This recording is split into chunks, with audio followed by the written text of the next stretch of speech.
Welcome, everybody. The time is now 4 o'clock, and I'd like to call to order the Village of Pinehurst Planning and Zoning Board meeting for September 1st, 2022. My name is Jeremy Hooper, and I will serve as your chair tonight. Welcome, everyone.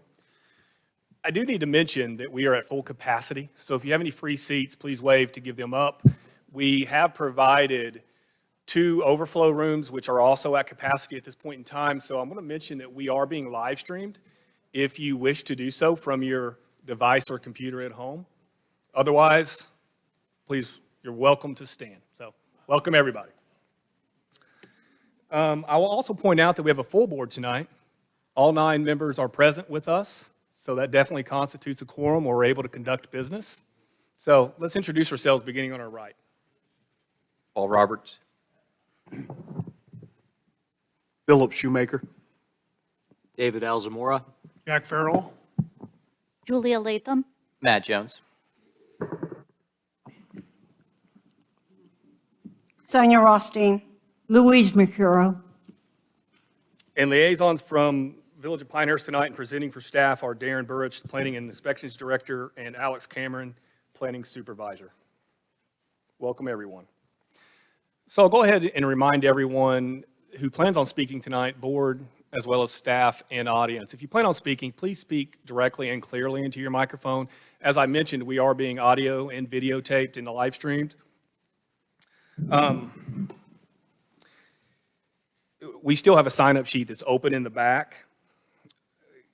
I'll mention to everyone in attendance also that we plan on following the rules of procedure that have previously been adopted by the Planning and Zoning Board. These rules include rules of decorum expectations for all in attendance. They follow for setting procedural rules that include establishing maximum time limits for each speaker, a request to delegate a spokesperson for any groups that may be here tonight, as well as asking for a reduction in redundant comments. Also, I'll mention that the rules of procedure mention that there are no signs allowed inside of our village hall tonight. So I definitely see those. So please do not be of distraction to board members and those speaking, please. So we're going to follow those type of rules for this evening. We're also going to follow the agenda as it is provided to us by staff. And the first part of the agenda is approval of the minutes of the August 4, 2022 regular meeting minutes. Do I hear any additions, corrections, or changes to those minutes? Hearing none, can I have a motion? Make a motion, we approve the minutes of the August 24th meeting. Second. Okay, so a motion made by Sonia Rothstein, second made by David Almazora. All in favor, say aye. Aye. Aye. Any opposed? Hearing none, the minutes from the August 4, 2022 regular meeting of the Planning and Zoning Board meeting are adopted as written. So the next agenda item that we have on our agenda tonight is new business, public hearing number 1, PDO amendments to address short-term rentals, homestays, and permit revocation. We're being asked to consider these PDO text amendments that address short-term rentals, homestays, and the process for any development permit revocation. So at this time, I'll ask the board, are there any conflicts of interest that would prevent you from serving? No conflicts. I was just hoping everybody was here for the minutes. Yeah. I don't think so. Hearing no conflicts, can I get a motion to enter into public hearing number 1? I move into the public hearing. Second. Okay. So motion made by Louise, second made by Philip. All in favor, say aye. Aye. Any opposed? Hearing none, we are in public hearing number 1. I'll invite staff up for presentation. Thank you, Jeremy. So the purpose of this public hearing, as you discussed, is to discuss text amendments to the Pinehurst Development Ordinance, or the PDO, and this is to address short-term rentals, homestays, and permit revocation. The proposal would amend the following sections of the PDO. Section 4, Public Hearings, Permits, and Approvals. Section 8.5, Table of Permitted and Special Uses and Special Requirements. Section 8.6, Special Requirements to the Table of Permitted and Special Uses and Special Requirements. and Section 10.2 definitions. So this public hearing and meeting structure, the board, as they just have, entered into the public hearing. We're going to have this introduction of this public hearing item and the staff presentation that we've begun now. After that, there will be an opportunity for questions of the staff by the board members on process, procedures, and clarification on the proposed affected PDO sections. After that period, we'll move into the public comment period where the board will receive comments on the proposed amendments. As stated and as seen on the sign-in sheet, there will be a 3-minute time limit for speakers so that we try to get everyone who wishes to speak on the matter their opportunity to. After that, the board will have the opportunity to deliberate, and with this deliberation, they'll have more opportunity to discuss and have questions on the proposed amendments. This could be back and forth with staff as well as each board members. And then after all this, board will have an opportunity to make an action, and that action could take place in a couple of forms. One of those could be to continue the public hearing, and other actions are to formulate a recommendation to Village Council. So the background on this proposal itself, this came about after concerns surrounding what is currently an unregulated land use in the village's jurisdiction, short-term rentals, and how its impacts are viewed on the single-family neighborhood and the quality of life. And that has been expressed to Village Council over the past several months. Responding to these concerns, Council has initiated policy changes to address concerns that have been raised over single-family residential quality of life. And some form and approach that Council has taken with that have been with recently adopted municipal code amendments. This is with ordinance number 2208, and that has addressed items such as overnight parking, unruly gatherings, et cetera. And then that's also been the work product of the draft PDO amendments that are subject to this public hearing. All right, with that, I'm going to turn it over to Darren. Thank you, Alex. Now I'm going to go over all the fun stuff that brought us all out tonight, and that's really the proposed regulatory approach. And in proposing the regulatory approach, we're proposing to do various amendments to the PDO, the Pinehurst Development Ordinance, that would allow us to regulate short-term rentals. So number one, we're proposing to define short-term rentals and homestay. That requires the addition of those definitions to Section 10 definitions of the PDO. Two would be to establish regulatory standards for short-term rentals and potentially for homestays, and that's where we're proposing to create SR 9, which is really SR 9 currently exists, but there's a different special requirement in that place that we're proposing to sub out and relocate. Number three would be designating short-term rentals and homestays as land uses that may be permitted on Table 8.51A of the zoning ordinance. And that really becomes the part of this process where there is a lot of, there's going to be interest in general, but this is the point where we start to look at those districts where short-term rentals and homestays would be a permitted use. If they're not a permitted use, they're not allowed. Number five, requiring that non-conforming STRs were permitted by right to obtain a development permit and come into compliance with proposed special requirement number 9 or cease operations by a certain date. Number 6, requiring that existing STRs were not permitted by right to cease operating as a short-term rental use by a certain date. That is the amortization provision.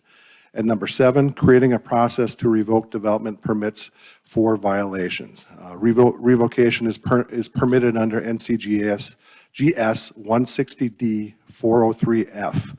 And that the permit revocation would not apply just to short-term rentals, it's broadly, so it could apply to other types of development permits. So tonight, the proposed sections, we kind of covered this, but Section 4, public hearing, permits and approvals, that's the permit revocation. Section 8.5, table of permitted and special uses and special requirements. That's the table where STRs may be permitted. That's when you start to see an X under some of the districts, they would be permitted.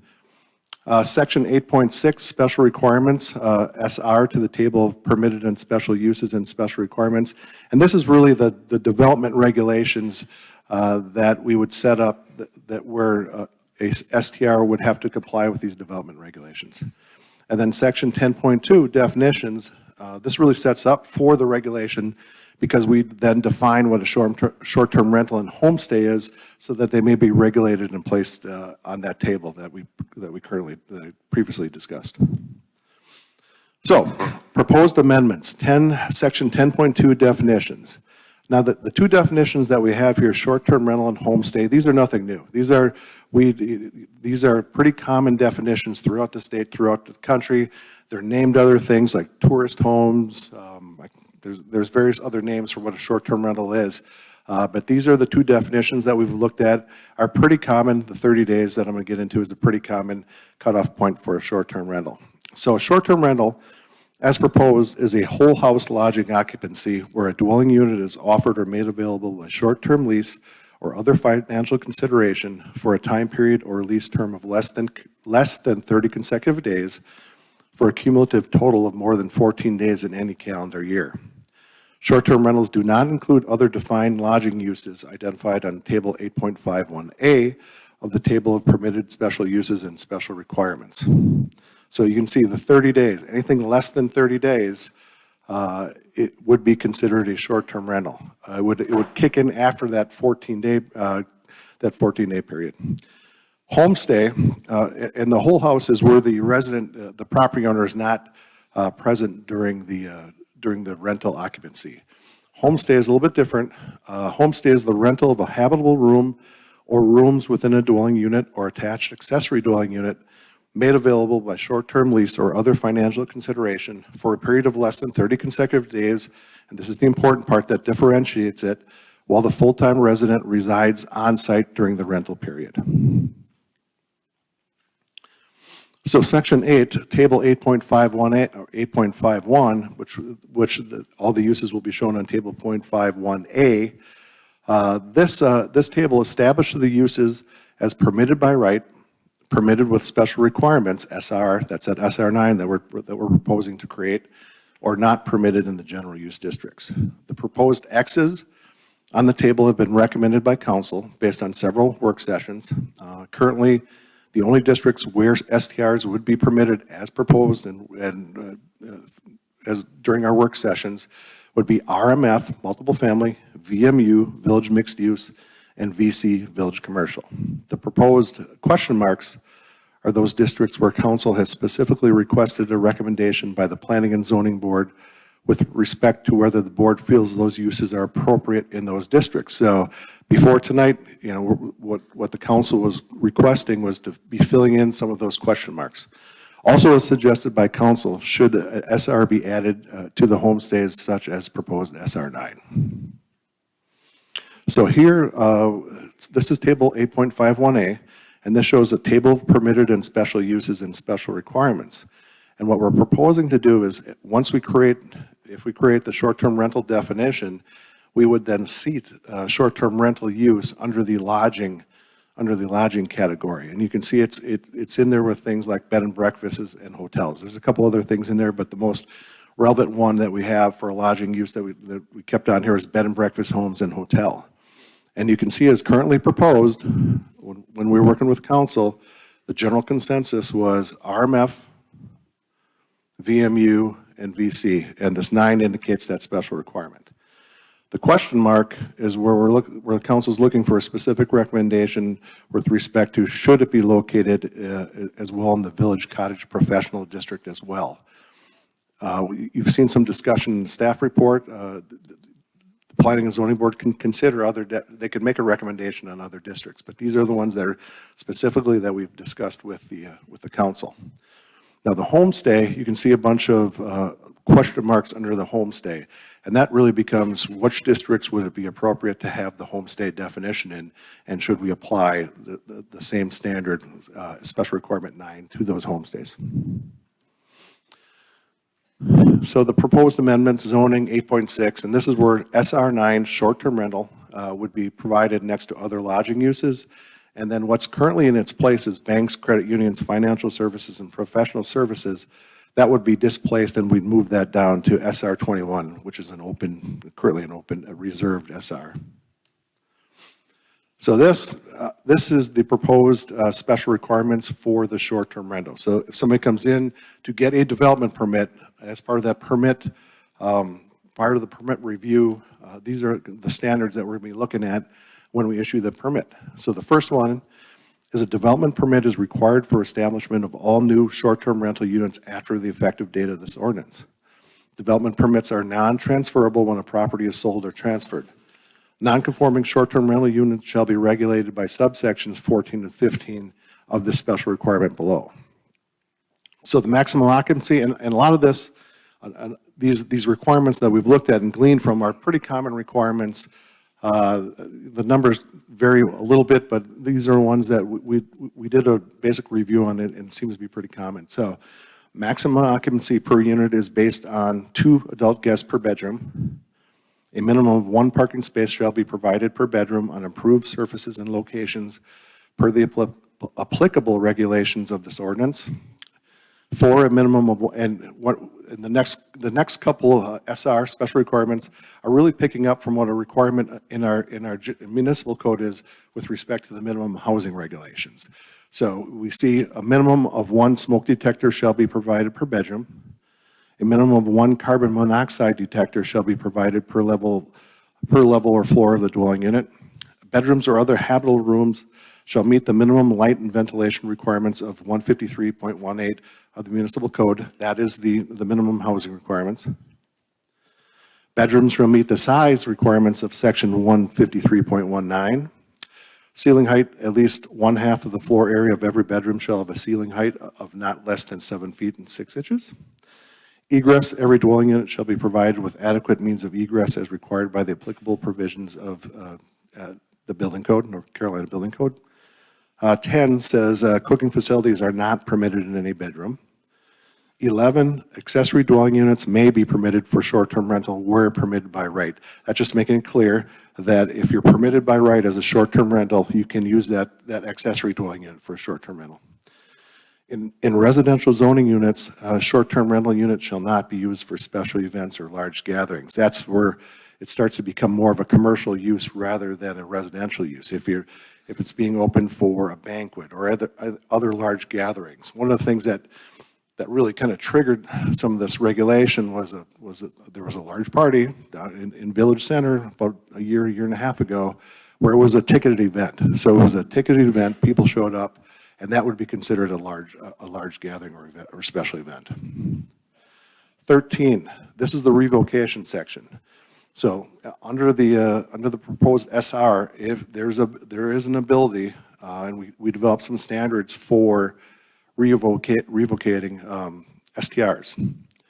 If it is determined that 3 or more verified violations occur within a 365-day period, the development permit may be revoked for a period of 365 days, after which a new permit may be issued.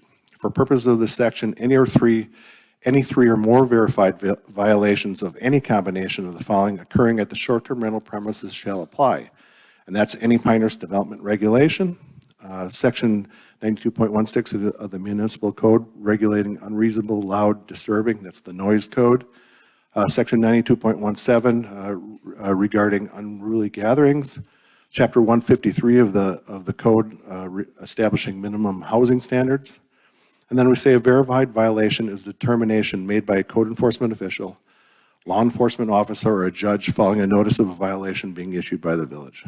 Notice violations of the PDO may be appealed as provided in Chapter 5 of the ordinance. Number 14. So this is the compliance period for existing non-conforming short-term rental units permitted by right. So owners of existing short-term rental units where permitted by right, owners shall apply for a development permit and come into compliance with that SR9 no later than January 1st, 2024, or cease operation as a short-term rental unit. For purposes of this section, a non-conforming short-term rental unit is a dwelling unit used for short-term rental purposes and is located in a general use zoning district where is identified as being permitted by right in table 8.518. That was that table with all the X's and question marks on it, and does not have a development permit for use as a short-term rental as of the effective date of this ordinance. Now, 15, that is existing short-term units not permitted by right. This is the amortization period. Owners of existing short-term rentals were not permitted by right on Table 8.51A are prohibited and shall cease operation as a short-term rental by October 1st, 2025. For purposes of this section, a short-term rental unit not permitted by right is a dwelling unit used for short-term rental purposes where it is not identified as being permitted by right in Table 8.51A, that table that we showed you with the proposed X's and the question marks. So the last section that we're proposing to work on is really that revocation of a development permit. That's 4.2, section 1.2, 4.2, 1.2. A development permit may be revoked by the village planner after notifying the permit holder in writing and stating the reason for the revocation. This permit revocation shall follow the same process required for issuance of a development permit, including any required notice, hearing, and the review and approval of any revocation of that approval. Terms under which the development permit may be revoked include: 1, any substantial departure from the approved application, plans, or specifications; refusal to comply with the requirements of this ordinance or any applicable development regulation or any state law delegated to the village for enforcement purposes in lieu of the state; or false statements or misrepresentations made in securing the approval; or any development approval mistakenly issued in violation of an applicable state or local law. And any time we go for a revocation, there would be there's an appeal process that would be part of that. So if we go to revoke something, that could be appealed to the Board of Adjustment. So you're up. All right, so I'm going to pick up now after Darren's been able to go through sort of the meat of the proposed ordinance changes and talk a little bit about text amendment or development regulation processes. So zoning ordinances or these type of regulations may be adopted, they can be amended, such as is the case with this proposal, or they may be repealed, taken off the books. So the purpose of initiating these such changes are typically necessary due to a couple of reasons. Change in conditions. That could be example of change in the availability of developable land and issues that are coming up with that, for example. Other such changes could be changes to adopted plans like an updated comprehensive plan or future land use map, or changes in public policy, or anything else that could be deemed by the governing board to advance the general welfare of the village. And there's a section reference for that in the PDO, and that's early on in section 1.2. Amendments to the development regulations or the zoning map can be initiated only by village council. Text amendments can be initiated by planning and zoning board in conjunction with village staff. Also, these type of amendments can also be initiated by anyone who owns property or resides in the jurisdiction or their authorized agent.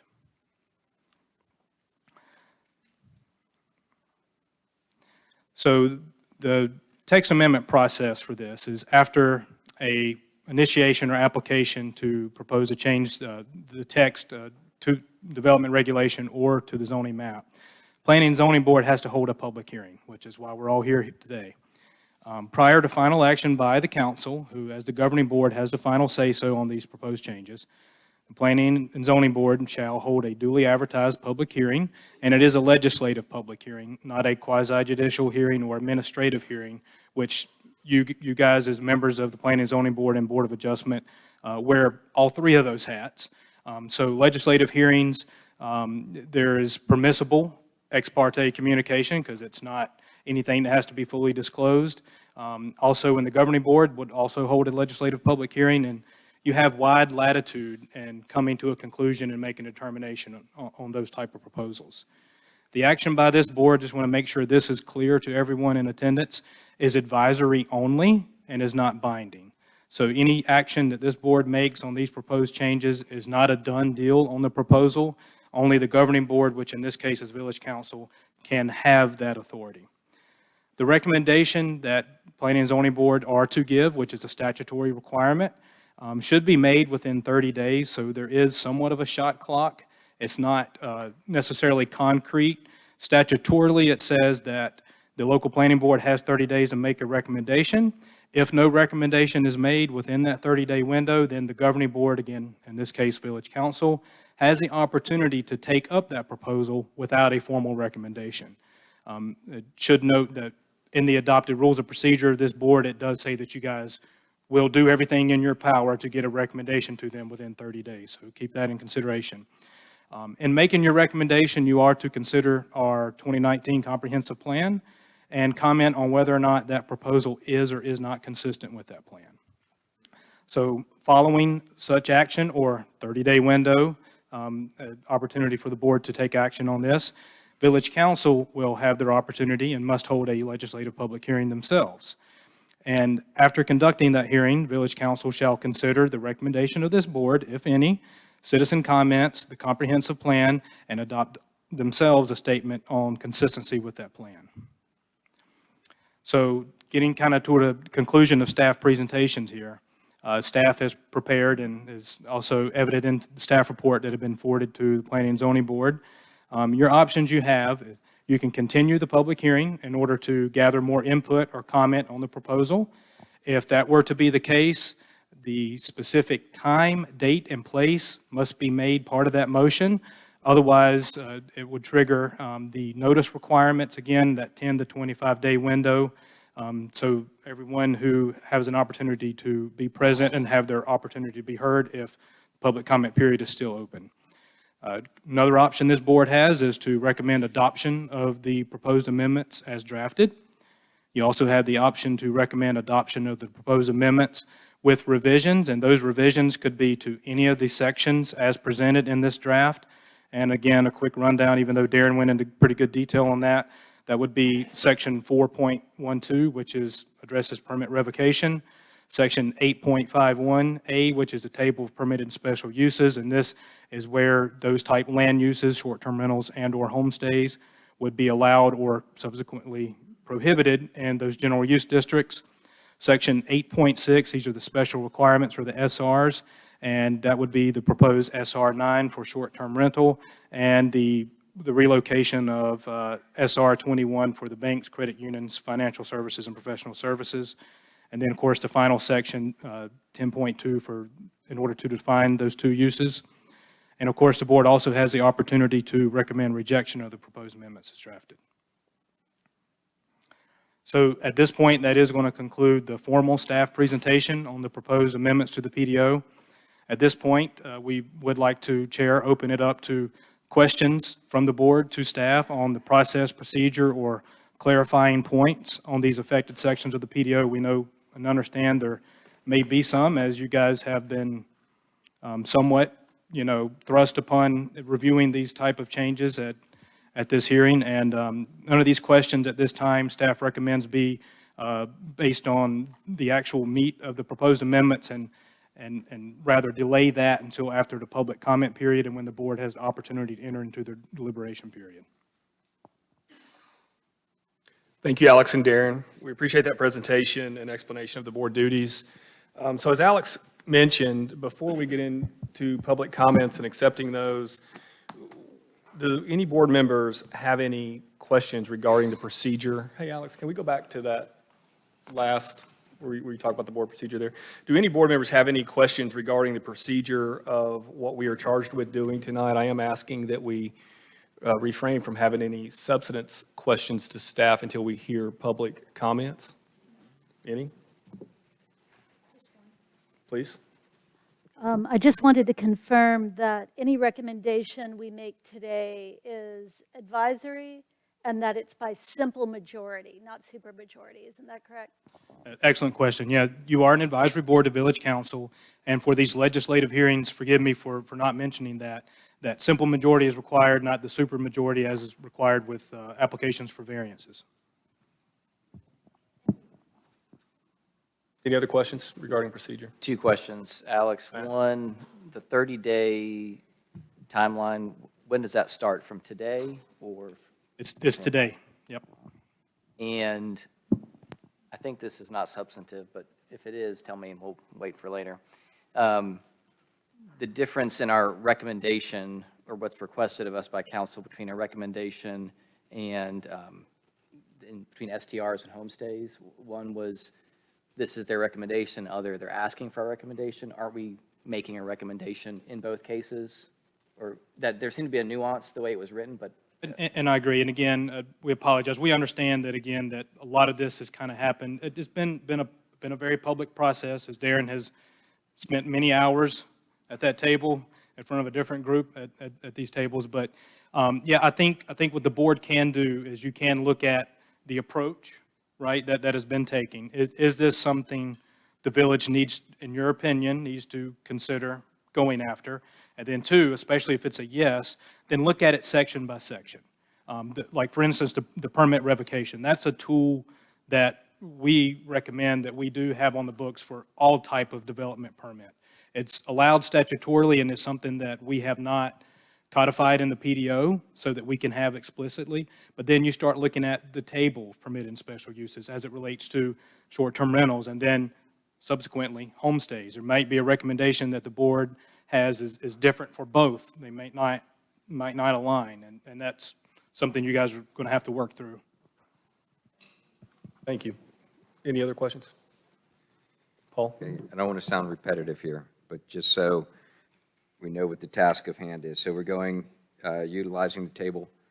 You want our recommendation on where the X is for short-term rental go across, So what you see for the X is for short-term or rentals. That excuse has, me, the question mark, where the question mark yeah, is. for the question mark for homestays, yes. That is the one item specifically that Village Council has asked the Planning and Zoning Board, if you would, to review homestays, and the definition, and then which general use districts does the board think should be allowed or prohibited? And then also, if allowed, should a similar special requirement such as SR 9 apply? Okay, and the text in red underlined, okay, we accept, amend, or reject it. Correct. Oh, and one other thing, we do have the X's that are placed on here, and that's coming directly from council. That doesn't mean that you as a board can't discuss that for other districts as well. Got it, thanks. Any other questions? Hearing none, let's welcome public comments tonight. We have quite a few, so I'm so glad to hear from everybody. So with that, let's go ahead and discuss a little bit of the procedure there. So first and foremost, the board has been forwarded all email comments that have been sent to the public comments email box prior to noon today. Any that came in afterwards, they may not have received. So just letting you know that if you got in before the posted noon time today, the board has your email comments. I want to go ahead and make sure that we all kind of expect breaks during this process. If we take a break, when we will, in the middle of public comments, I want everybody to understand that you will get to speak tonight, okay? We'll continue to go down the list if we take a break in the middle of public comments. And then I'll also ask again, if anybody in the room came in late and would like to make a comment. I believe we still have a sign-up sheet at the back of the room. If you decide to as well, that will also be added to the list. I will mention that this board is accepting your comments, and we're very appreciative of those. It's really not a time for any questioning and answer session between the board and yourselves or yourselves and staff. We ask that you're also very courteous to each other as there is a speaker at the podium. There's going to be no dialogue that's back and forth from the board. We're accepting your comments. It is the interest and intention of the board members to include your comments tonight and questions in our own. You know, we're going to impose a 3-minute time limit per speaker. We ask that if you're part of an organized group here tonight, that you elect a spokesperson that may speak for your group. We're also asking that you forgo any redundant comments and information that the board has previously heard, so we don't have to hear redundant comments. It's okay to stand up and say, I agree with the previous person or Ms. So-and-so. We will understand. If we're starting to hear a lot of repetitive and redundant comments, we will ask you to speed up your comment or ask you to add something new. So with that, we'll move to the first person in line. Please bear with me on some of these names. We're also going to ask that as you approach the podium, to please make sure that you not only announce your name, if I mispronounce it, I'm sorry, but also announce your address here tonight, if you would, for everybody in the room. So the first person in line is Char Rohr. Welcome. Hello, I'm Char Rohr, and I live at One Village Lane, Pinehurst. Okay. My husband and I purchased our home in Pinehurst in 1999 in what was then a quiet residential area. Yes, we're retirees, and there are a lot of them here. But demographics changed, and there is an increasing number of young families in the community, both military and otherwise. They are moving here for the safety of our neighborhoods and the quiet charm of Pinehurst. Short-term rentals in my immediate neighborhood have doubled in the past 2 years. There are 4 houses on a block on Graham right behind us. 2 are now short-term rentals. Around the corner on McCaskill, on the short block, there are 2 homes, one's short-term rental. Then at the intersection on Graham and Barrett, the old Catholic church has become a short-term rental. The stretch on Barrett from our home to the spa has 5 homes. 3 of them are short-term rentals. About a month ago, one of the houses on Barrett, house number 175, had 11 cars in the driveway. They were there all weekend. They couldn't have left the way they were parked. We looked up the house online. It was advertised as sleeping 8 people. It also advised that there should be no more than 4 cars in the driveway. More recently, a family sitting on their back porch with a short-term rental behind them was treated to the experience of a large screen TV having been moved by the tenants onto the screen porch. So they got to watch a porn movie while this group rallied in their jacuzzi. In another instance, a homeowner with 2 small children actually bought the property next door after he discovered that the owner was going to make it an Airbnb or short-term rental. That is how concerned some of the wonderful young new people in the village are feeling. I understand that groups of golfers come to Pinehurst to have fun, enjoy drinks. They are away from home, spending time with their buddies. They're paying a lot, many times doubling up to save money. They are not supposed to be focused on the families living next door to them, and they aren't. Why should they be? They're here for 3 or 4 days. No one wants to live next to a short-term rental. When I hear people say, and I've been told, Ms. Shore, that you're approaching 3 short-term minutes. rentals will increase our property value, I have to ask, who? For who? It certainly isn't us. If I were moving to Pinehurst today, my goal may be to find a neighborhood like Pinewild where 2 of our council members live, which doesn't allow short-term rentals. Unless the village council starts enforcing its zoning Ms. Rohr, laws. your time. If you- Okay. It's okay if you can just complete it for me. Pardon? If you'll just, That's it? thank you, ma'am. Okay. Thank you.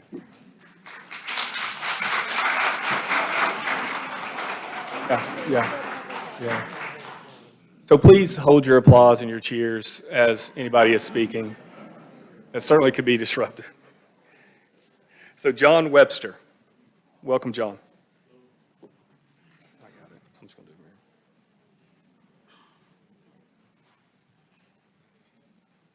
John Webster, 140 West Mackenzie.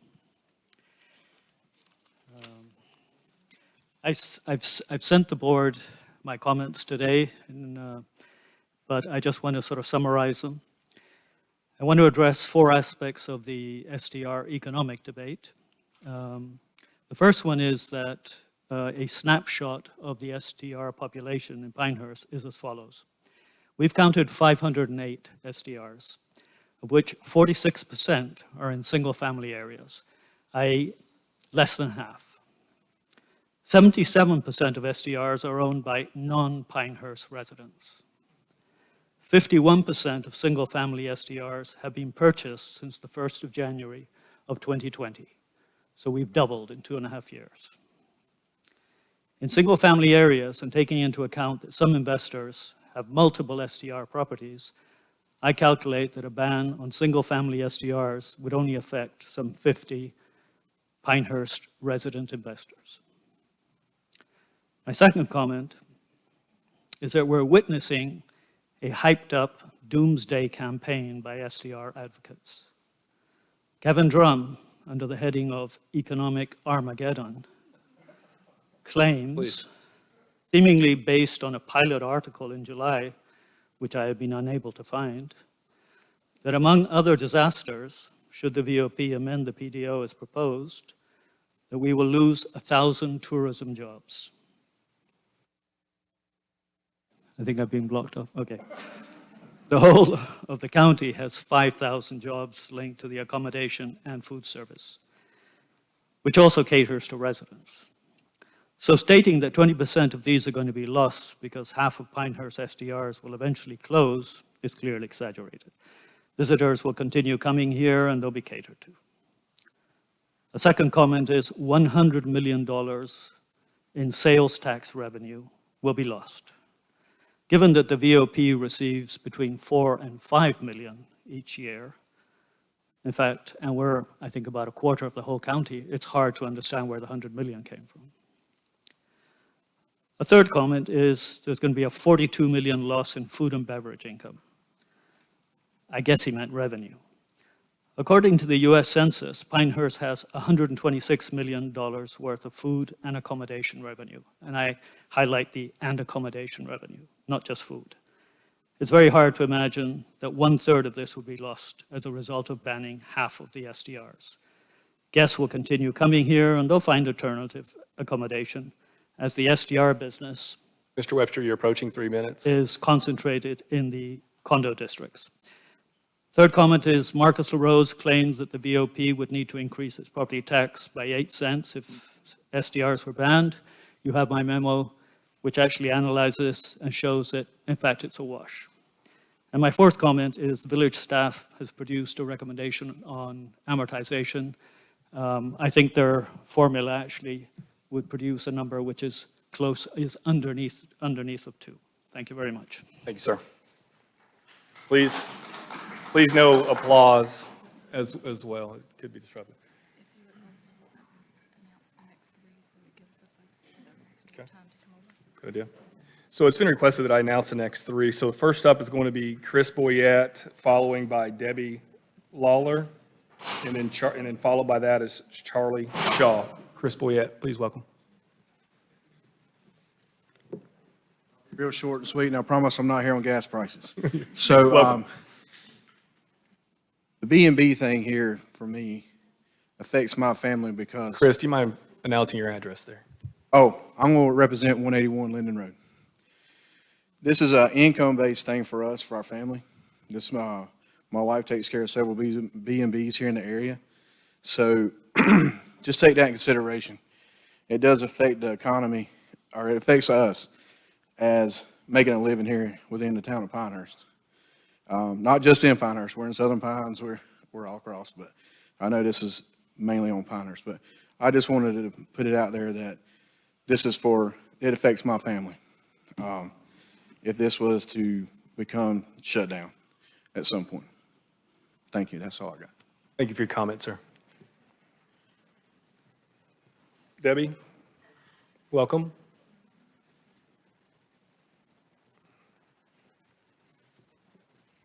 Debbie Layler, 80 Azalea Road. I was really hoping this sign-up sheet was going to be the last one, but here we go. Well, you're in the front of the line, so. Unfortunately. I just would like to make sure that everybody understands that the formula that's used in the amortization table created by the Village Planning Department and the council actually is designed to make property owners whole within a defined period of time. I'm not sure people understand that. They may want to hang on to their property, but they will not, in theory, based on the current markets and the analysis, when you look at it, they will not lose money. They will be made whole both as to their original capital investment and any capital improvements. That's not what I actually came up here to say. I had a conversation about this subject with some people lately, and the comment was made, this should go to a vote. The people of Pinehurst should be voting on this. This isn't right, that there's all this animosity. And I thought, all I could say was, we did vote. We had an election. We voted council members who said they wanted to tap the brakes on growth. And you can't just say new growth. You have to recognize that changing a residence into an economic engine is a form of growth, and that's a change. And when you look at the PDO, at the 2019 Land Use Plan, Comprehensive Plan, all the citizens who came out to all those public meetings, who met with each other, met with the consultants, they were voting. They came out because they cared about the community, they were invested in it, they wanted to know what the plans were proposals being made to increase density in certain areas. So to a large extent, the residents of Pinehurst have voted on this issue already. Thank you. Thank you, Debbie. Welcome Charlie Shaw, followed by Polk Dillon.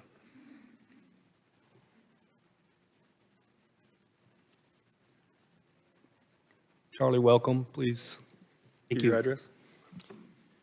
Hi, my name is Charlie Shaw, and I live at 25 Maple Road. My wife and I are full-time residents of Pinehurst and reside within the single-family neighborhood. Within the 2019 Village of Pinehurst Comprehensive Plan, as you've already talked about, it recommends that the village should protect and enhance the quality of life and character of existing residents and the neighborhoods. The plan identifies the need to evaluate STRs and their impact on single-family neighborhoods. We, unfortunately, were not part of the Neighborhood Quality of Life Survey. Within the survey results was a map of Pinehurst and all the probable STRs. I can verify that that map provided is not accurate and complete. There is one STR next door to us and another across the street and one house down that are not included on the map. Both of these are currently listed on VRBO. My feeling is that there are many more out there. I'll tell you a little bit about what it's like living next door to an STR. There was a fraternity reunion that lasted into the early hours of the morning for several days. Each person trying to out-yell the other. Then a few months later, there was a group of women that my wife says was louder and lasted longer. If she says that, I believe it. The latest was a 4th of July week that made us both wish that we were elsewhere instead of trying to enjoy time on our back patio. Then there's the house across the street that we affectionately call the karaoke house. We always know when it's being rented. These are just some of the issues. Luckily, the majority of the folks renting are respectful of their neighbors for the most part. Therefore, I'm respectfully asking that the zoning board recommend to Village Council the adoption of the proposed amendments as drafted within the staff report. Thank you for your time and your consideration. Thank you for your comment. Welcome Polk Dillon, followed by Caitlin Lee, 31 Cypress Circle. Welcome, Mr. Dillon. Thank you. Polk Dillon, we live at 175 Cherokee Road. Thank you, sir. And have for over 30 years. And, I came here because it's just a wonderful little community that has the advantage of having a resort here, so we get good restaurants and good services. Of course, I wanted to close the gate when I got here, because I know what happens. When people find out about it, they want to get here. But most of the people that I want to see coming here want to be residents. This is a nice community with the advantage of having a resort connected to it. I would hate to see this turn into a resort. Myrtle Beach is a good place for that. Now, I've heard about the economic cost of doing this. And I just can't envision that. I know we've had a boom in restaurant use and so forth. People want to be playing golf. COVID did some wonderful things for this community. It brought people out in the open and all that kind of stuff. And they came here. This has been a boom. I guarantee you that Kevin has enjoyed good business over the last 2 years, but he shouldn't use that as a standard. That's not going to last forever. The people that support the restaurants and the businesses in this community are not weekend visitors. They are the residents. And I know that, this meeting probably wouldn't be even happening if we just had visitors here and no permanent residents. We wouldn't need a community, we wouldn't need a hospital even, if we didn't have the permanent residents. And I can assure you that most retirees, and I didn't move here as a retiree, I am retired now, but I wouldn't come here if I thought it was a resort. And I know a lot of people that will leave here if it becomes a resort. And that's a pretty heavy economic consequence, I think. We wouldn't even be able to justify the hospital, which is we're pretty blessed to have. Now, I've heard mention some statistics. I don't have any, but I just do know that we have some rental properties, not short-term, and we have been called, I can't tell you how many times, or sent postcards asking if we would like to sell our property, including our own home. And out of curiosity one time, I called one of them just to see what kind of an offer I would get. And I got a answering service in Colorado. I don't think this was from the two people in Fayetteville that said that they were a husband and wife military family. I really don't. That's the kind of thing that we are looking forward to having if we don't do something about this. Mr. Dillon, you've approached 3 minutes. Thank you very much for your comment. So do we have, is it a Lee from 31 Cypress Circle? Forgive me.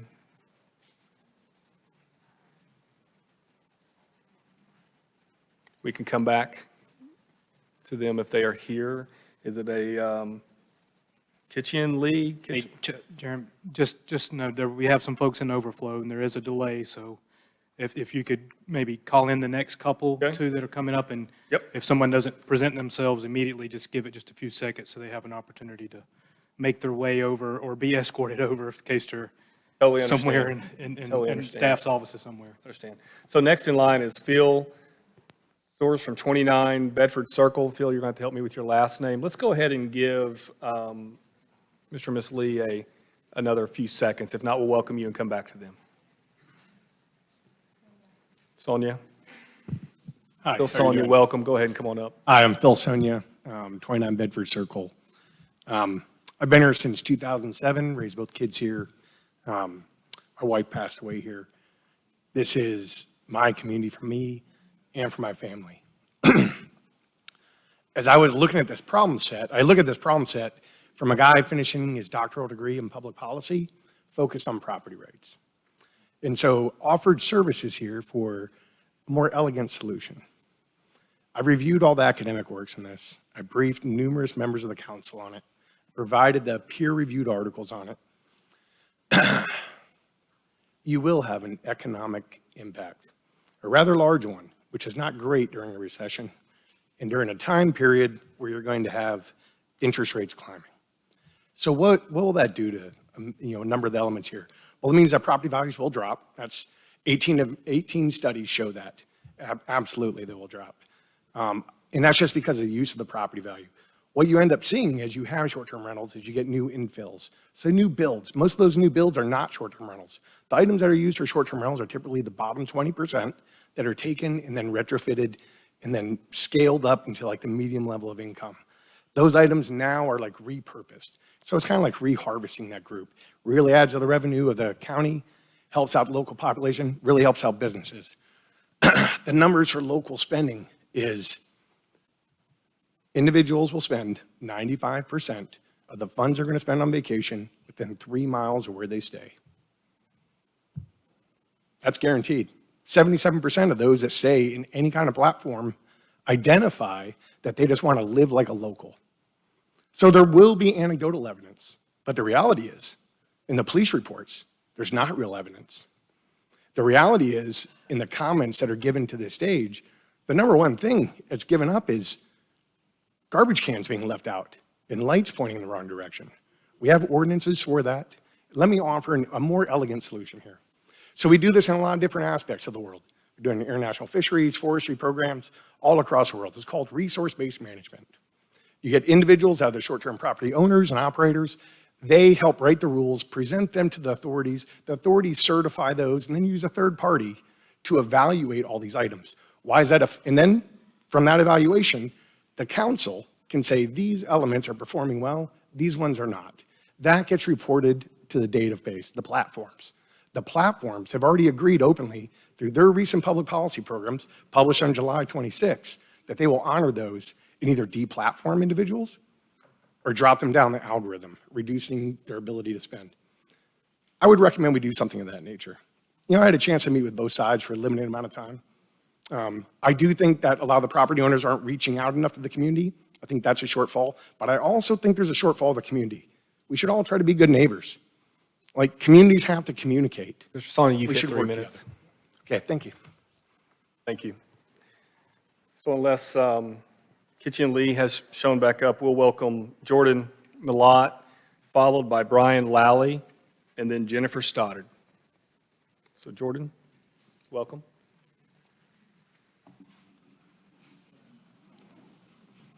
Hi, I'm Jordan Millot. I live at 193 Sandy Springs Road. I'm the assistant property manager with Sandhills Vacation Rentals. My livelihood depends on the success of vacation rentals in Pinehurst. I may not be a resident, but I do contribute to this community. I hope that my concerns and people like me are being considered as you guys move through this decision. Thank you. Thank you for your comment. So we'll welcome Brian Lally, followed by Jennifer Stoddard, and then Deb Wimberly.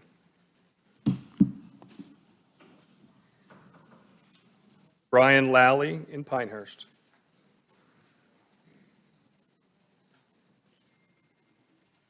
Let's give them a minute to come over from the other room if they are there. Brian Lally.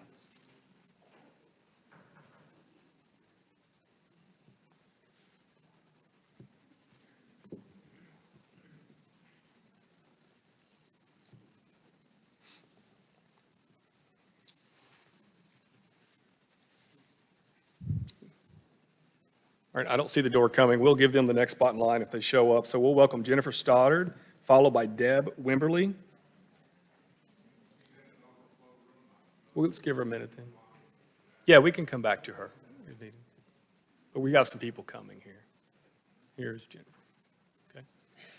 So in line is Brian Lally and then Jennifer Stoddard. Come on up.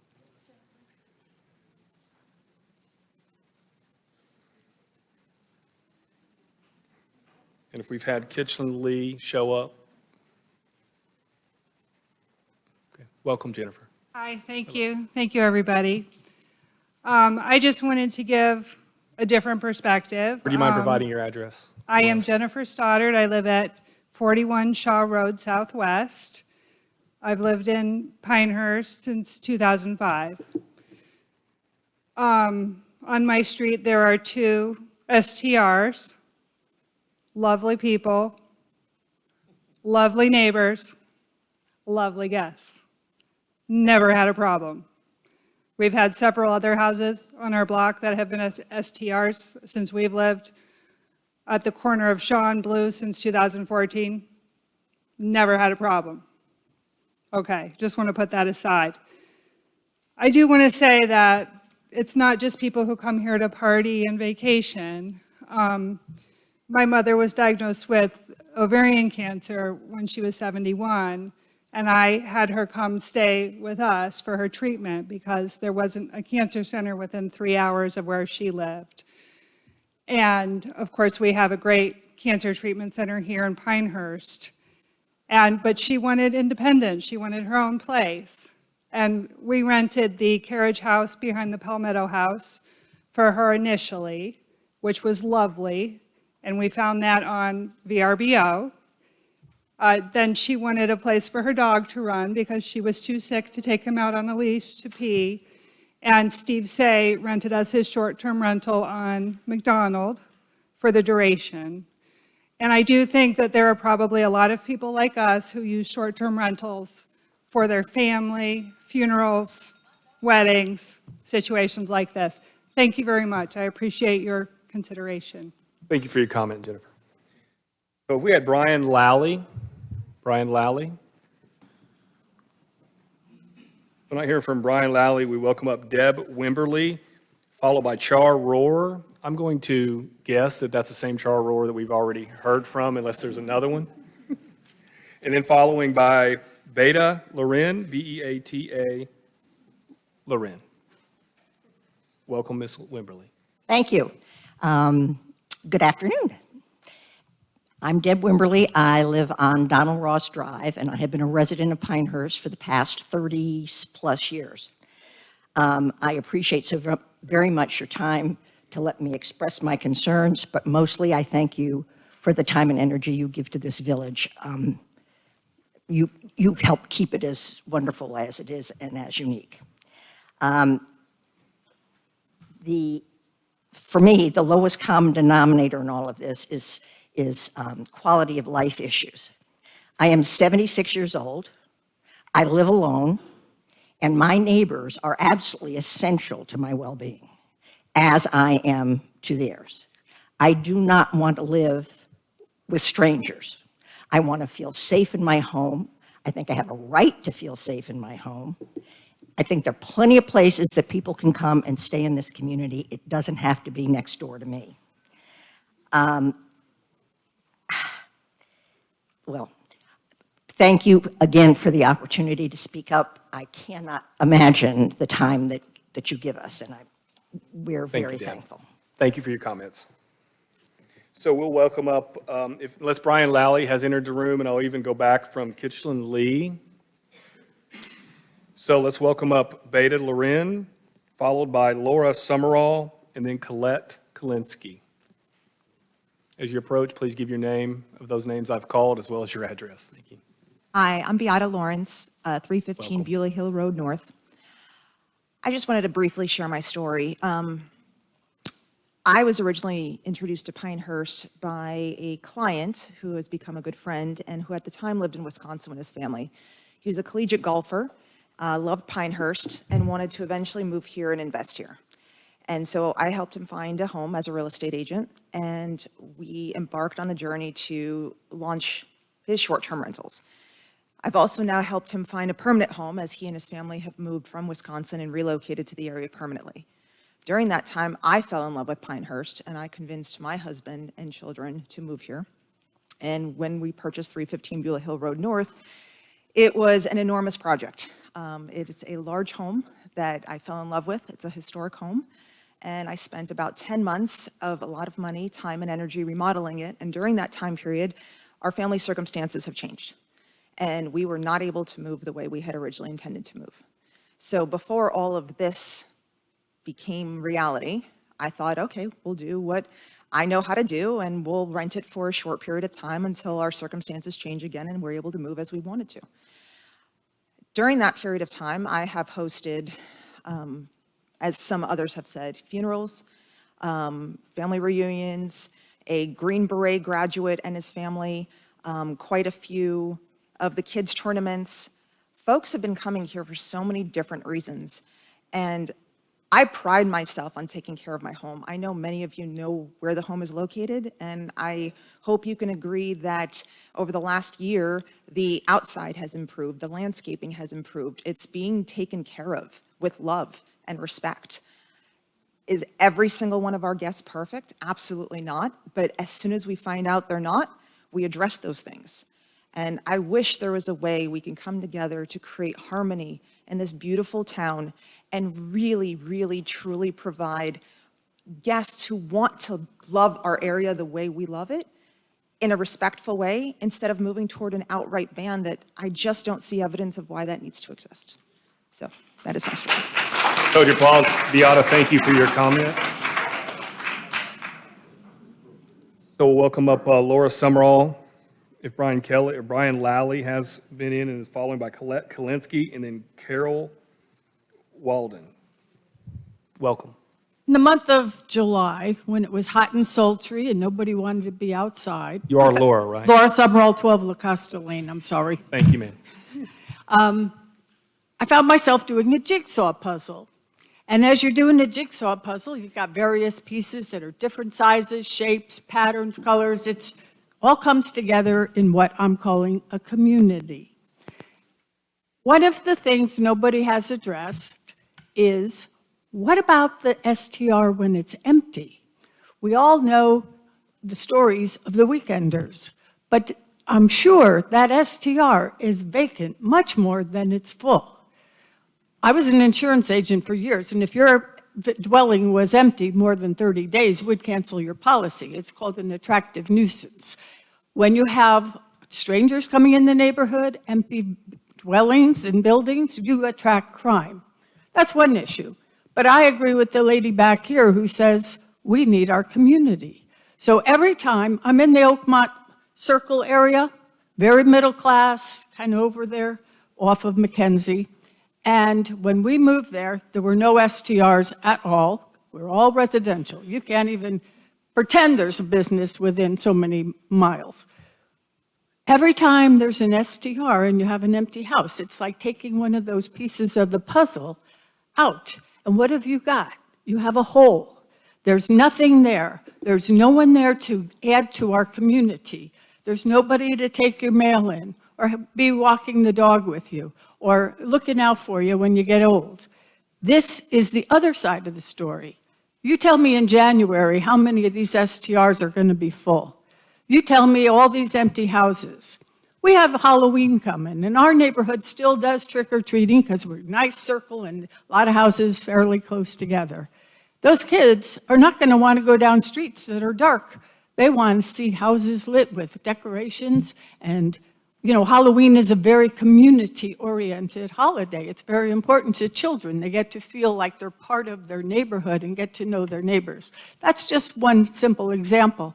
But the point is, it's the empty building sitting there more than half the time.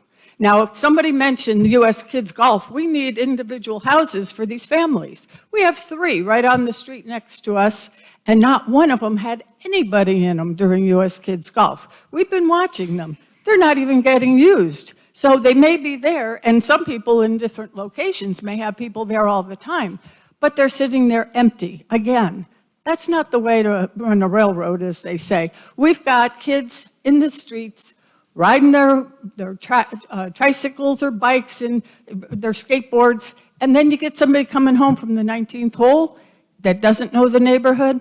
It's not a good mix. We just don't need them off in these residential neighborhoods. If you can walk to a restaurant, great.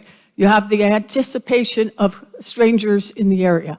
But where we live, no, not at all. This reminds me of a Hallmark movie where the big corporate guy comes to town and wants to build a hotel. And what did the local village people do? Ran them out. Thank you very much for your comment.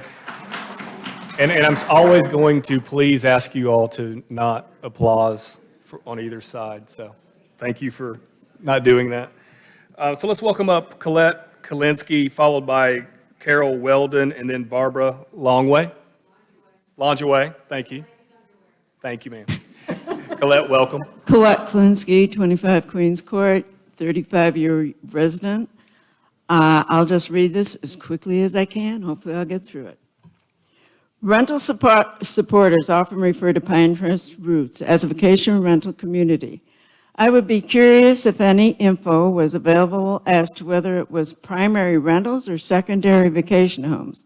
Either way, Pinehurst was developed as a golf and leisure community meant to attract individuals with the financial means and the environmental respect and general support of such a community. Between 2012 and 2019, a noticeable increase in homes marketed to a more rural cultural populace resulted in clear-cutting, fences, sheds, etc., all of which had previously been addressed by an ever-disappearing set of ordinances. This has resulted not only in a cultural conflict, but a reduction in resort memberships and retirees being displaced by rental properties sold to LLCs, corporations, general investors, etc., reducing the golf support and the beauty of the community. Recent actions by USGA will hopefully return Pinehurst to its golfing roots. But unless or until federal intervention or election of North Carolina politicians without real estate ties, passing ordinances remains the most viable option to curb property abuses. Two areas needing addressing are the occupancy, both inside and outside the residence. Advertising a 3-bedroom home for rent with anywhere from 12 to 20 people, sometimes with 5 beds to a room, seems like a fire and safety issue, especially if any bedrooms are below ground. Also, outside parking occupancy. A large portion of Pinehurst residents, when built, required permits for parking related to single-family requirements. For paved areas, allowing additional % marked area for unpaved parking. Does that make parking on grass or pine straw unpermitted and also a fire hazard? I have seen as many as 5 cars parked in yards, while garages serve solely as storage sheds and driveways are merely for decoration. Ordinances also become important because recently passed laws have made it difficult to identify rental properties and owners. Yet, although I am not a lawyer, the last time I checked in 2017, North Carolina required rental properties to be managed by an owner or a licensed real estate agent. It is now difficult to identify licensed realists that these requirements are being met. I got 3 minutes, is it? You've hit 3 minutes. Yes, ma'am. You can just round it up. Thank you for your comments, Colette. So let's welcome up Carol Weldon, followed by Barbara. I'm not going to risk it. I don't want to be on her bad side. And yes, ma'am. And then you got to forgive me with the names. I really do apologize. And then in the queue is John Kinzer as well. So Carol, welcome. Thank you very much. My name is Carol Hoyldon. I live over by Lake Pinehurst, 50 Lake Forest Drive, Southwest. And there are probably a lot of STRs over there by the lake. I've heard about them. But I've been coming here since the 70s and the 80s. Some of you may remember it. Some of you weren't born yet. When I came here, this was a seasonal area. The hotel and the golf courses were basically closed for 2 seasons out of the year. Businesses lasted maybe a year, not much longer, because when the hotel was closed and the folks didn't come to play golf, they lost out and they quit. It took us years to get through Diamond Head, who was great with selling real estate, didn't know nothing about golf courses. So now with the arrival of Kids Golf, USGA, Golf Hall of Fame, we are now a destination. Put Disney World over us. We are not what we used to be. We need to learn to live together. I think that you can make some rules and regulations and carry them out that will make everybody happy, and we don't have to tell people to move. Thank you for your comments. Please hold your applause. Barbara, please welcome up. Followed by John Kaiser, and then Latane Mead is in the queue. Welcome. Barbara Longeaway. Thank you, Ms. Longeaway. Live at 26 Glasgow. Full disclosure, I do not own a vacation rental property. But we've lived in HOA communities that allowed vacation rentals, and we had no problems there. We also have used vacation rentals ourselves several times through my husband's long military career. When we would go to new places, we would need someplace to stay while we found a place to buy or rent permanently. We find them very convenient and cost-effective. Not everyone can afford the resort or some of the other places. I'm not going to pay $500 a night for a hotel room. When we have guests, they may want their own privacy. Maybe we don't want them at the house. Maybe they don't want to be at our house. But I see so much here of the village acting as HOAs in residential areas. I mean, at a council meeting last year, they were literally discussing how many trees you could have or could not have on your lot. Unbelievable. And these residents are asking the village to be an HOA. That's ridiculous. If you want HOA regulations, you got a couple of options. Move to an HOA or band together and form your own HOA. Some of these people seem to be perfect to run an HOA, but I suspect their neighbors don't want to be in a neighborhood with an HOA. Almost sometimes, I mean, some of the things that were talked about were pretty horrible, but we can't be upset with people who are having a good time. The village has insufficient hotel accommodations for visitors and tourists. And as I said, not everyone can afford to stay there. You end up having to go to Aberdeen. That's where we had to go when we came here the first time to look for a house. We had to go to Aberdeen to stay in a hotel. We didn't like that. But, you know, rather than banning, maybe you should encourage hotels to come into the actual village of Pinehurst and not depend on what may happen at the pit later on. I see the village as not being very business friendly. I mean, we even have to go outside the village to buy groceries. The corner store is absolutely adorable, but I can't feed my family there, you know. I can't do my grocery shopping there. I just would like to say we have been controlled about almost everything in our lives for the last 2 years. Can we please stop trying to control everybody's lives about everything? Thank you. Thank you for your comment. I want to speak about the applause real quick to give everybody a little bit of context. So what happens is we have a very divisive room tonight, obviously, okay? So, you know, indulge my point. If we get into a competition of an applause versus an applause, none of us are going to win here tonight, okay? So we mean this wholeheartedly. We mean this out of good intentions. We just don't want to create any competition from any side. So just be considerate of that fact, and we'll be very lenient where we can, but please understand where we're coming from at that point, okay? So thank you all. So next in line is John Kinzer, and then followed by Latane Mean, and then Manfred Rothstein. Welcome, John. Thank you. Good to see you guys again. I've been here a couple of times. Again, thank you for your time and dedication to the community. It's good to see you, and we're thankful for it. It's really fun to see a lot of people here. I've been here before when there's like 6 people in the back, and, you know, we're trying to get some. Name and address. Yes, name and address. I'm sorry, John Kinzer, 600 Linden Road. I have a short-term rental there. It's a great property. I came down a couple of years ago, fell in love, and I'm probably the guy that came down and said, man, I got to have a place here. We bought a house. The only way I can afford it is to rent, and I one day want to be here, and I really cannot afford the house to keep as a second home unless I can rent it out through short-term rentals. Pinehurst is a special place. I mean, a couple things that come to mind. I was looking around and thinking about this last night. Donna Ross had a great quote. It says, "A country which gets golf-minded need not worry about the honor, the integrity, and the honesty of its people." And you feel that when you come here and you play. And what I tell everybody, I'm not the best golfer in the world, believe me, I'm actually pretty bad. And golf has been intimidating to me for a long time. But Pinehurst made it comfortable. We've got that cradle course down the road. It's called, and it's marketed as, on Pinehurst website, the most fun 10 acres in golf. What are we asking for to come to Pinehurst when we're marketing something like that? People want to come here and they want to have a good time. And like the lady said before me, the hotel can't accommodate it. I stayed at the hotel about a month ago, and I spent $3,000 on just myself, staying for 3 nights and playing for 4 days. That's a lot of money. It's a special occasion for me, saving up for it and doing it, but not everybody has the money to do that.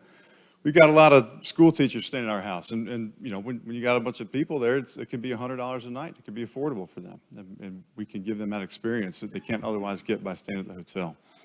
The last thing, you know, we talk about a spike in the short-term rentals that came up in 2020. Well, there was something else that happened in 2022 that USGA down the road decided to come and plant its roots here. So, I mean, even our own Anthony Copeland, the Commerce Secretary, a little quote here, he said, "The USGA plans for the significant new presence in Pinehurst, elevating the village's reputation in the golf world, and enhancing North Carolina's prestige as a destination for both business and tourists." Today's news will add new energy to the leisure and hospitality services and significantly contribute to the long-term recovery of that important segment of our economy. So we can't pretend that everything's going to stay the same. It's going to change. It's going to grow organically. But what we can do is we can find a way to meet in the middle.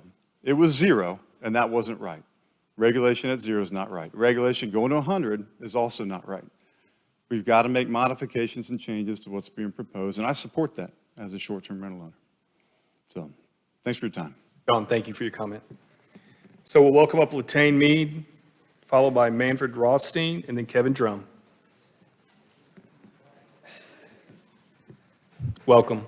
Hey, thanks for having us. You mind helping me with the name, make sure I got it correct, and as well as your address? Yeah, I'm going to be here for 24 hours, so if I see you guys at the bar, Latney, all right? That's the best way to remember. So hopefully I'll see you guys later. We might have a reservation at the Cradle in about 45 minutes. I'll keep that between me. First of all, Address, you guys have please. oh, sorry, Linden Road, 610 Linden Road. Okay. I live in Alexandria, Virginia. I came here 10 years ago, and I fell in love with it.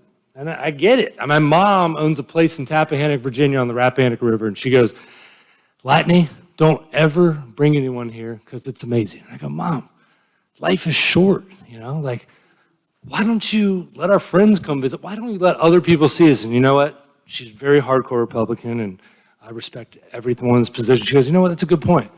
Let's bring people here to enjoy it because, shit, life's short. I'm not going to last that long. And it's true, right? You know, it's at the end of the day, and I don't know if I can get this higher. I'm pretty tall. I apologize, but I'm just going to stay low then. I'm going to stay low. You know, you guys have a tough job.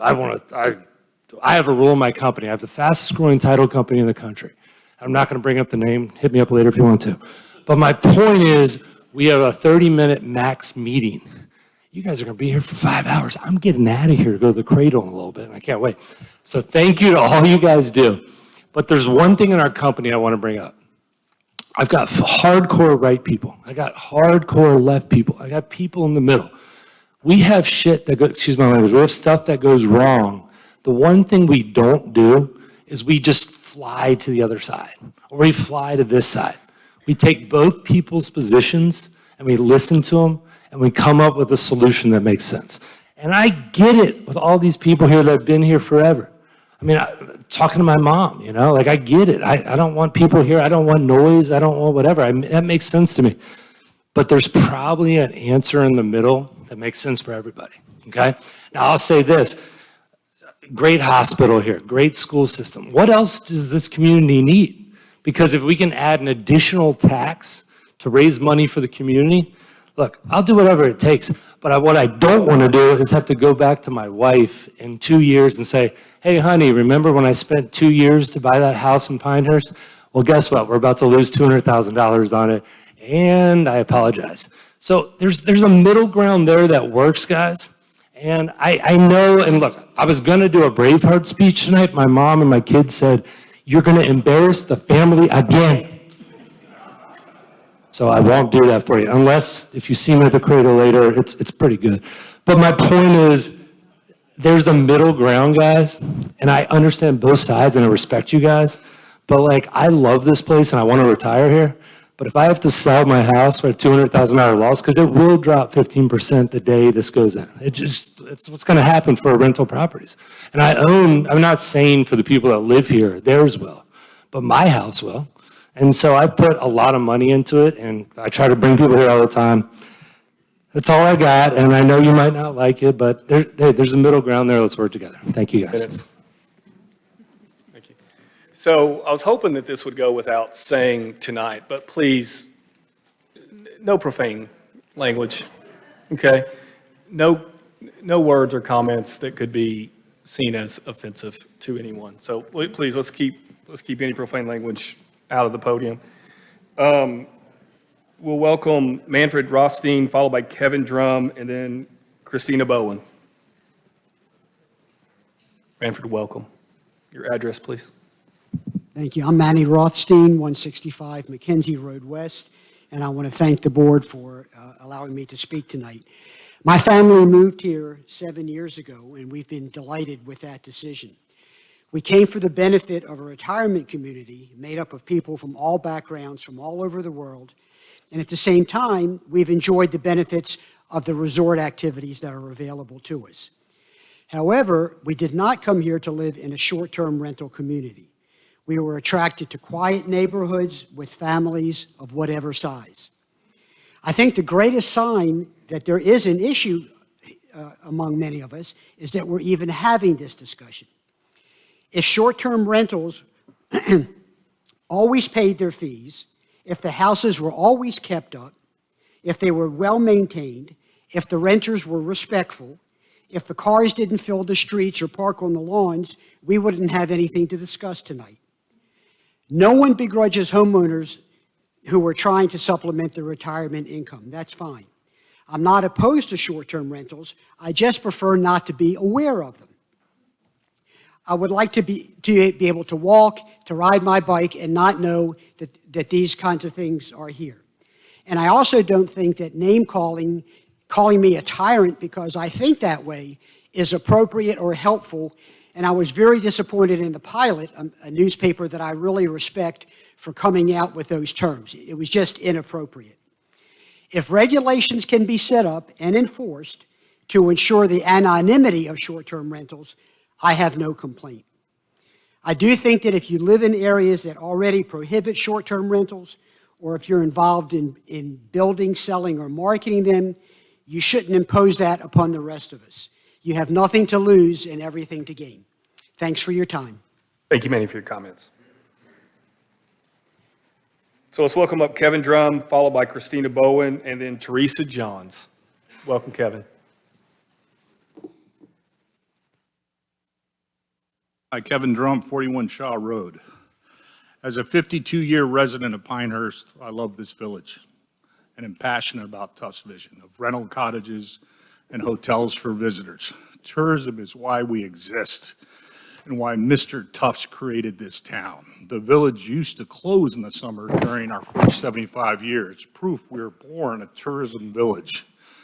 This will change that. The tourism economy is the economic backbone of our town. I've seen our town bankrupt in the 80s. I saw our village with empty storefronts in 2014. We are not immune from economic devastation. It can happen again, and I'm here to stop it. I love welcoming visitors. For those that want to ban, they don't seem to like to welcome visitors. Maybe it's a teachable moment for newcomers.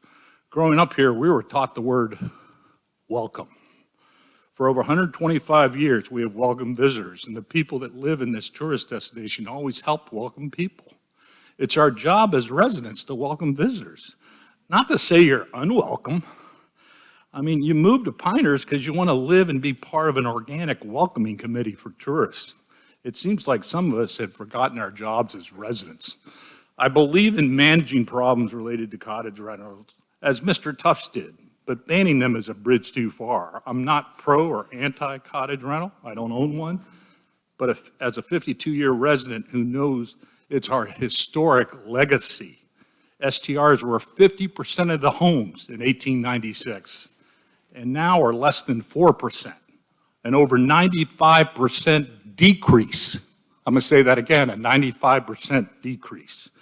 I'm here concerned about the village of Pinehurst and its tourism economy. I'm all for protecting neighborhoods, but you don't safeguard neighborhoods by destroying our economy. You only succeed in destroying Tufts' vision and create hundreds of millions in negative economic impact. And yes, I believe a loss of 1,000 jobs. I think you hurt village businesses, or worse, I think some are going to close. This is a public relations nightmare. We have no beach or mountains, yet people still come, invest, and spend their tourism dollars. We have finally become what we always wanted to become, the home of American golf. And this says, don't come, and throws it all away. I believe we'll give up our position as the home of American golf. People have choices about where to vacation, live, and invest. If you pass this, we will no longer be one of those choices. We have competitors who want them. If you don't want people to visit or invest in your community, people will do what you ask and stop visiting and investing in your community.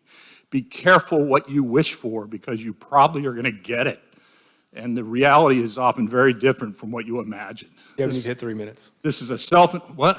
You've hit 3 minutes. Let me finish my paragraph. Sorry, yeah, sorry, I'm not just gonna- finding the end, yes, sir. I'm sorry. This is self-indulgent, serves the interests of a few over many, and is not based on facts. This is emotional decision, and emotion is being used as a weapon. I served on the P&Z board, and you deal in facts. Please do so today, because you have no facts. It's hearsay supporting these proposed amendments. A vote for this takes for granted all we have achieved in tourism. USGEDS, USGA, and I'm here to tell you that it all can go away instantly if you take it for granted. Thank you. Thank you for your comments, Kevin. So Christina Bowen, followed by Teresa Johns, and then Samantha Cole.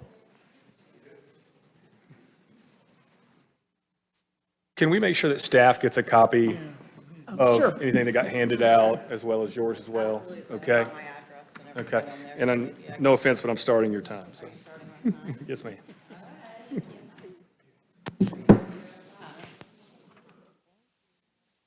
9, 8, 7, 6.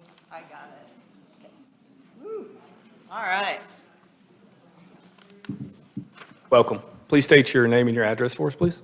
Bowen, 9 Pinehurst Manor. You've got it on the piece of paper there. Good evening, All right, ladies okay. and gentlemen. Thank you for the exercise. I have only lived in Pinehurst for a couple of years. It didn't take me very long to figure out that the fabric of this community is very strong. Like so many others, the unique character and charm of the village of Pinehurst captured me. Tonight, you're going to hear from fellow members of the community and be provided with reliable data, real stories backed up by factual evidence. We're going to speak about the quality of life, property rights, real estate values, ordinance violations, nuisance, the long-term plan, and economic impact. You're also hearing from those in favor of eliminating short-term rentals and that this ordinance is not a ban. For those of us that own a house in the village, that is exactly that. It is a ban. I come to speak to you from my experience in public relations and marketing on this subject. For the past 20 years before I came here, I worked in corporate hospitality for some of the world's best hotel and resort brands in top destinations from London to Paris, Amsterdam, and including Dubai Gulf. Years ago, I developed concepts and brands for hotels that are successful to this day.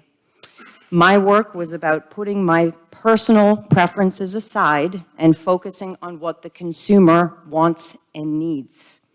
I urge you to take the same mindset when analyzing the current debate on short-term rentals. Short-term rentals exist in Pinehurst because there is a demand. Without the demand, the STRs would not be here. The demand does go beyond golf and tourism, and STRs are not necessarily just for parties and vacations. Short-term rentals are used by military families reuniting for the holidays, traveling doctors and nurses who are here saving lives, family members who come here to be close to their loved ones who are in hospice care, people who suffer from food allergies who need to prepare their own food or they will die, members of the community displaced by floods, fires, or natural disasters, and those waiting for their new homes to be built. A little word on branding. The village of Pinehurst can be considered as a brand of its own. A brand, by definition, is an intangible marketing or business concept that has its own unique identity and feeling. Brands take years to build, but can fail very quickly. Christina, thank you. You've hit 3 minutes. If you'll just find a Thank you. stopping point. Thank you for your comments. So I'll welcome up Teresa Johns, followed by Samantha Cole, and then Jennifer Carlson. Teresa, welcome. If you'll just state your address for me. Thank you. Good evening. My name is Teresa Johns. I live at 50 Glen Abbey Trail. Individuals define quality of life differently. Occurrences in a neighborhood that irritate one person, such as trash cans out too long or barking dogs, may not even be noticed by another person. The quality of life rankings from Pinehurst resident surveys over the past 4 years show most enviable results. In 2019, 92% rated it excellent or good. 2020, 95% rated excellent or good.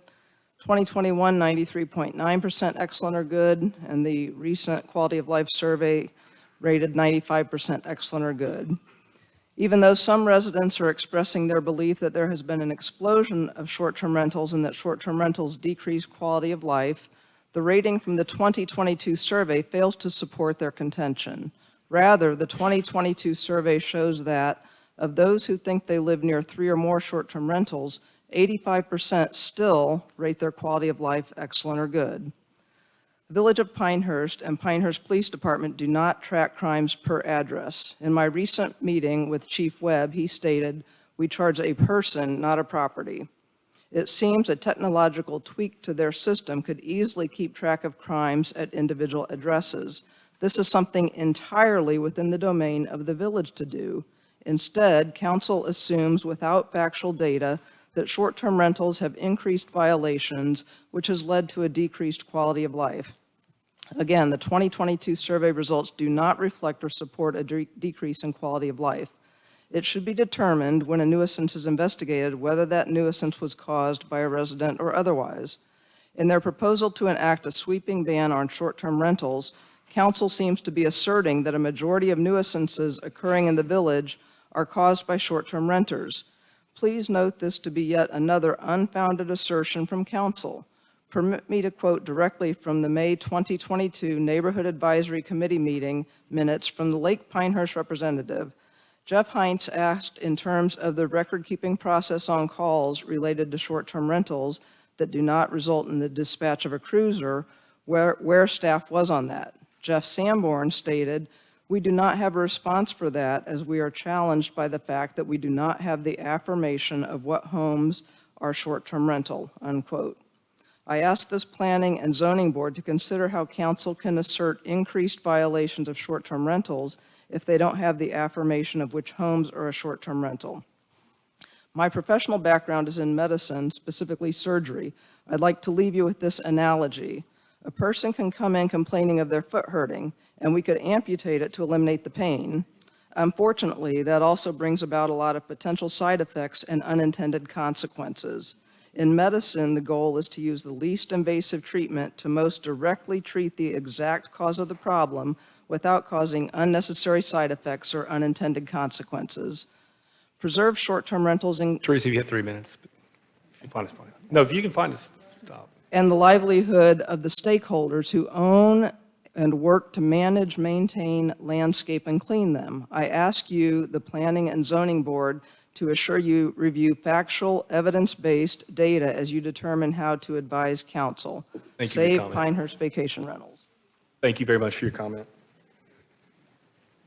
So we'll welcome up Samantha Cole and then Jennifer Carlson, followed by Kathy LaRose. Welcome, Samantha. If you'll just state your address for me. Sure thing. Hello, good evening. My name is Samantha Cole, and I live at 393 Lakeside Drive in Aberdeen. I'm a realtor representing the Mid-Carolina Regional Association of Realtors, and I own a vacation rental company representing 20 short-term rental owners, and I also personally own 3 rentals in Pinehurst. Pinehurst is a resort town that depends on the tourism industry. According to the Convention and Visitors Bureau, tourism brought in $673 million into Moore County in 2021. That money was spent at hotels, golf courses, retail outlets, gas stations, grocery stores, local restaurants, as well as distributed to service staff, landscapers, contractors, and taxes. The freedom to buy, sell, and utilize property as protected in the Fifth Amendment of the United States Constitution underlies all real estate transactions and markets. Any restrictions placed on a property owner from realizing the highest and best use of that property hinders economic growth and reduces freedoms inherent in our society. In addition, the NC General Statute gives homeowners the right to rent their private property as they see fit. GS 42A, the Vacation Rental Act, defines vacation rentals as residential properties and not commercial properties, as some will indicate this evening.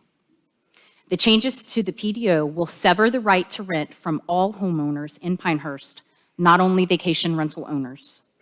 It will eliminate buyers, including second home owner buyers, creating less demand and decreasing property values. No government entity should have the right to strip a property owner from his or her right to rent. I ask you please save Pinehurst and not support the changes to the PDO. Thank you. Samantha, thank you for your comment. Second.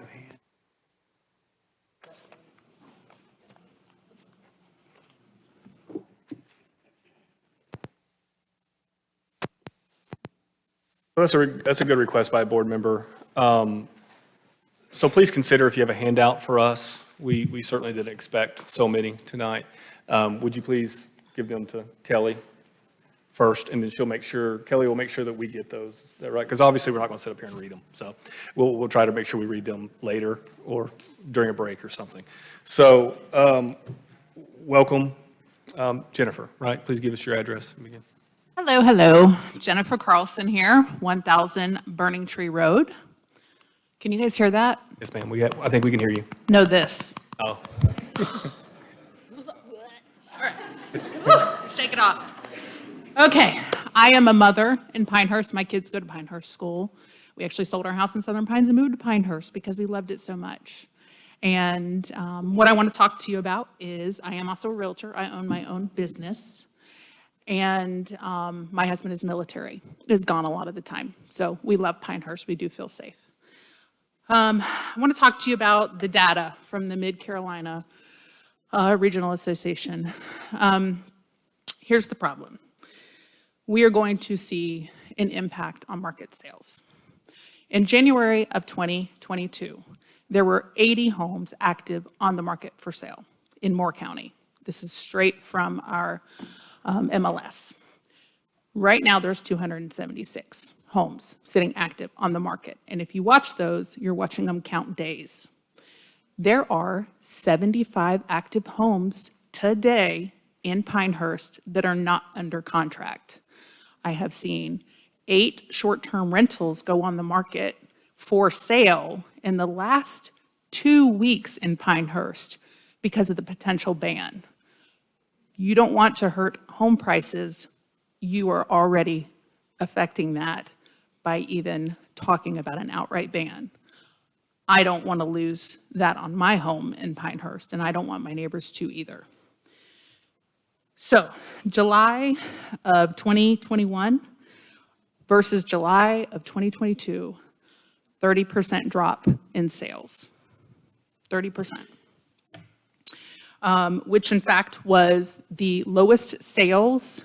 July of 2022 was the lowest sales we have seen since July of 2013 compared, okay? Year-to-date, home sales in Moore County are down 16%. In June of 2022, it was the second lowest amount of homes sold since June 2016. If the proposed changes to the PDO are approved, we do risk a drop in home values. Not everybody is an investor. You have people that move here seasonally and have to rent their properties out until they can move here permanently. We are hurting those retirees. You are going to flood the market with homes if you pass an outright ban, and it's going to add days on market for the homes that are already on the market. And it's 3 minutes if you just find a stop. okay. Last thing. It is, sorry, I'm so nervous. I can't even get it out. An outright ban is going to add days on the market, as well as flood the market with homes that people can't rent out. What does that what happens to sales price? They go down. So Thank you for it's your just comment. basic supply and demand, people. Thank you for your time. Thank you very Save much. Pinehurst, no ban. So we'll welcome up Kathy LaRose, and then in the queue is Brandon Goodman. And after Brandon, we're going to take a break, and we'll be roughly 1/3 through the comments tonight. So 1/3. 1/3. Hello. Yes, we will. Yes, we will. I actually anticipated So Kathy, this. can you just please give us your name? Kathy and address? LaRose. I live at 85 Ponte Vedra Drive. I'm an owner of Caldwell Banker, but I've been a Pinehurst resident since 1994. I met my husband here, which many of you know is Marcus LaRose, current husband, and we raised our family here. For the past 6 months, the Village Council's issues with short-term rentals have been about quality of life and protecting neighborhoods. However, at the Village Council meeting on August the 8th, Mayor Strickland made a different statement for the reasons he is in support of banning and eliminating short-term rentals. I'm going to quote Mayor Strickland, "STRs are created at the cost of the benefit of the people that want to own homes," end quote. The real estate market for the past 2 years has been insane. I've been selling real estate here since 1996. The past 2 years has been the most successful, highest volume in real estate sales I have ever seen. New listings had multiple offers. They've sold in weeks for well over asking price, but it wasn't driven by STRs or large investment groups. Over 90% of the homes sold in Pinehurst over the last 2 years are owner occupied. Mayor Strickland was also quoted as saying, "The issue is we have investors buying up lots of homes, paying over market, paying cash, doing anything to secure those properties and then flipping them into rental properties, short or long," in his quote. According to the data from the North Carolina Regional MLS, in 2020, there were 739 single-family homes sold in Pinehurst. A total of 36 of those homes were paid with cash and are not owner-occupied. That is less than 5% of the homes that are sold. And some of those are long-term rentals or second, and many of those are second homes. In 2021, there were 608 single-family homes sold in Pinehurst, a 17% decrease. A total of 54 homes out of the 608 were paid with cash and not owner-occupied. That is less than 9% of the homes sold. And again, many of those are long-term rentals or second homes. Mayor Strickland was also quoted as saying, "But what is happening is the public is being priced out of a home. Properties are being taken away from those who want to work in Pinehurst, and those folks who can't afford a home and are having to rent and are losing out on the equity opportunities so many of us have experienced in our lives." So as I look at this short-term rental problem, the issue of taking properties off the market, driving prices up, taking equity opportunity away from those who want to work and live in the area is an important aspect of my decision. End his quote. So, Mayor Strickland, as an elected governmental official, is saying he wants to restrict free trade in a real estate market by eliminating a sector of the buyers and make homes more affordable for lower income families.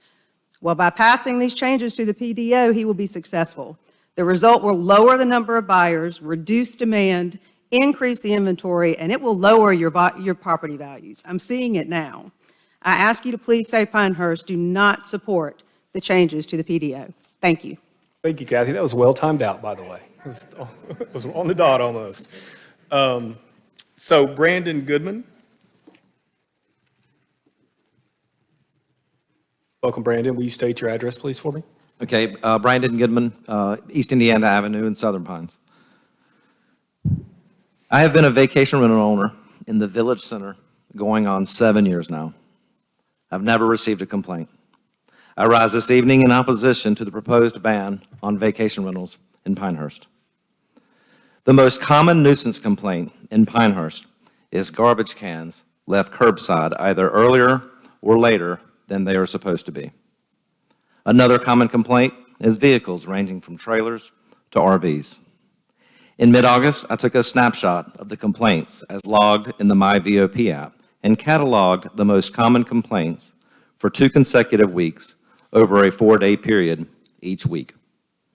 My findings are included as an attachment on the back of the handout that you will get. The most common complaints were garbage cans. There were 31 of those, and vehicles, 7.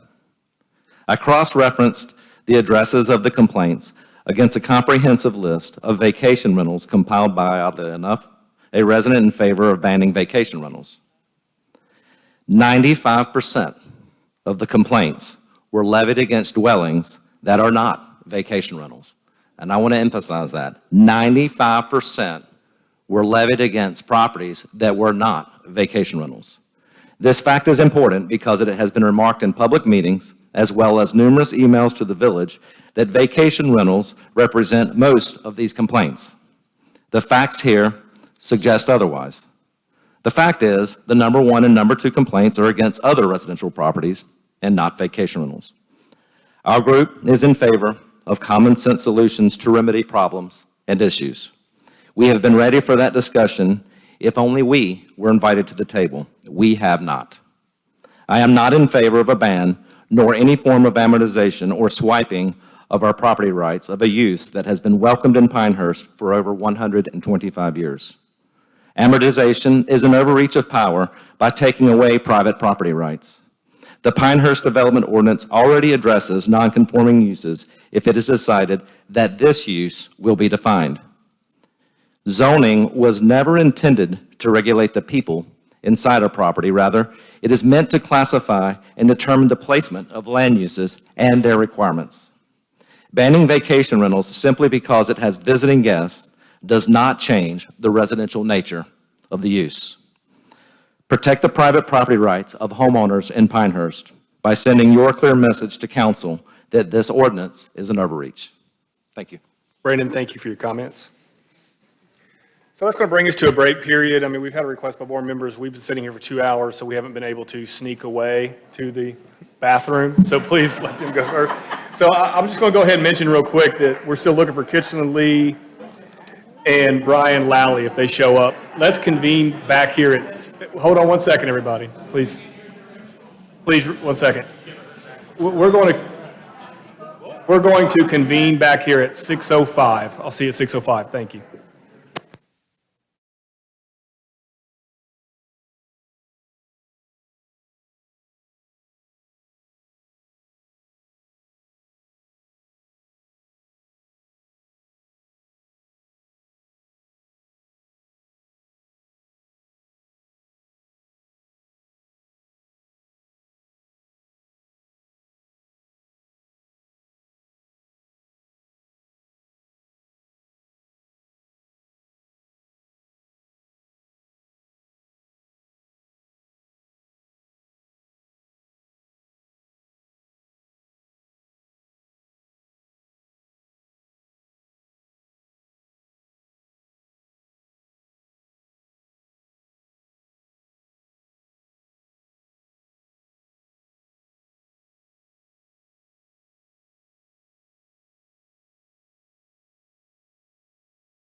Please, everybody in the room, please find your seats. Thank you for rejoining us here. We did run over a little bit, but I think everybody was okay with that. So the next three speakers tonight are going to be Nick Sino, Denny Onter, and Lori Bologna. So can we welcome up Nick Sino, please? Welcome. Thank you for having me. So my name is Nick Sino, 5 Piedmont Lane. Thank you for your time this afternoon. The Village of Pinehurst Long-Range Comprehensive Plan establishes the need to review and analyze vacation rentals to determine if anything needs to be done. The plan does not say to prohibit vacation rentals. In order to solicit community feedback under the comprehensive plan, the Village Council commissioned a survey as a predicate for pressing forward with the regulation of vacation rentals. However, the results of this survey do not show there is a real problem.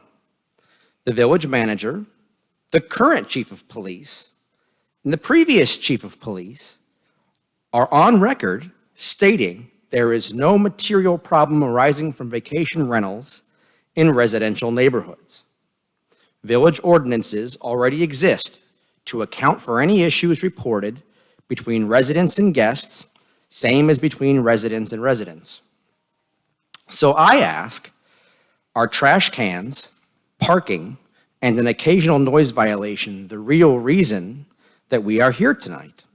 Or is the influence of a larger force at play? I am submitting a copy of an email from the Pinehurst Country Club to the mayor of Pinehurst, which is already public record. It is on the back of my handout, which you received from the clerk. You be the judge of the nature and intention of this communication. Government is simply not empowered to pick winners and losers in the marketplace. Prohibiting lawful business in order to tip the scales one way or the other is not the proper role of government. Neither government nor the public came to the aid of cab drivers from Uber, realtors from Redfin, attorneys from LegalZoom, or other industries disrupted by the march of capitalism and free enterprise. This should be seen for what it is: government protectionism of an industry that does not want to be disrupted by technology. I ask you to please save Pinehurst and vote no to the PDO changes. Nick, thank you. Did we get your address by chance? You did. Okay, so thank you for saying that. All right, so is it Denny Center or Denny Onter? I'm sorry? No. Donna, yes, ma'am, please. And again, please give me a little bit of leeway tonight on these names, and you can correct me when you come up there. If you would just give me your correct last name, Denny, as well as your address. It's Uten, Uten, okay, forgive me. yeah. Yes, thank you, ma'am. Donna. Welcome. Thank you. 1135 Morganton Road. I'm a realtor, a military spouse, and an STR owner. I have owned one of mine for 2 years and have never had a complaint ever, not even from my next door neighbors. In fact, my elderly next door neighbor called me today to ask how I could help her list hers on Airbnb. She's 85 or older. Our family has rented in town because I homeschooled my kids and they didn't have a big walk across the stage moment, so I had a big celebration and invited all of our family, so we had to rent out several Airbnbs to host those people in town for those celebrations. My husband is military and will be promoted soon, and I will do the same for him. Outside, family coming from outside, place to stay. It's just comfortable. They can go back and sleep and they can cook or whatever. So those are some positives. One thing I was going to say, you've heard a lot about nuisances, and this may be reiterating some of the same stuff, but all of those things seem to be just as much a nuisance for any resident, not just short-term rentals. And there just seems to be other ways that we can come to a joint decision about this rather than just a complete ban. There are other amenable things rather than just elimination. So that's one of the things I wanted to say. Nobody that owns an STR wants their guest to be unruly or to not follow their rules or their ordinances. I put 4 or 5 different checks and balances to make sure people know what I expect before they stay in my place. I do it nicely, but I post my rules in Airbnb. They're on the site. I post them in the house. I send them a welcome letter. I text them a welcome letter, and then I require them to fill out a jot form that basically goes over my welcome letter again, but they have to click it, so they've actually read it. So 5 different ways they hear what I expect, and I think that's the reason I've never had a problem. So there are ways that you can eliminate some of the problems if you're working this situation with your people. I think that was all I had to say. Thank you for listening to us. And Donna. again, I'm Donna Newton. Thank you, Donna. We're good. So is it Lou Bologna, followed by Elaine Bologna, and then Matt Vick?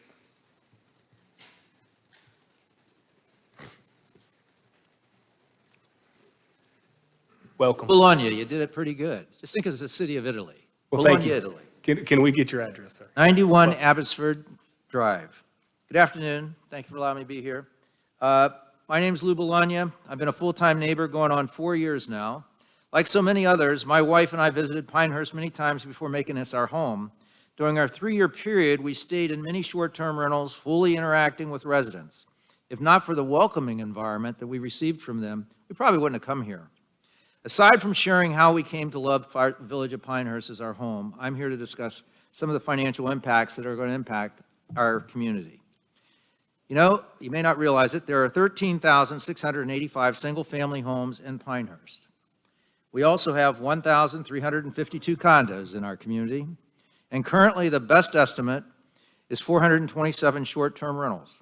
This does not include Country Club of North Carolina's homes or the condos managed by Pinehurst Resort, which then would make it closer to some of the other statistics you had. Based on the number of short-term rentals, what you may not realize, this represents just over 1% of the total number of residences within Pinehurst, or 138 single-family homes. So we're stinking the whole village up with 138 homes. So the actual number of homes, or as they were referred to from 1911 until 1970, was actually 68. In 1911 to 1970, we had 68 of these same homes. So as cottages owned by Tuff and other members has a net increase of over 54% over, are you ready, 50 years. I might add that Tuff himself was an out-of-state owner of these properties. Some neighbors believe big companies are buying all the homes in Pinehurst. It is true that some of the homes and condos being rented are titled to corporations. I know this because my wife and I represent 2 of those corporations for our properties held in LLCs. We're big companies. See, my wife, she's pretty small. In today's litigious society, it's prudent to hold your rental properties in some form of a corporation. Let's truly investigate how many of these big corporations are actually residents, because they mostly are. They're not big. More facts. The occupancy rate of STRs has been 55% for the past 3 years. That means that home's empty, you're right, for quite a while, so there's nobody there to bother you, and there's nothing worse than having a bad neighbor. STRs pay hospitality taxes. The taxes paid over the last 12 months represent approximately $1 million, which will be lost. Directly to our community, this is directly to us. Based on North Carolina Tourism Economics of 2022, approximately $20 million in food, beverage, lodging, recreation, retail sales would be lost directly here. How will you account for the loss of business to the current business owners, never mind the loss of employment which will follow? Some neighbors assert that 53% of the STRs will not be affected because they are not single-family residentially 3 minutes, Mr. located. Bologna. Okay, I guess I can be done. Well, maybe that's today. How fair or neighborly is it to steal the property rights from some of our neighbors and give the other ones a pass? I don't think that passes the fairness test. The Village of Pinehurst, we recommend that the council be unified in doing further factual basic research and work with the village and work with all residents to come up with a workable solution. Thank you for your comments. So we'll welcome Elaine Bologna, followed by Matt Vick, and then Susan Raff. Welcome, Elaine. Can you state your address for me? Also 91 Abbotsford. I'm Elaine Bologna, former stranger to Laura, now friends, and current resident. Please remember to have consideration for the history of the village of Pinehurst as you make decisions affecting its future. Carefully ponder the impact your determination will have on not only the future of the village, but also of Pinehurst Resort. Together, they represent the home of golf. Avoid a stain on that great reputation.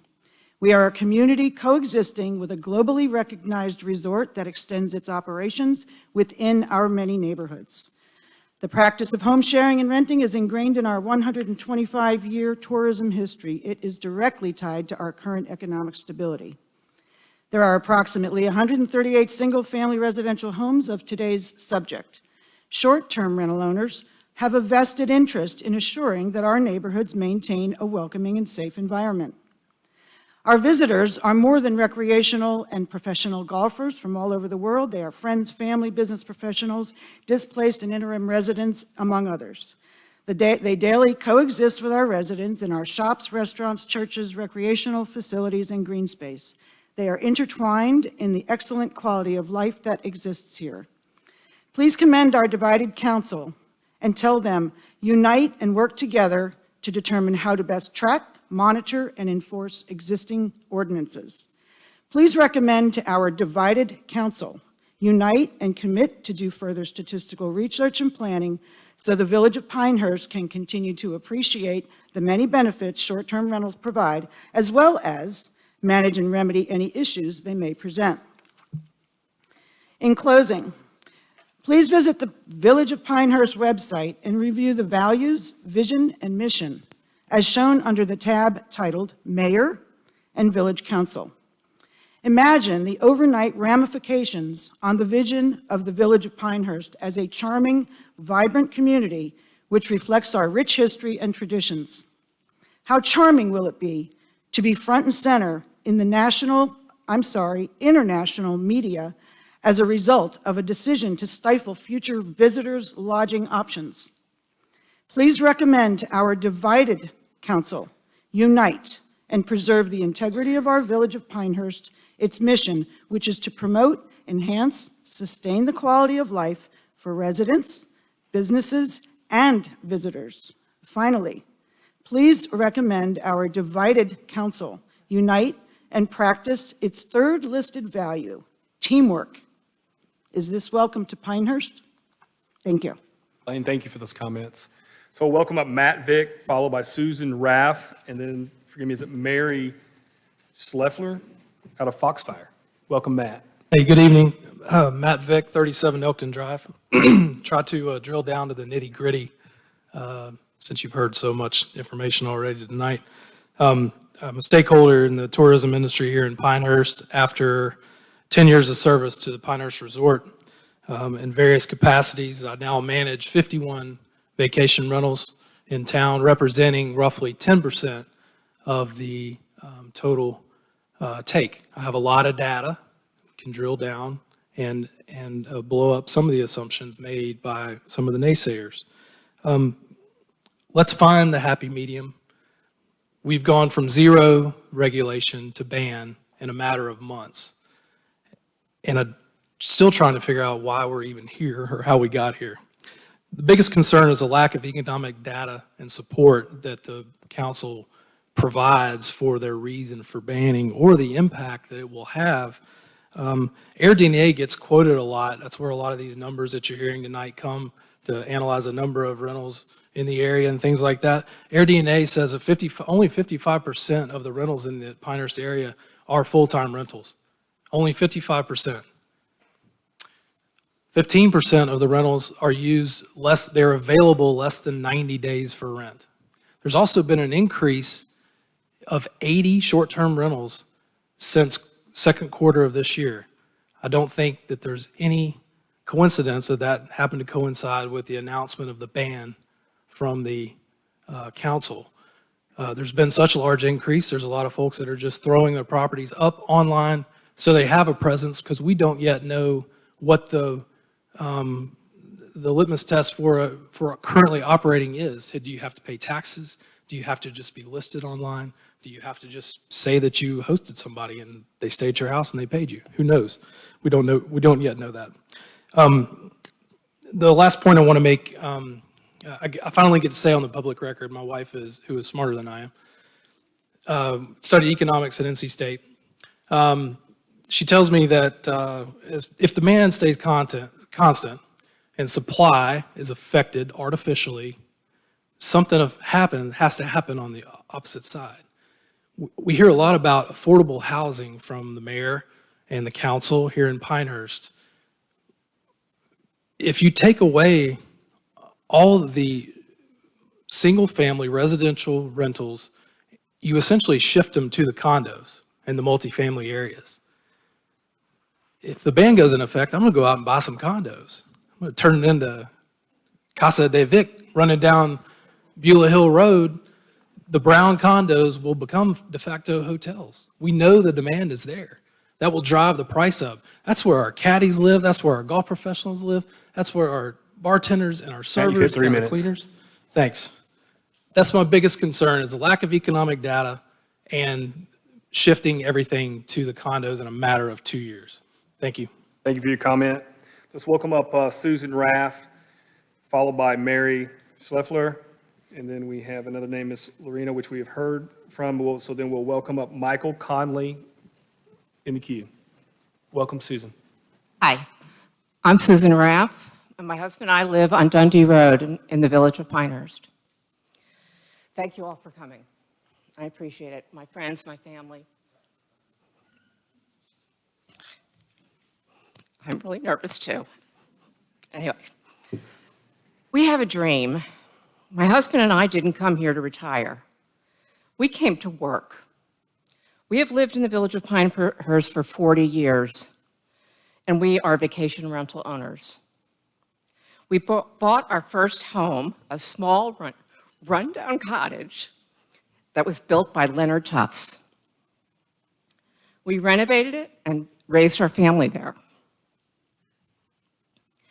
In 1983, we built another house right next door to accommodate our growing family. And instead of renting it full-time, we decided to rent it short-term so we could manage it ourselves, take care of it, and continue to improve it. This cottage we call our baby, our hole-in-one. This is where our dream began. That was 27 years ago. We did well immediately. We were the first ones listed on VRBO. We built up a regular clientele, so we built a third home next to that one, and we rent 2 houses. We have guests come from all over the United States, Canada, and the UK. We have many of them come back once, twice a year to play golf, shop in our stores, and eat in our restaurants. We have made many friends along the way.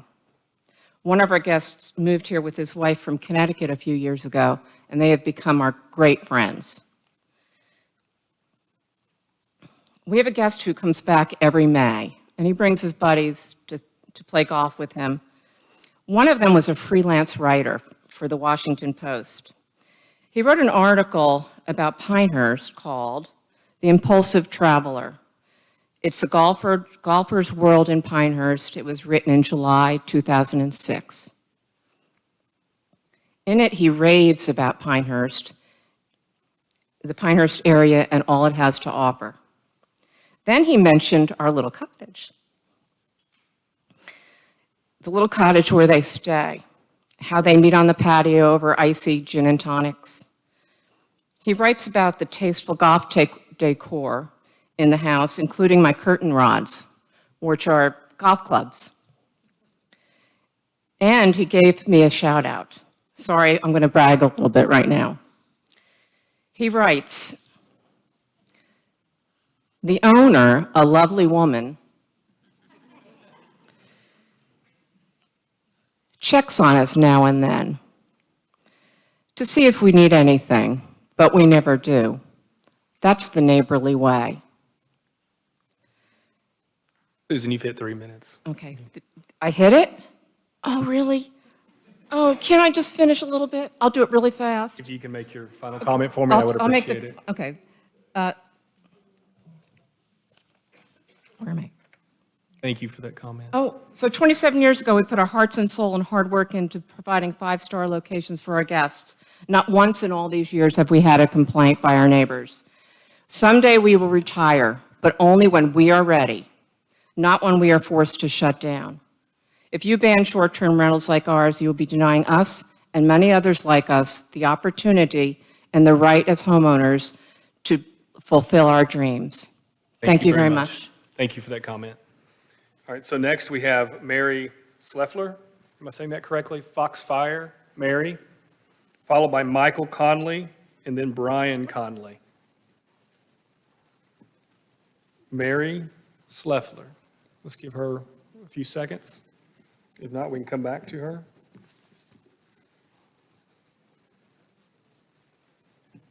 Okay, not seeing any motion. We can come back to her if she comes in. Let's go to Michael Conley, followed by Brian Conley, and then if we don't see Mary, it's Lisa Hesselden.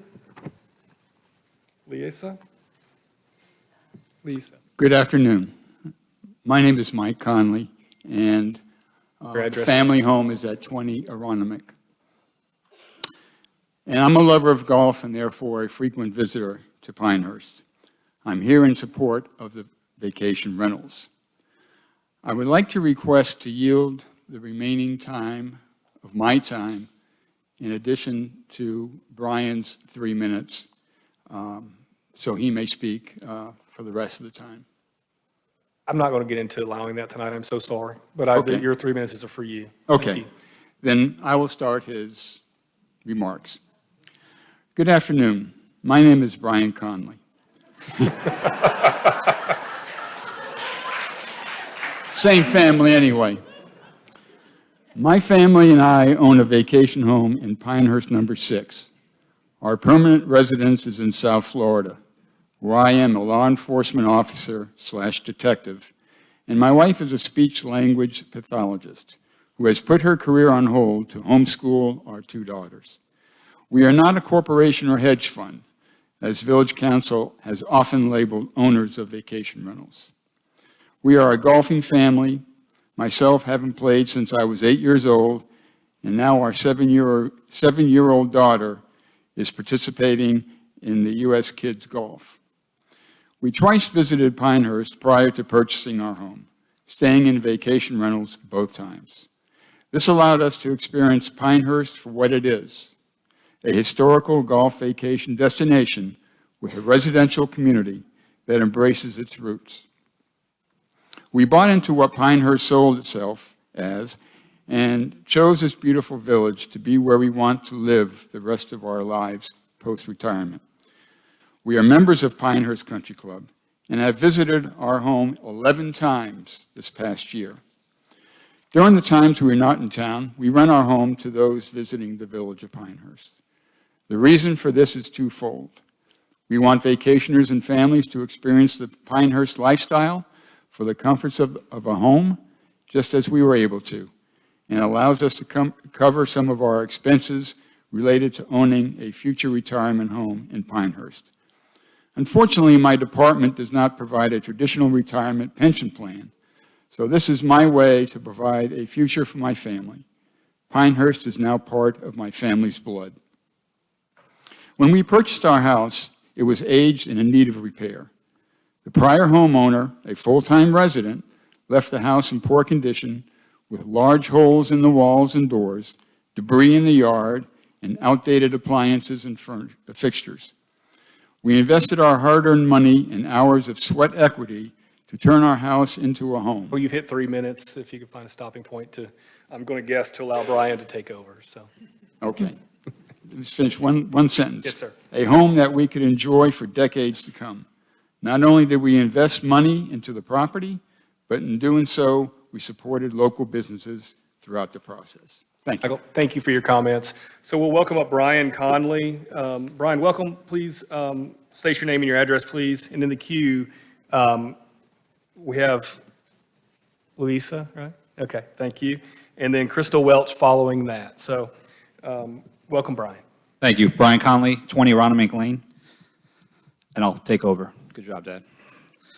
I was informed that the previous owner of our home presented a lot of nuisances that the neighbors needed to learn to live with as part of their daily lives. For example, one of the members of the family had occasional loud outbursts that were often heard from the exterior of the residence. The home was also said to have hosted large church gatherings at times. Additionally, a large bus was permanently parked in front of the house along the street, presenting an unwanted eyesore for neighbors. A large trampoline was set up on the side of the house and visible from the roadway in direct line of sight of our neighbors across the street. Now the home is updated on the interior and exterior to capture the spirit of Pinehurst. I would consider this an upgrade to the quality of life for our neighbors as well as the village. This past year, we have hosted a Donald Ross Invitational participant who was here with family, an executive director and 4 guest speakers in town for a conference, 2 families in town for funerals, a family in town to visit their father who lives in Pinehurst, a golf coach and a team in town for a tournament, 3 guys' golf trips, 1 ladies' golf trip, a women's collegiate golfer in town for a conference tournament with her family, a women's U.S. Open participant with family and caddy, a U.S. Adaptive Open participant with family, a group of teenage boys in town for junior golf tournament with their families, a 14-year-old U.S. Kids Teen Championship participant with family, and an 8-year-old U.S. Kids World Championship participant with family. We have received a total of 0 complaints from our neighbors regarding our guests or our vacation rental. We continually hear the council push the notion that vacation rentals are negatively affecting the quality of life in Pinehurst single-family neighborhoods. According to Citizens Connect, since May 1st to present, arguably the busiest time of the year, my neighborhood had 4 documented incidents, 2 frauds, a missing elderly person, and a natural death that were handled by the Pinehurst Police Department. None of these had anything to do with vacation rentals. Just this past Monday, my VOP app showed 6 reported issues/complaints on Aronimink Lane, a block of just 20 homes, ranging from garbage cans to a house with unsightly yard that looked abandoned. Again, nothing to do with vacation rentals, as they are occupied by full-time residents. You know what property didn't have any issues on Aronimink Lane? Our property.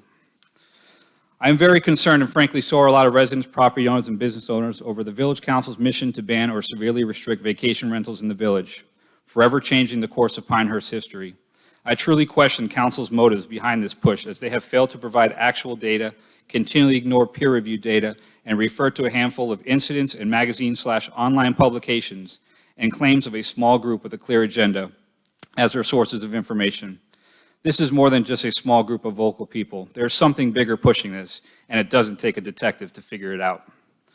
What is often overlooked is that owners of vacation rentals are ambassadors for the village of Pinehurst and the resort. Instead of dividing the village, we should all be working together as allies to continue to promote the village, the resort, and the future of our beautiful community. In closing, there has been talk about an amortization period of 2 to 3 years where homeowners would be able to recoup their investments. Let me be clear on the record. There is no dollar amount that can be assigned to my family's investment. It is priceless. It's future generations of friendships, experiences, and memories. Thank you. Thank you for those comments. So, Louisa, let's welcome you. Thank you for that. I am trying hard. I appreciate that. Welcome. Crystal Welch is next, and then Rose Heinz. Welcome. If you'll just please state your All address right. for me. I'm Lisa Hazelden. I live at 325 Linden Road. And there was some comments made here earlier. I'm going to kind of get off track here, but I'm a longtime resident. I was born here. My mother and other family members are from Moore County. Even though I've lived in different states as well as different cities in North Carolina, Pinehurst is my home. All of my family now lives here. I've listened to the bickering and the my way or the highway rhetoric for the past several months about short-term rentals, and quite frankly, I'm appalled by it. Pinehurst has always been a welcoming place for all people. My husband and I reside on Linden Road, and there are short-term rentals near our home. I know when people are staying there, and not once have I felt threatened or bothered by anybody staying in one of these houses. Many times they are young families pushing strollers, having kids in tow, and walking in front of the greenway in front of my house. I see them with packages in their hands, strolling back from the village, going back to their short-term rental as a family unit. And, you know, some of you would like for everyone to think that the people that come here, stay here, are drunk, disorderly, boorish people. That is not the case. There's always going to be a bad apple, but for the most part, what I have seen where I live and other places that I travel and stay in VRBOs and short-term rentals, our family has always rented vacation homes so that the kids and the parents and the grandkids could spend time together under one roof. There are always going to be people that like to stay in hotels. They're not going to go away, but there are people just like all these other examples. They want to come with their friends. They want to come with their family. They want to come with their grandchildren, and they all want to stay under one roof. And it was recently brought to my attention about a short-term rental, and I won't name the street and I won't name the street number, that the people got out of their vehicle with their groceries and their belongings and are walking into this house. And the next door neighbor comes over and tells them, "You are not welcome in our neighborhood." Who does that? That is just, it is appalling to me, absolutely appalling. And it needs to be, this is a great community. It always has been, and I hope that it always will be, and that it will be inclusive. 3 minutes. And that we can come to a solution as a community to find a way to make all this work. And that's really all I've got to say. Thank you for those comments. So let's welcome up Crystal Welch, and then in queue we have Rose Heinz, and then is it Jason Aslanian? Forgive me for that. Welcome, Crystal. Good evening. Can you state your address for me, please? I live at 2540 Longleaf Drive Southwest. I've never wanted to speak at any of these meetings because I didn't want to be picked apart by the opposition. I feel as a community, we are tearing each other down, like the woman who's sitting behind me tonight that has opposed every single person and personally attacked verbally anyone that has opposed her view. We can't do this. We need to come together. Many of us share the same view. Not great at public speaking, shaking, my palms are already sweaty. But I feel like I need to share my story on why I support these short-term rentals. I have 3 children whose lives are often disrupted by my husband's service to our country. He's an active duty service member, and it's hard to maintain an 8 to 5 Monday through Friday position raising my children while alone. My work with short-term rentals has been a huge opportunity for my family. I hear the arguments about disruptive short-term rental guests. You see, I live in this community. I live in Pinehurst. I don't want our community, my community, to be brought down by disruptive short-term rentals. I hear your arguments.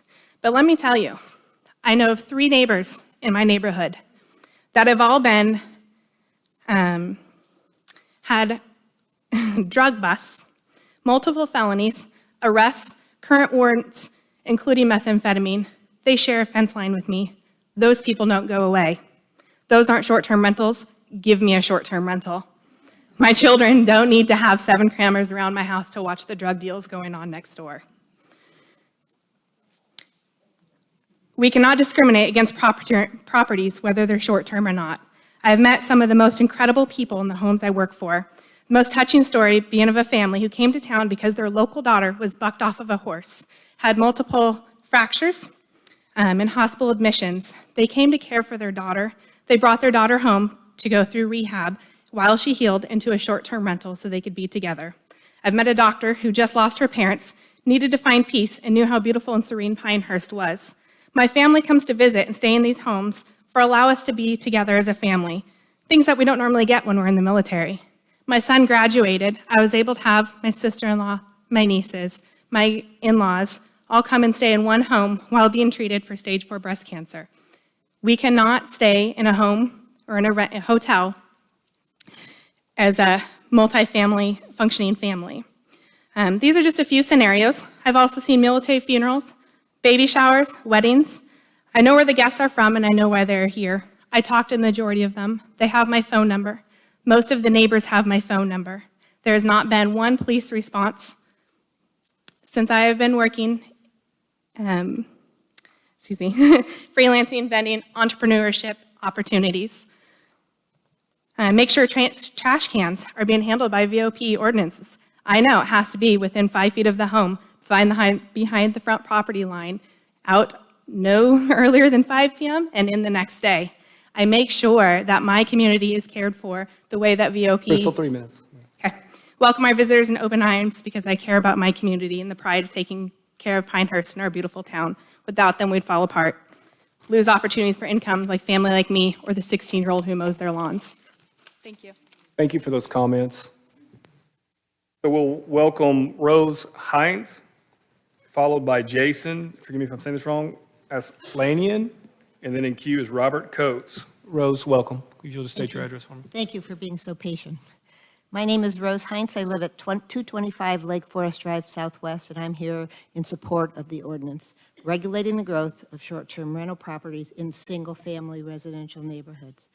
After 7 years of owning a home here, we suddenly found ourselves living next to a home which was recently totally renovated and purposely become a short-term rental property and then sold to an LLC based in California. It was certainly a surprise to us, and it hasn't been a particularly pleasant experience. We've attended council meetings for many months, and we've listened to countless discussions, both pro and con. We heard numerous arguments in those days against any type of regulation or restriction. They were mostly from investor owners, realtors, or managers of STR properties, the majority of whom are not residents of the village of Pinehurst, and many of them not even of the state of North Carolina. They spoke about their rights to own and utilize property whenever and wherever and however they chose, and how the statistics always supported that these properties were really a benefit to the residents and the community. However, they also have downplayed the concerns of the people who live near these properties and who have shared countless stories about how they have been negatively affected by them and how it's changed the personality of their neighborhoods. The most frustrating of all for me was hearing repeatedly that this is a resort community, and we as residents willingly chose to live in a community where short-term rentals have always historically been an integral part. I need to share you my story. Maybe we can put an end to that part of the argument. We bought our lot in 1997 after vacationing here, and like so many of you, we fell in love with the area, and my husband thought it would be a nice place to retire someday. We actually connected after our second or third visit with a real estate agent here who was really terrific. But he also understood that I was very reticent about the whole adventure at the time. I didn't play golf or play tennis, and I wasn't sure this was a good choice for me. He quickly responded that Pinehurst was very much a residential community. Tomorrow, he said, I'm taking you to what I think will be the perfect neighborhood for your family. And if you're still ambivalent about Pinehurst after that, well, lady, you're on your own. And the rest is history. We did fall in love with the Lake Pinehurst neighborhood and bought a lot on the lake.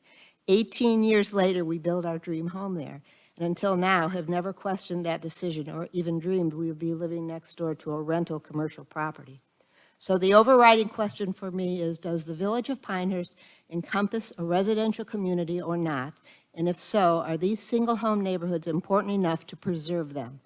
The identification and protection of these neighborhoods certainly was important enough to be included in the 7 guiding principles of the 2019 Comprehensive Long-Range Plan. Principle 3 actually includes the statements to protect and enhance the quality and character of existing residential neighborhoods and to enable residents to live in Pinehurst through all stages of their life.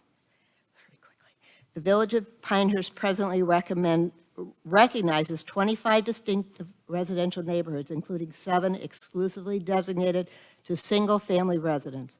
I hope that when this board, as well as the council itself, considers this ordinance, you'll do so with the understanding that the heart of Pinehurst is the residents who live here, shop here, vote here, send their children to schools here, support charities here, and most of all, take care of each other in their respective neighborhoods. Thank you for those comments, Rose. Thank you very much. So let's welcome up Jason's on the way to the board. Please help me with that last name and your address, if you would. In queue is Robert Coates and Steve Say. Jason Aslanian, 2060 Longleaf Drive. Thank you. I am Armenian, and the most famous Armenians are the Kardashians and Dr. Kevorkian, so I don't have that going for me. Well, welcome here tonight. Before I get started, I moved here about 13 years ago from the Chicago area, lived 17 years from there. I moved here for 3 reasons. The weather, obvious, less traffic, obvious, and the people. Those are people that live here and visit here. It's a unique community, and I feel that it will add years to my life as I tend to grow older and get more gray hair than I already do and retire. First, I'd like to make an observation when I walked in the room tonight. When I walked in, no matter what side of the aisle you're on, nobody was smiling. Everybody is unhappy. So I'll say to this board here, good luck with that.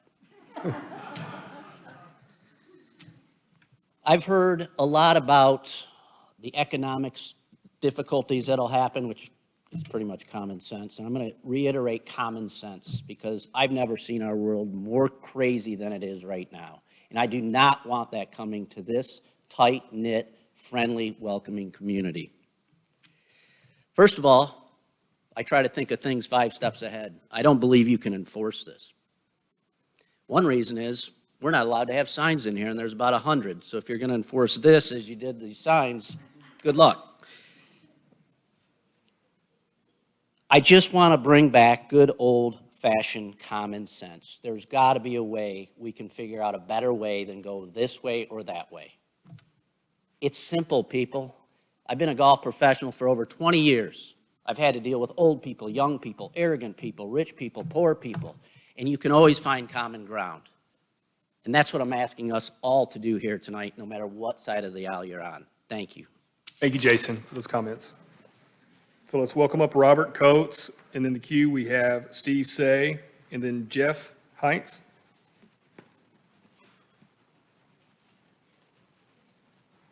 Robert, welcome.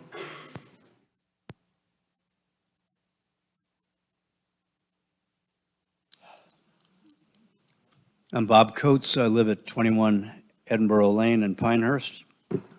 I've spent a long time reviewing both the current PDO and the proposed changes regarding how to treat STRs, and I like much of what I see. I have concentrated on Table 8.5, which sets forth the permitted uses, basically what can be done where, and I have paid special attention to the lodging section. In the current PDO, the table makes it abundantly clear that no commercial lodging is allowed in single-family neighborhoods. No hotels, no B&Bs except in 5-acre zones, no boarding or rooming houses, no dormitories, no RV parks. The intent is very clear. But alas, the current PDO makes no mention of STRs, as they pretty much did not exist the last time this portion of the PDO was updated. But the authors made certain to include language to cover other possible future lodging types. It says, any use not explicitly allowed in the table of permitted uses is prohibited.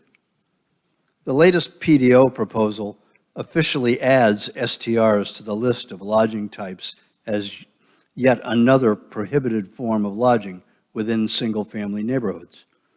It is difficult to understand, given the clear prohibition of all commercial lodging businesses in single-family zones, how a person of ordinary intelligence could ever truly believe that an STR would be allowed here.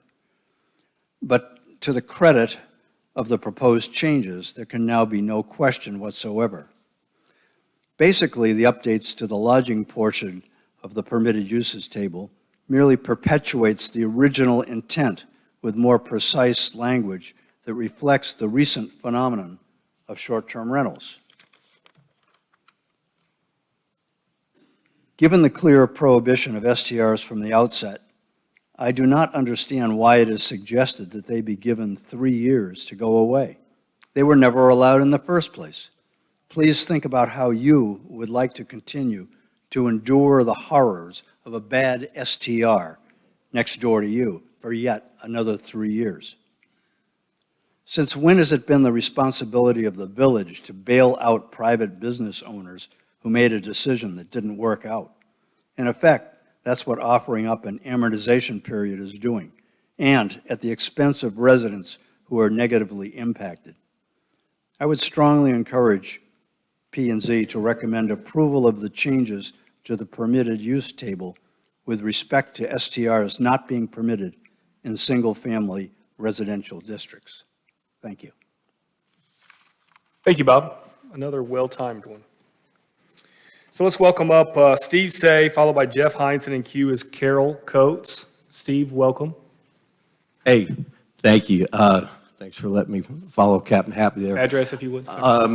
Steve Say, 5 McDonald Road East. And I had to clear something up from earlier. One of the first speakers was talking about, had a group of men late at night, and they were singing, and then they had a group of women afterwards. And he was asking, well, would women last longer than men? And I'm here to confirm that, yes, women will last longer than men. Hey, man, I've been waiting an hour and a half for that joke. Come on. All right, sorry about that. Anyway, so look, let's talk a little bit about the process. I'm against the changes. I'm for society and the world and happiness and all that bit.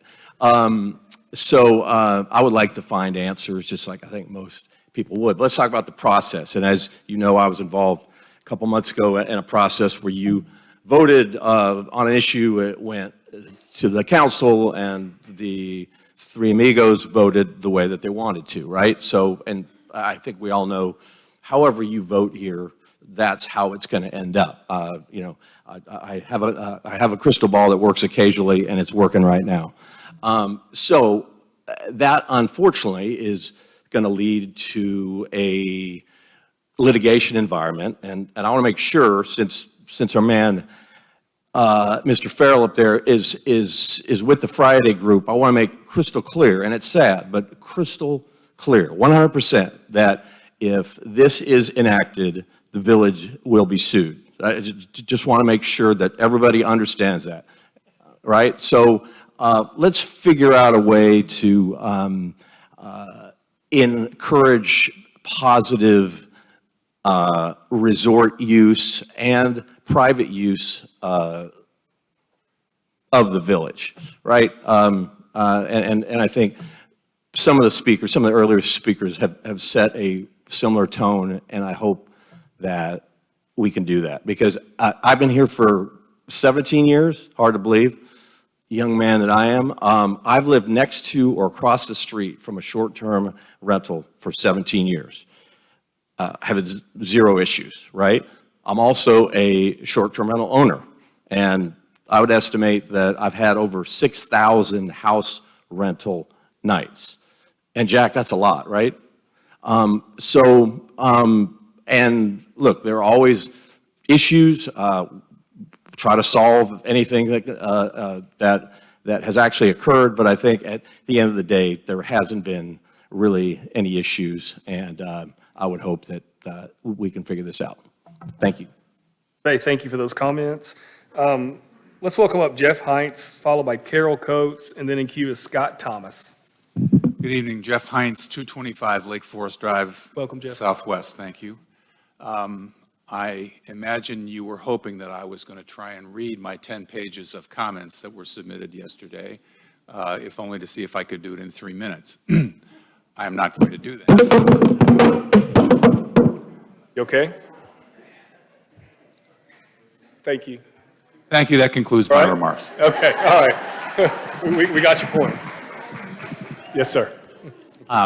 This lady right here just said that even the microphone is tired. So rather than try to speed through the 10 pages of comments that I gave you, I'm going to say something to you that I have said countless times over the years that has held me in good stead, and that is, I agree with Mrs. Heinz. Thank you very much. Thank you for your comment.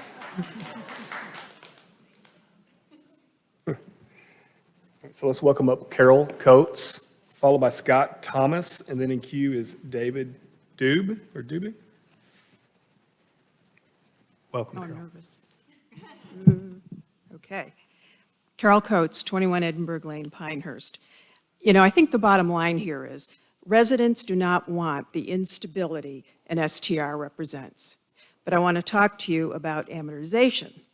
The memorandum from staff to the Village Council recommends a minimum 3-year amortization period so that STR owners can, quote, recoup their initial investment. Well, I would like to know why we think that any amortization period is necessary.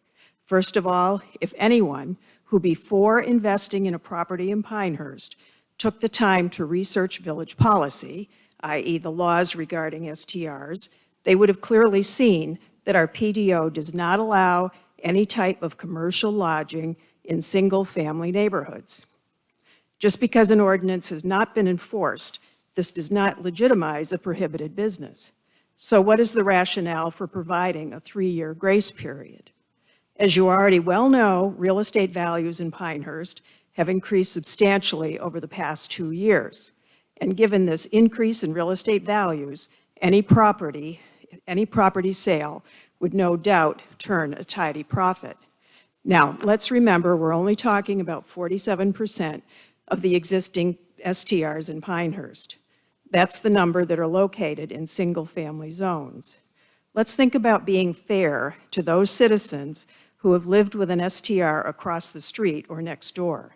Asking them to just sit tight for even 2 more years is already asking too much. These people bought their homes anticipating they would be among neighbors, not a new group every weekend. It's been said that the village is divided. No, the village is not divided. The divide is between the citizens of Pinehurst and the STR owners, and 77% of these owners are not even Pinehurst residents. How many residents have come before Village Council supporting STRs? I've never heard anyone say they wish they had an STR next door. The people who want STRs are the non-resident owners who are clearly financially motivated. Who is it that you have an obligation to support and protect? For people in our neighborhoods, this is a quality of life issue. STRs have never been a permitted use, so to give them 3 more years to operate is just not reasonable. When you're making your recommendation to the Village Council, my hope is that you will show your support for the residents of Pinehurst and reject the 3-year amortization period. You owe this to the citizens of Pinehurst. Thank you. Carol, thank you for those comments. So let's welcome up Scott Thomas, followed by David Dube, and William Hughes is in the queue. Scott, welcome. Will you just state your address for me, please? Scott Thomas, 2133 Midland Road. My name is Scott Thomas. I'm a resident of Pinehurst. I've lived for years with my wife and 2 children across the street from the Pinecrest Inn and beside the Barrett House. We now use the house as a vacation rental along with 2 more in the Village Center. These homes are in the epicenter of tourism for Pinehurst, not only for guests staying overnight, but also folks here for the day or evening. I have never experienced any of the troubled stories spoken here either when I lived in the village or as a host of my vacation rentals. I certainly never have experienced any activity that would warrant banning vacation rentals in Pinehurst. Please protect the basic options we have as private property owners. Thanks. Scott, thank you for those comments. Next, we have David Dube, William Hughes, and then Linda Guerrera. David Dube? All right, so we have information David is not with us. No. If you can submit your comments or at the end we can read something, okay? So let's welcome up William Hughes. William? Mr. Hughes? None? So no William Hughes. Let's go ahead and move on to Linda Guerrera. Linda? Okay, so no Linda. So Ray Angelier? Ray Angelier? So I'm going to read off 3 names. So Ray Angelier, A. McCaskill, and Tamara Morris. Do we have A. McCaskill here? Ray Angelier at 20 Hillcrest Road in Pinehurst. Hearing no, we can come back to Ray if he comes in. A. McCaskill at 25 Winchester Circle. So also no, not here. Tamara Morris. I hate that we're outlasting everybody. Tamara Morris. And I say that wholeheartedly. No Tamara Morris. I believe so. Maybe not. So Avery Hilbron. Avery Hilbron. Avery, welcome. Please tell me if I did not say that name correctly, and please state your address for us, please. Hi, Mia. She's I'm at sorry? home. That's my girlfriend. Oh, okay. I'm Avery. I live in Durham. My short-term rental is at 82 Deerwood Lane in the number 6 neighborhood. I use the home as a vacation home as well as rent it out while I'm not there. I drove down here and took some time off work this afternoon to be here in support of short-term rentals. So a lot of the points, I sent an email originally to a lot of the council members. Will be present from a lot of the people that have spoke tonight. So I'm not going to go over a lot of those to try to make redundant comments, and just wanted to speak to some of the personal sides, how this will affect me. So this property has allowed me to achieve financial freedom at the age of 27. I still choose to work, but now I make enough money for my properties that I professionally manage, only one being a short-term rental, to allow me to quit my W-2 job. But my goal in life is to be a stay-at-home dad and provide generational wealth for my family. None of this is a get-rich-quick scheme, and I've sacrificed holidays, weekends, and all of my free time to do this. If this decision goes through and sticks, it will strip away my years of hard work. None of the quality of life issues exist at my short-term rental, mostly the biggest one being trash, thanks to Crystal, who takes care of the trash for me. I also spent just about every penny I had to get this short-term rental up and running, which for me was $135,000, down payment, closing costs, renovations, and furnishing. And I'm originally from Canada, and the States is a very different world, even though culturally the countries are similar. I'm grateful to be Canadian, and I'm grateful to live in America, where it's statistically the easiest place in the world to be successful, make money, and a place full of convenience. I could not have built my rental portfolio, achieve financial freedom, or have had the ability to post videos on social media and make a living wage from that without living here. So, however, there's one thing that people from this country, for the most part, are not good at, and that is being brought to light from this entire discussion. And that would be the ability to listen, to be open-minded. America is so polarized that even when valid points are made on either end and are brought up to people and people hear it, they're too prideful to change their mind, even when the facts show it's clear they're wrong. Like determining the length of time it takes to recoup your investment without involving taxes into the equation, looking at averages and not knowing that it's not an additive metric to get to a total, or giving a poorly done survey that a tiny fraction of people complete and take the findings that are just correlation statistics and interpreting them as causation to corroborate your own opinion as fact. With that being said, I'm totally open-minded to all the proposed changes. So I thought this was to the council members, but board members, I ask that you listen and think critically about the words you are saying and hearing and the decision you are making and how it will impact the people you're representing in the village of Pinehurst, as well as its visitors and not just your own opinions. Thank you. Avery, thank you for those comments. We have, is it Lisa Kecker at 70 Laurel? Lisa, welcome, and please correct me on that last name if you would. My name is Lisa Keeker, and I live at 70 Laurel Road, which was built in 1896 as a short-term rental. I first moved to Pinehurst full-time a decade ago. Every year I lived here full-time, I used vacation rentals to bring in my company's regional directors for twice-yearly meetings, to provide extra housing for my family for special events like my son's 4th birthday. When we had a storm damage our house, I desperately looked for a short-term rental and instead lived for 3.5 weeks at the Carolina with my then 3-year-old. They were thrilled when we left. When my husband and I had an opportunity to buy Walnut Cottage, we leapt at the chance to come home to Pinehurst. Pinehurst is our home. While we made preparations for our children's schooling and moving our companies here, we've allowed incredible guests to stay in our home. I haven't seen any drunken golfers, but I've seen a handful of CEOs of organizations moving to Pinehurst, sponsors of corporate conferences, and participants in major tournaments. But mostly I've seen families just like mine, celebrating 72nd birthdays, 30th wedding anniversaries, and brand new weddings. They're here to fall in love with Pinehurst, and short-term rentals make that easy. I've heard comparison of Pinehurst becoming Myrtle Beach, which seems like a foolish apples to oranges comparison. We're not in danger of becoming Myrtle Beach unless you can reroute the Atlantic, build a billion-dollar boardwalk, and turn Donald Ross into dinner theater.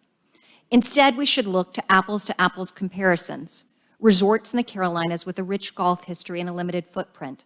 We should look to Kiowa, which has not only embraced short-term rentals, but made them a pivotal part of their growth. If we're seeking regulations, I encourage you to look at what they have put into place, as it is the most similar market to Pinehurst. A finite number of people and visitors seek places like Pinehurst, and they have a choice to go elsewhere, taking not only the $1 million+ in taxes their visits to short-term rentals bring in, but thousands of restaurant bookings, millions of golf balls hit, and hundreds of credit cards run at each boutique. As I move here again full-time, if this ban is put into place, you'll force me to move my biannual meetings from Pinehurst. You'll ask me to task my parents to celebrate the holidays, all while eliminating my rights as a property owner. I respectfully ask that you ensure the rights that have been granted to Pinehurst residents continue and allow single-family homes just like mine to continue as the vacation rental they have been since 1896. Thank you very much. Thank you, Lisa, for those comments. So we would like to welcome up Bill Laney. Bill at 685 Diamond Head Drive, followed by Jason Collins, and then Lynn Goldhammer. Do we have Bill with us still? Bill Laney. I don't see Bill, so we'll move forward with Jason Collins. Jason? Jason Collins. Seeing no action, we'll move forward. If I pass any names and someone walks in, we'll be more than happy to hear you. Lynn Goldhammer? Lynn? No Lynn, seeing no action, we'll move on to Tiffany Evans. Welcome, Tiffany. If you'll just state your address for me, thank you. Sure, Tiffany Evans, McFarland Road, and thanks for hanging in here, everybody. First, I just want to say, you guys are so friendly and so attentive, and I'm just impressed. I wasn't expecting it, and I appreciate that. I don't have any statistics. I don't have anything really mind-blowing. I just want to encourage moderation. And I read in the paper a while back that they were proposing the fines, and I thought, wow, that is such a middle-of-the-road concept. I am blown away that our town councilor, they came up with something that's not extreme. And then I read that the banning is the actual long-term goal. And I thought, oh, okay, I spoke too soon. I understand that there are people that are having problems with their neighbors, and I absolutely 100% sympathize with each and every one of you. But you can't control your neighbors, whether they're here short-term or long-term, and I think that's pretty well known. One thing you can do is, in the neighborly ways, try to communicate that with the neighbors and say, hey, can you work on this?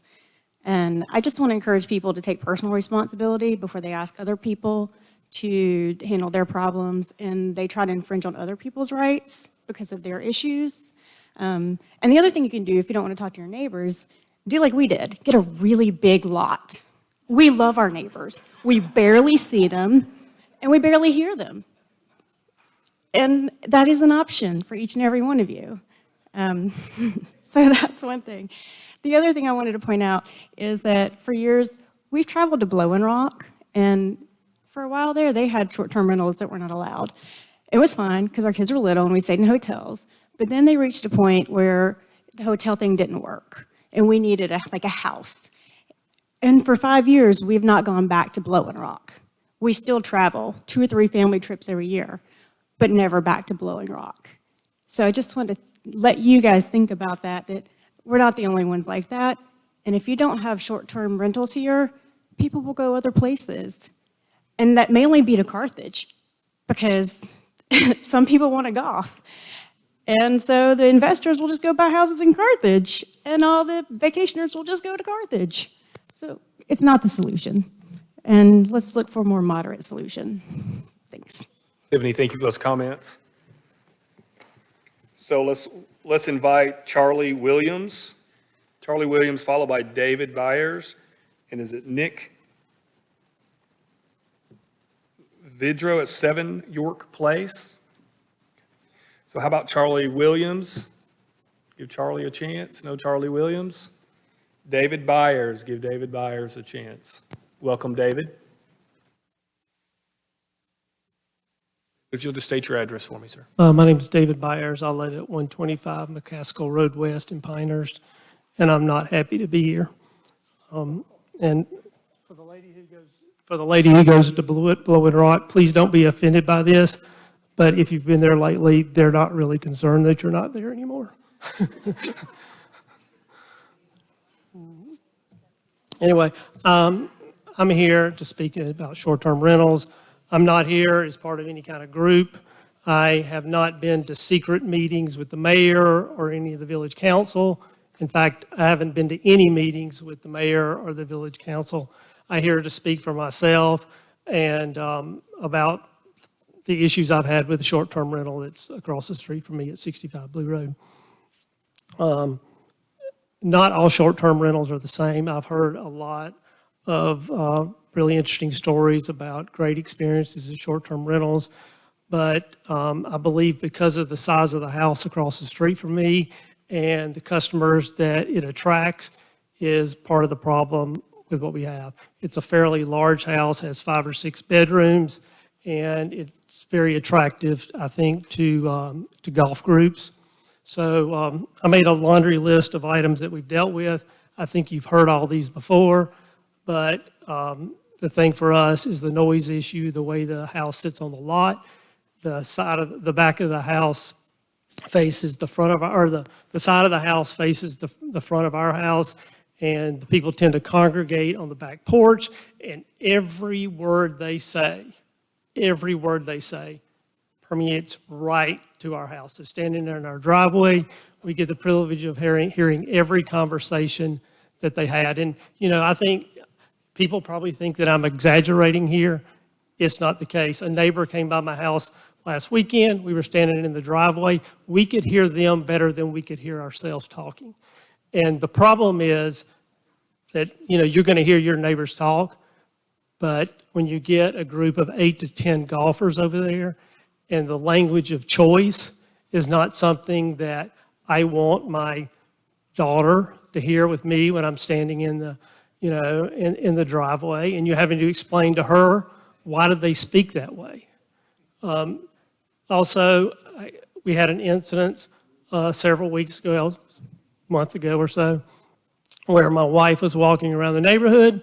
She came down in front of our house, and a car and a black SUV came up behind her and made a very inappropriate comment, sexual in nature, very disturbing, and then they turned into the short-term rental at 65 Blue Road. Not all these people that come into these neighborhoods are the best people. They're not. And how you regulate that, I don't know. Okay.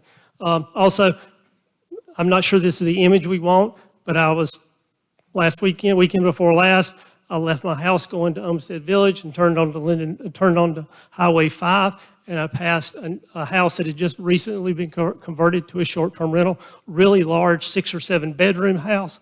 There were 20 to 25 people in the front yard sitting in lawn chairs, playing Pong on a makeshift table. I'm not sure that's the image we want in Pinehurst. Thank you. Thank you, David, for those comments.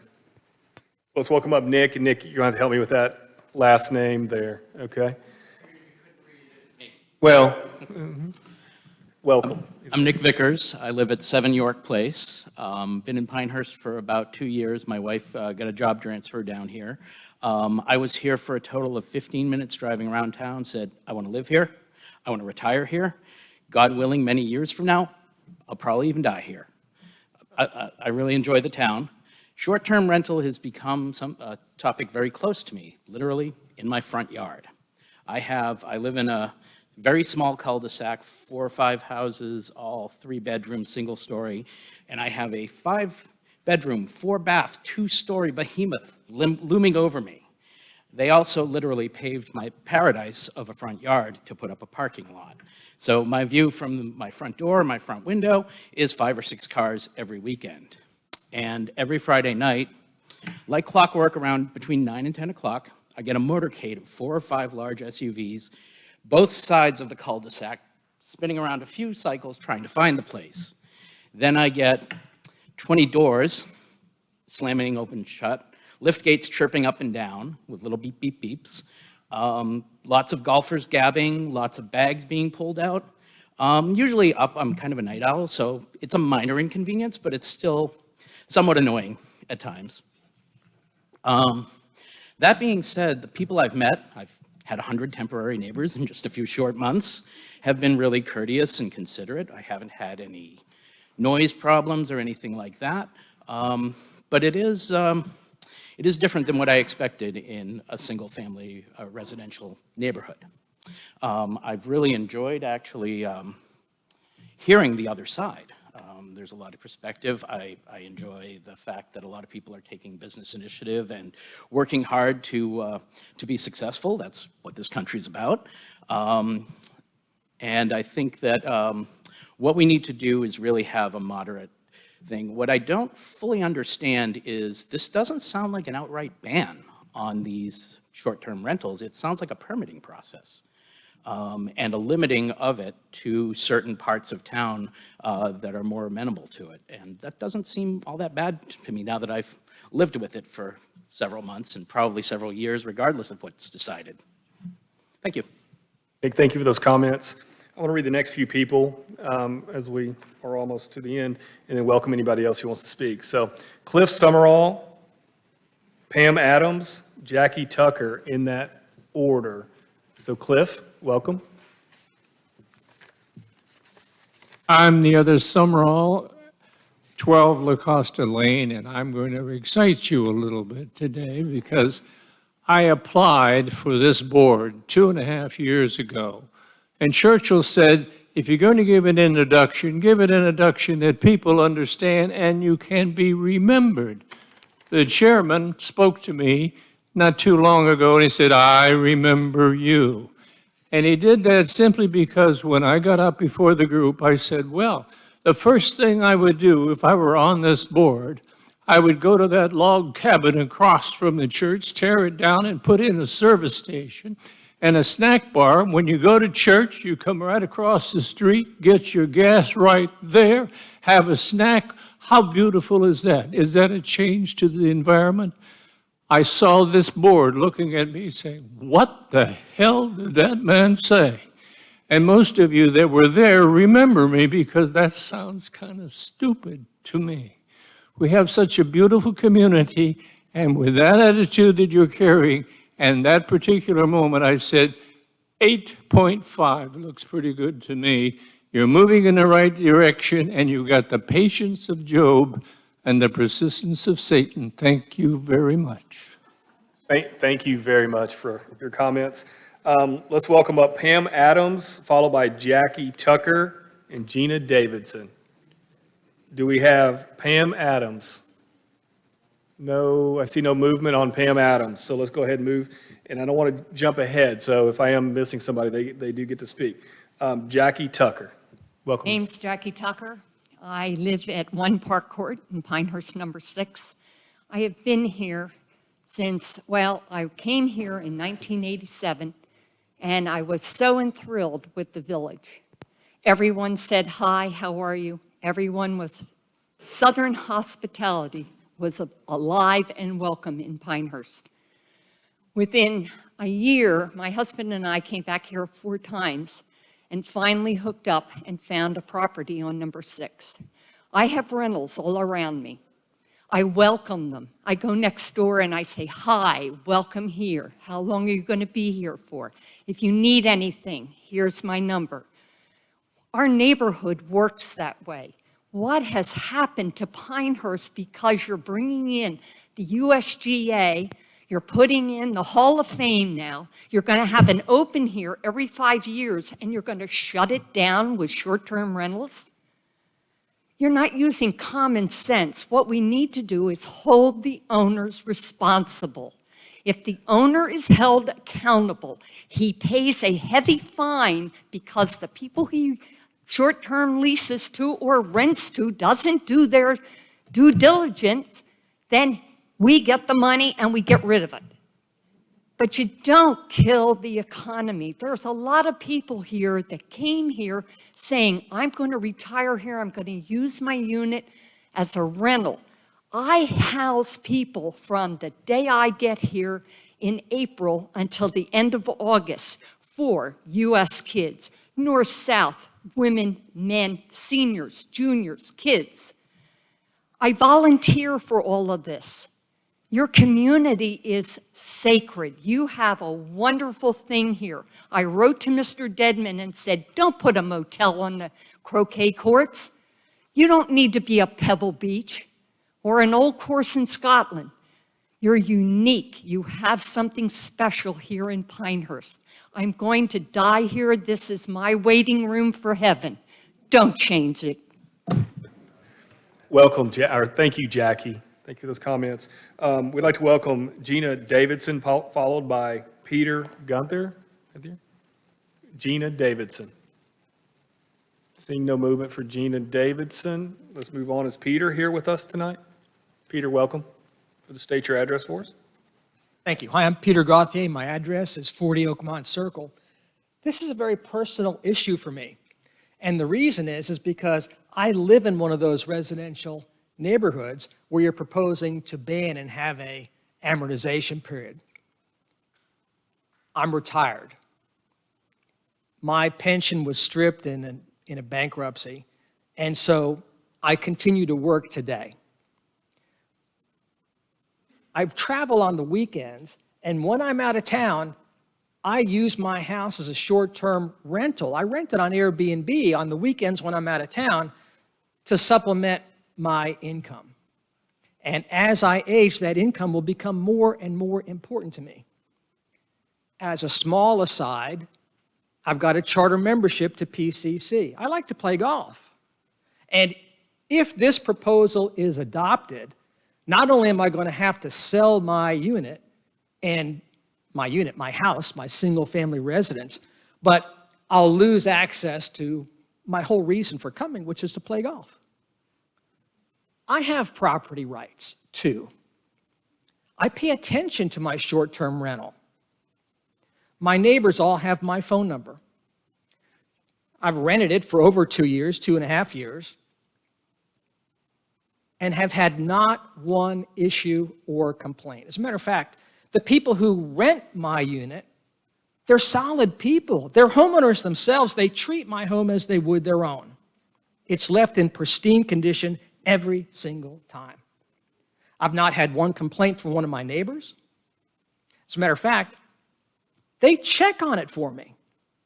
And as an additional layer, what I do is I have a Ring doorbell. I monitor who comes and goes and when they come and go, and it's recorded in the cloud, so I have a record of it. So while I understand the concepts of fear, uncertainty, and doubt with respect to, well, I don't know who these people are, I still have rights as a property owner that irrespective of anyone else's fear, uncertainty, and doubt. The record of police responses to short-term rentals, it's minuscule if it exists at all. What I would ask you to do, what this whole issue revolves around, is how do we deal with bad behavior? We have a police force for that. Everything else comes within our rights as homeowners. Please respect that right. I need this home as a short-term rental to supplement my retirement. Don't take it away. Thank you. Peter, thank you for those comments. So that's the end of our list. Has there been anybody who has come in late that would like to speak, or do we have anybody who would like to say a comment? Steve, you've already said a comment, I'm sorry. Was it? You've already spoken, right? No, you have not, yes. Okay, all right. I'm sorry, that's not Steve, I confused you. I really am sorry that I confused you. Same shirt. There's a few people welcome to the board. State your name and your address for me, please. Thank you. My name is Marcus LaRose. I live at 85 Ponte Vedra Drive. And for the sake of time, I'm just going to mention one thing that nobody has talked about is the fact that U.S. Kids is an annual event. It comes every year, and it contributes close to $12 to $15 million a year. Without short-term rentals, That event will not be able to exist in this town. They're going to have to take that somewhere else. Thank you. Thank you for those comments. Anyone else? Welcome. Please state your name and your address, and I'll add you to the bottom of the list. Thank you. My name is Pete Green. I'm at 700 Linden Road. I am a former short-term rental owner. I had a condo in number 6, redid it, never had a problem out of it, kept 4 people there usually. It rented about 80% of the time. COVID came. I have sold the rental. I made a great profit off of it. I was on the 12th tee box of number 6. We did things right with that, kept an eye on things, kept people, neighbors, got my phone number. If you need anything, I was over there once a week pretty much, trying to fix something. However, I am at 700 Linden, and I've heard a lot of things here today that people say that we own short-term rentals. We've never had a problem. Well, if it would be counterintuitive to have somebody come up here and say, I've got short-term rental, and I got problems all the time. So I think we need to hear from the other part of that. I haven't seen any drunk golfers. 700 Linden, I'm the last house in the historic district. Come over to my house over the weekend, I'll take you next door. The house next to me and the one next to it are both short-term rentals. This is $1 million home.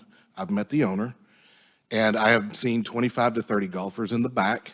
They come in every Thursday, Friday, leave Sunday, and it's usually 10, 11 o'clock at night. They will settle down, but they put a pool in now, so this is during the summer. There's noise, racket.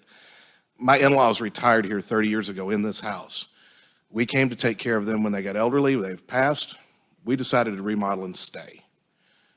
Wanted to retire here, this is what we've done. We got a chance to retire early. I don't have neighbors. I've got people coming in every weekend. My wife got a contact high from the amount of marijuana smoke coming through one day. I talked to the owner about it. He laughed and he said, that's nothing. You should have seen the plate of cocaine that was left on the kitchen table. So if you want to see these things, come on over to the house. I'll be more than happy to show them to you. People say they've got property rights. I do too. I got the right to enjoy my retirement in a nice quiet neighborhood. That's the reason we came to Pinehurst. This is not a resort community, as everybody says. This is a residential and retirement community. Try to get a tee time right now. We're going to be so short, it's just going to hurt the economy. They can't get enough tee times for people to play golf in because there's so many people coming to town. And I've heard a lot of complaining on both sides. I'm complaining on one, but nobody has given a solution to you guys. No one has come forward and said, why don't we do this? Why don't we do this? Everybody's just complained about the proposal. I wouldn't have a problem saying we can have short-term rentals. I've had them before. They're a great income. Just like our Canadian friend. He lives up in Raleigh, but he can, bring short-term rentals and make money off of us as neighbors. But keep it out of the historic district. And it's Pete. Thank you. Yep, you can finish your comment. I don't mind that, but thank you for that. Just keep it out of the historic district. It is there for a reason. I had to have permission to paint the doors on my house. I have to have a permit to put up a fence. I have to have a permit to take down a tree. I don't have a permit next door to stop what goes on. Thank you, sir. Thank you for those comments. Anyone else who would like to speak? Please approach, state your name and your address for me, please. Hello, my name is Debbie Putz. I live at 1 Sandhills Place in Pinehurst. I'm a real estate agent specializing in property management.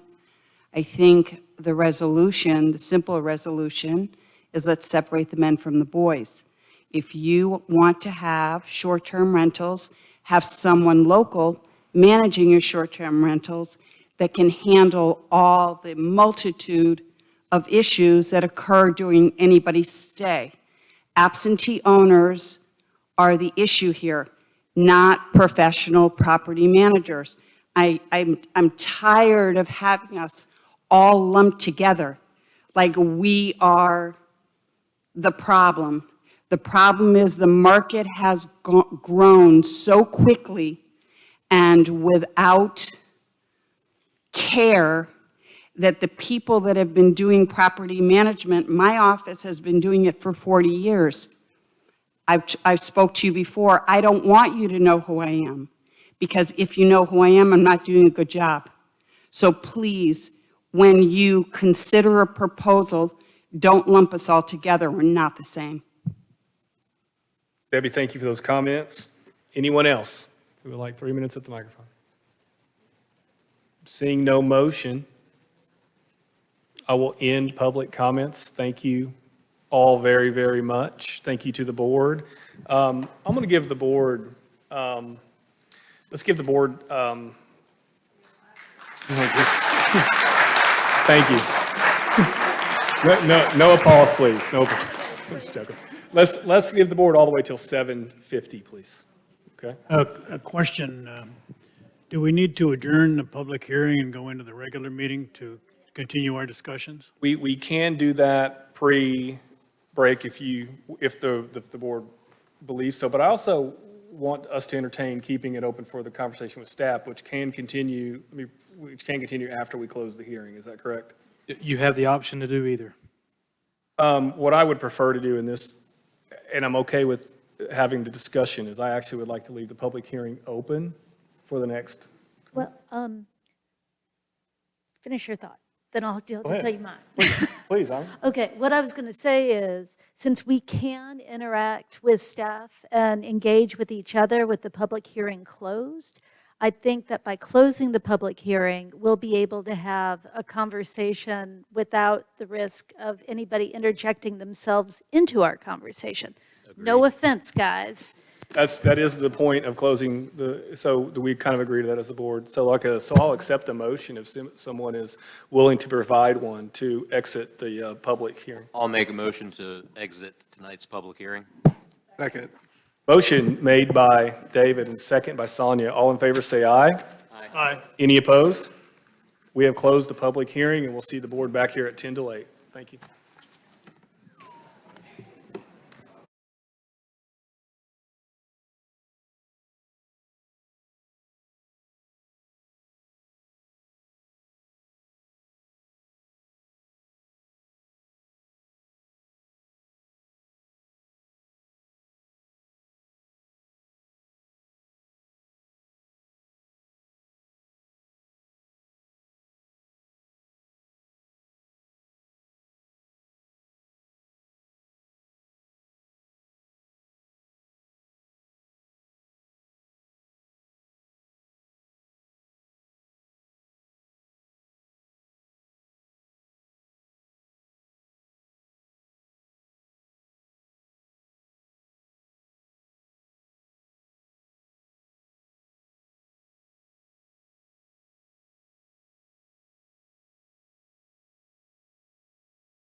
Hello, everyone. Let's reconvene this meeting.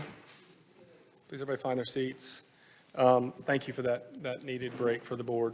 We appreciate those public comments to the board. They were well taken. So now we've been asked to evaluate this text amendment that has been initiated by council. The question before the board tonight is, should we consider this as a land use matter that can be regulated? And if so, should it be regulated in this manner of PDO text amendment? Or do we recommend any provisions or changes to the text amendment back to council?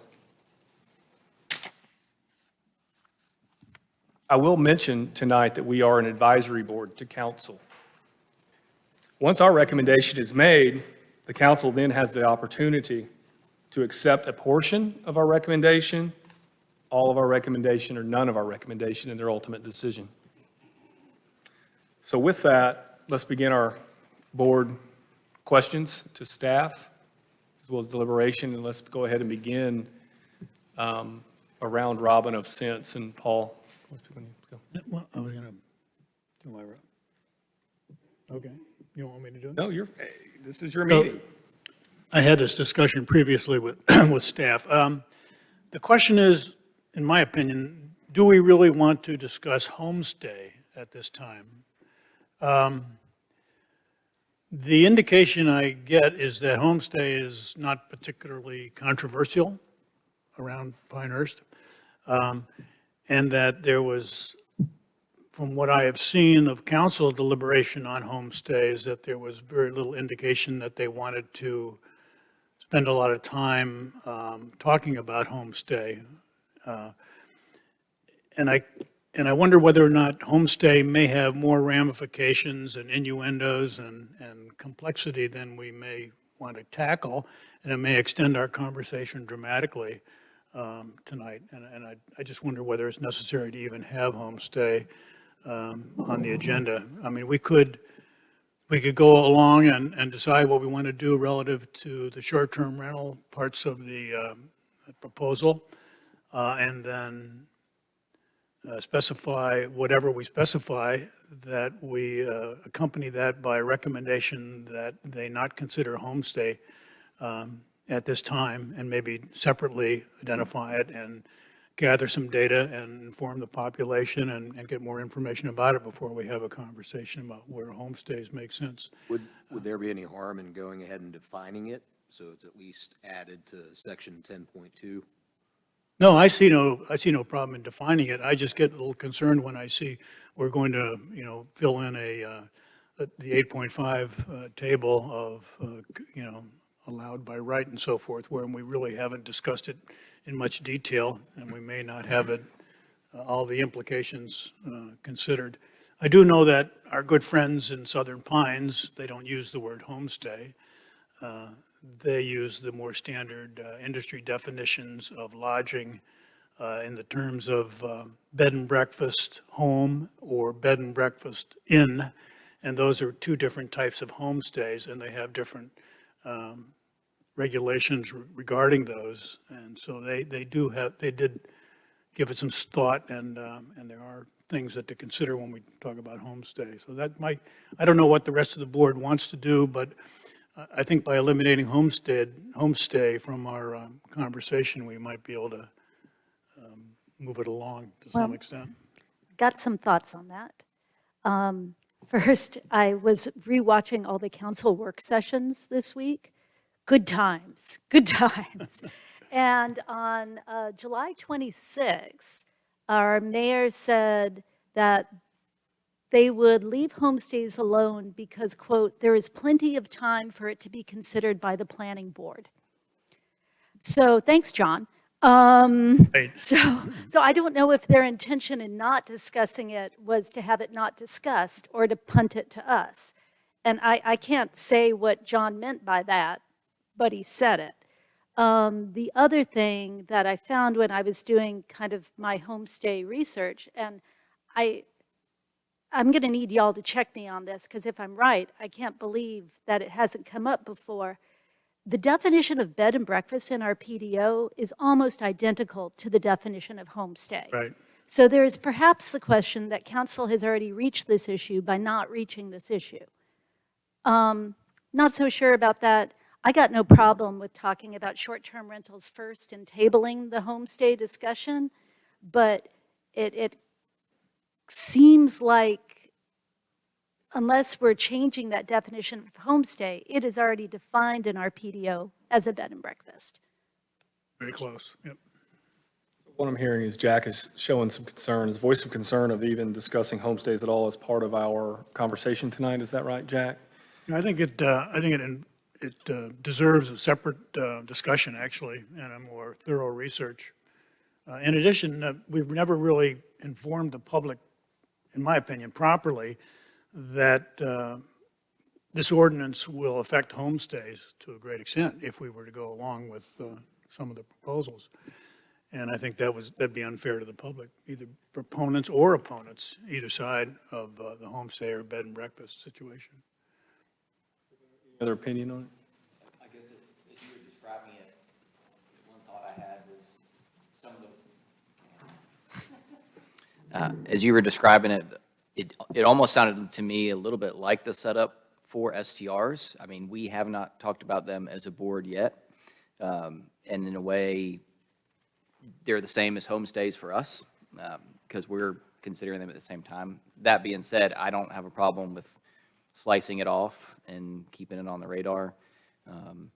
But if it's a less, wherever we end up on STRs, if we wanted to keep them in, you could mirror them because obviously that's a less intrusive use than STRs. But Jules has a good point about the definition. Yeah, there's been no comments this evening about that, so, I mean, I kind of like Jack's idea. I mean, punt that to next month, and I think once you spend the time and effort to work through, our tasks at hand, then homestay or bed and breakfast, whatever you would choose to call it, it may just come out of the wash with it, and drive an answer for us. So my question back to the board would be, the subject of homestay is further than just the definition in our presentation tonight and what's asked upon us. So I would ask for us to be a little bit specific on what parts of homestay that we just don't want to discuss at all, if that's the agreement of the board. And then we would have the choice on whether we want to make some sort of alternate proposal on the side of our overall recommendation to council on homestays alone, or make it part of our final recommendation.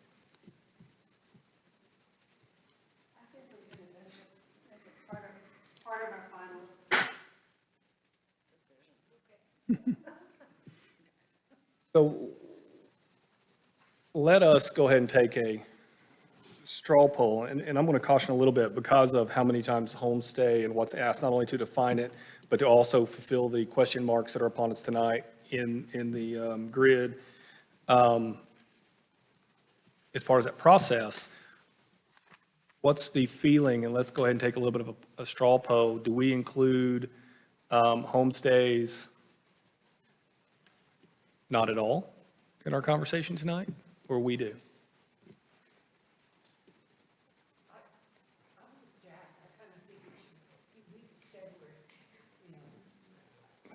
Yeah, please.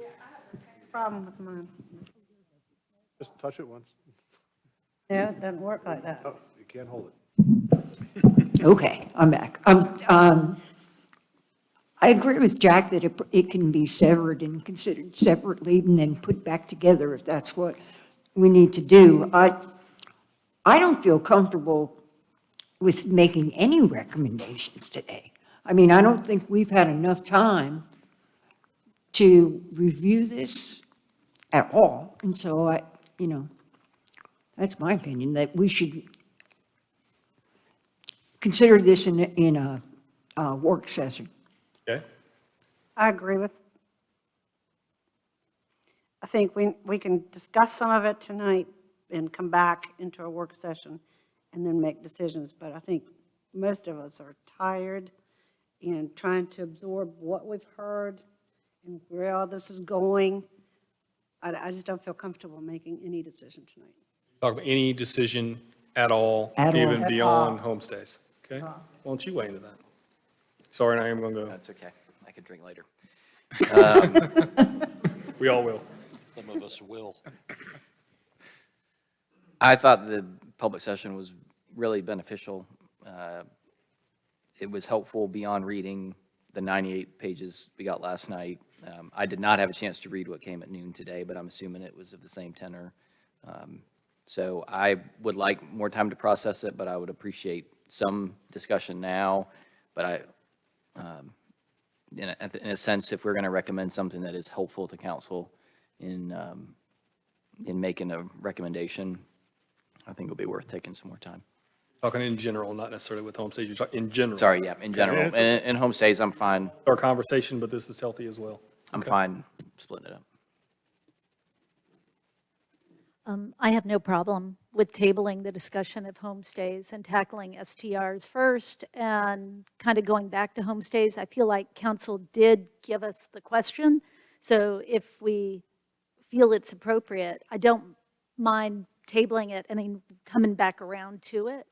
As far as making a decision tonight, I mean, I have no problem starting conversation tonight, but I am not an optimistic person that we get to a decision in an hour or 2 hours, or, I'm not going to be here till 1.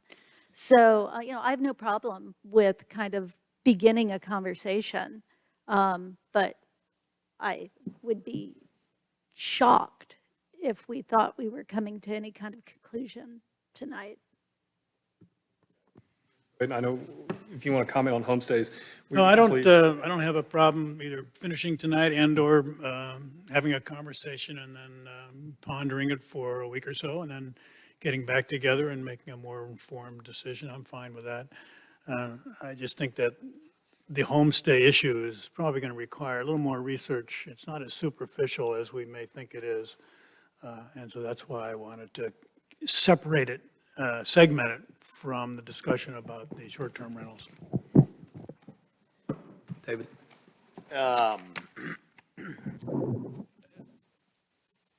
Yeah, I'll start by saying I'm not ready to make a decision based off of what we've heard. I think it's been an extremely rushed process.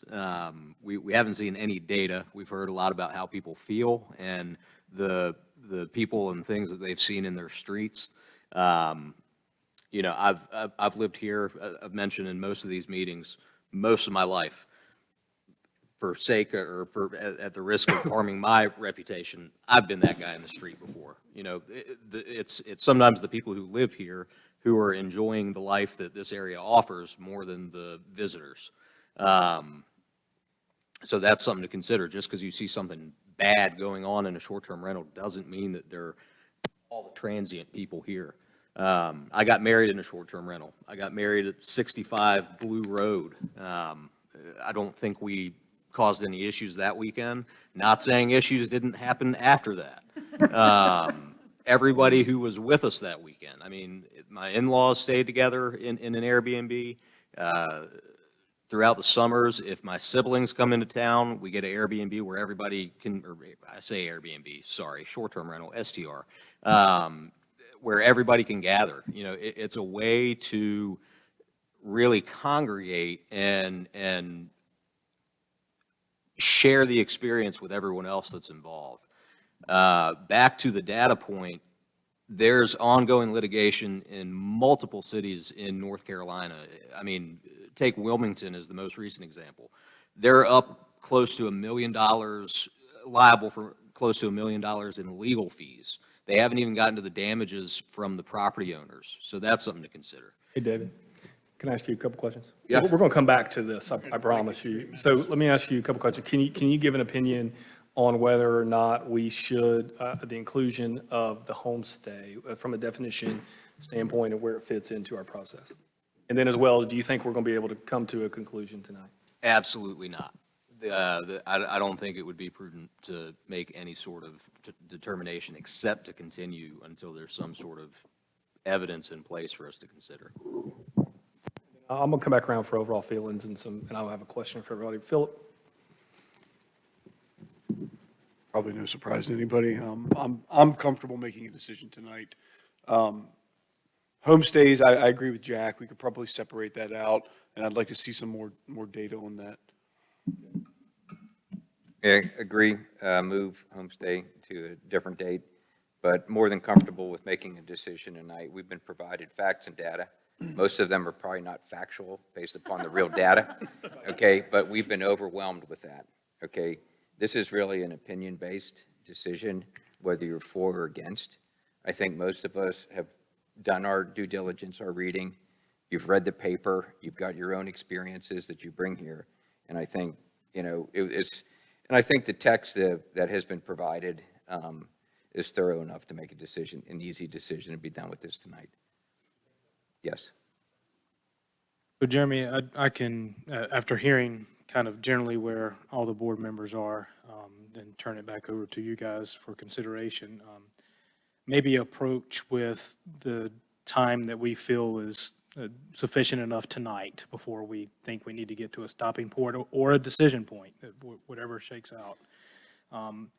I think it is the option to the board within that time period this evening could be to take sort of a straw vote, if you will, on the issue of homestays, whether or not with this particular amendment and this particular proposal, should it be considered or thought about, or does this board feel like within their somewhat 30-day window that's something you can tackle when you know you've got a host of other things to consider with this proposal?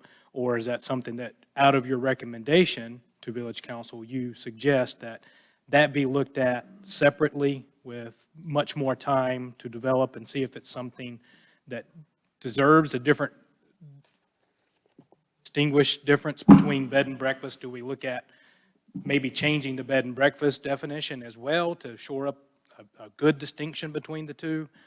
Also, are there other sections such as section 4.212, the permit revocation, that is somewhat benign but useful as part of this amendment, but has also use throughout the rest of our administration for our other development permits and approvals that staff would use, long-term.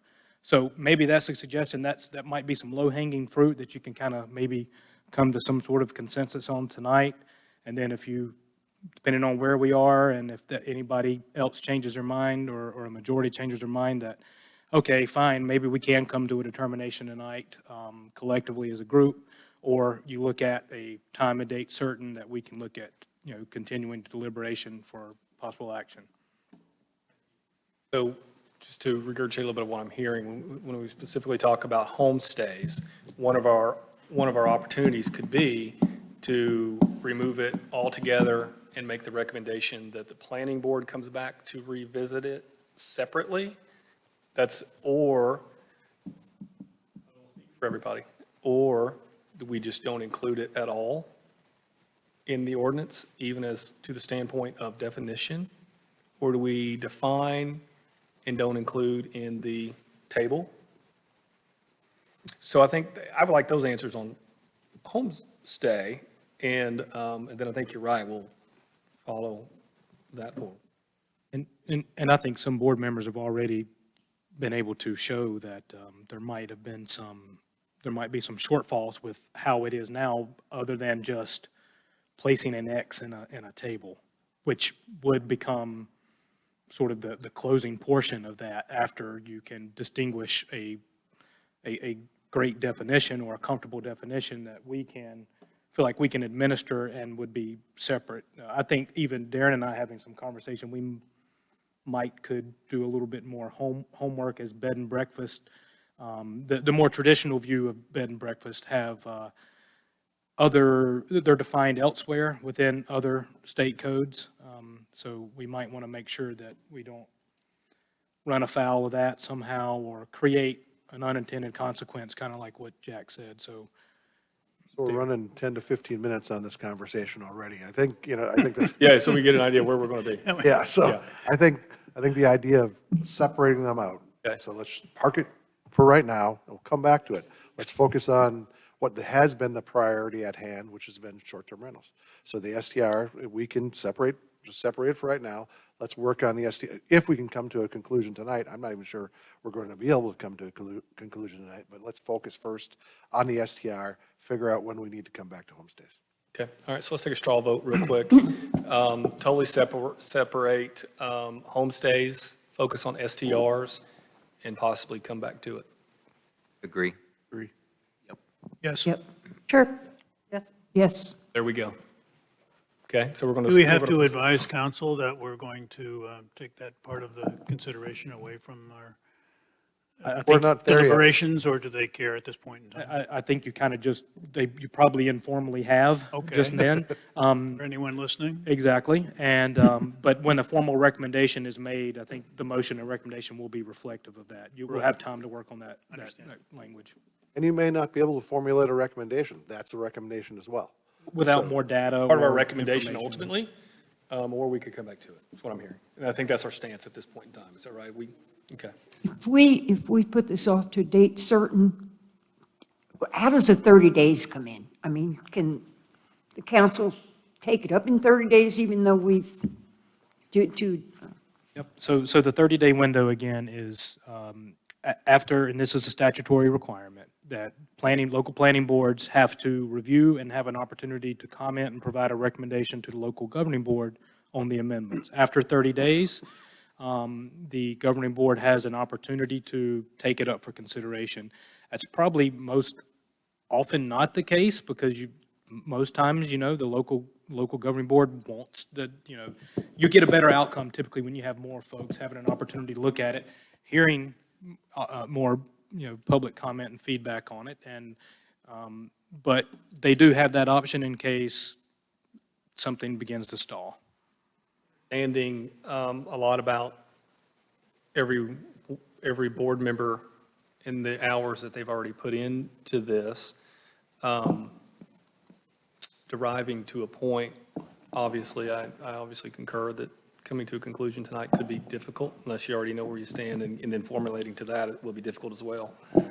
I think I can rephrase what I was saying earlier. I can make a decision tonight. Okay. I cannot be in favor of the change until there's some data presented to support whatever's been, discussed, whatever the harm of allowing short-term rentals would be. Or recommendation can be for some sort of a data analysis. Going on to David's comment and a little bit of Paul's, is that do we need to articulate what data we're looking for before we get together? I mean, as Paul mentioned, there's a lot of data and facts and figures and statistics being pointed out, but which ones are the real ones? Who knows? Are we going to get them? Harm to single-family residential character. I If it's don't property think values. I don't think that's a determinating factor, if you have a formulate decision. I think that's one of many. But that's what's been cited as the reasoning from council. The harm to single-family residential character. I think there's a lot of things that have been talked about throughout this evening. I don't think that's the only one. There were four. That's a very qualitative. There were four people who did not have financial gain, that appeared not to have financial gain, that spoke favorably of short-term rentals. Paul, can I take this opportunity real Yeah, quick? Sorry go to ahead. interrupt you. No, it's okay, because Yep, I want you no, to hold that go thought. for it. So just what I've heard so far is that we're going to totally 100% table homestays to at least a second time. So what I'd like to do at this point in time is go ahead and have the round table that allows each of you to kind of react a little bit in your thoughts, the way David was doing in your beginning is there. And then also, I think it's healthy for us to hear what do you believe we would need to discuss? What would you need to hear to make a decision from where you've studied so far? Go ahead. That's a question for me? Oh, Yeah, okay. You understand? Okay. Yeah. Does everybody understand that? So I think I have, again, reading the information, looking what has been said, whether it be a pilot article, other information that's been available, my opinion, and then my experiences living here as long as everyone else has. Hey, I'm a firm believer in the free market. I'm a real estate, investor. I make most of my income through real estate. So I want every property owner to maximize the value of their property and the return of investment. You know, with that said, you know, when you take a short-term rental, you know, which I've only sampled my neighborhood, which is just right down the street, 24 homes in it.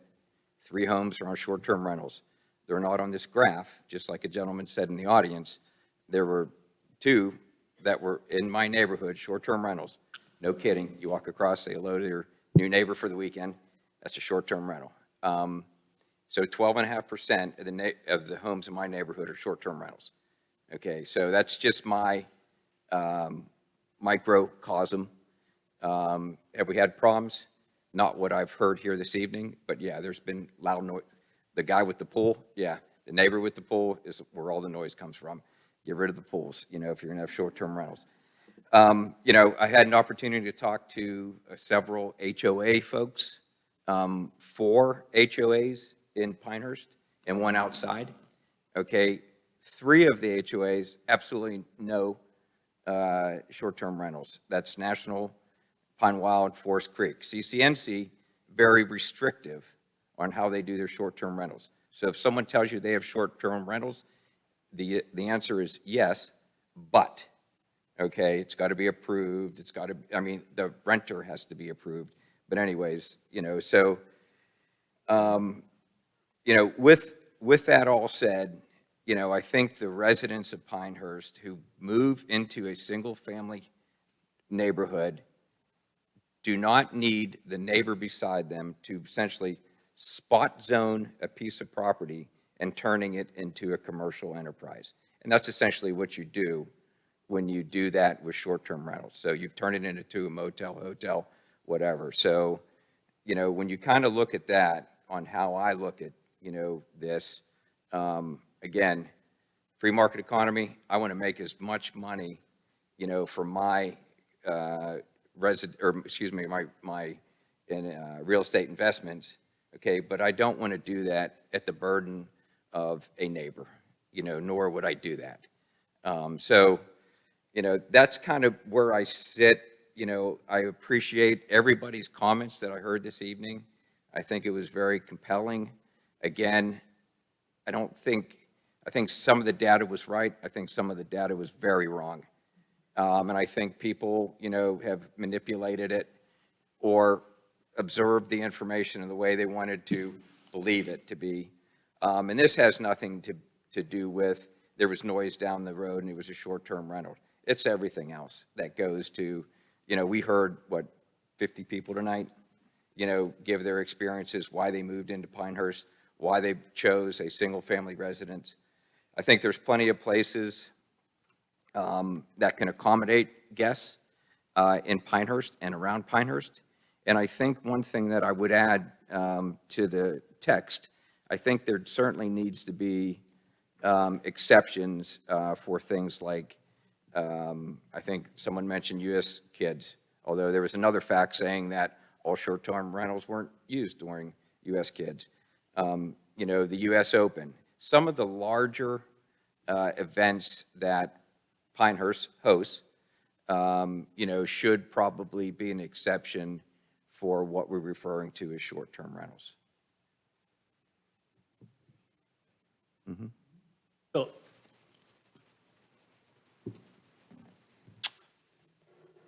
I also own, I'm losing my voice. Everybody please bear with me. I might sound like a 13-year-old child. I'm also a real estate investor owner. So I'm coming at it from that perspective. I want everybody to know that going into it. I also work in economic development, so I'm coming from that perspective as well. A lot of the negatives I heard tonight, not negatives, but the people who would like to see this come into effect, to me, a lot of it was nuisance-based. To me, we already have checks and balances locally, state, you know, possibly federally, Airbnb, VRBO. They all have rules and regulations for just about every single thing that we heard tonight. Whether it's noise violation, parking violation, somebody smoking marijuana. I mean, right? There's already rules in effect for this. perhaps this isn't a ordinance issue, but an enforcement issue. And that's not saying, hey, Blue Line, my brother's a police officer. I'm not saying it's a police issue, but owners should take responsibility for the properties they own. That's the point I'm coming from, that perspective. I don't know that government needs to interject and stop the free hand of the market because of nuisances that are heard from neighbors when we already have rules and regulations, checks and balances for it. It just doesn't make sense. Government trying to legislate a problem and the free market never turns out well for the people in that market, probably historically. I can make a decision tonight. Okay, I'll take that back. I would like to see an economic impact survey. That would probably, I know how it's going to go more than likely if I had to take a guess. But just in the realm where I work in my field, it's going to impact the village. It's going to impact businesses locating here. I can tell you stuff that's in the works already. So I want that to be on the table so people know that. Thank you, Philip. David, please continue your earlier thoughts. Yeah, it's, if you're going to open yourself up to a pretty, large amount of liability, then you need to know what cards you're holding. And right now, I don't think any municipality in the state knows what cards they have. The most recent statement from the city of Charlotte is because of the uncertain climate regarding short-term rentals, it's their attorney's specific recommendation to avoid the situation, not do any sort of regulation for the time being because of that uncertainty.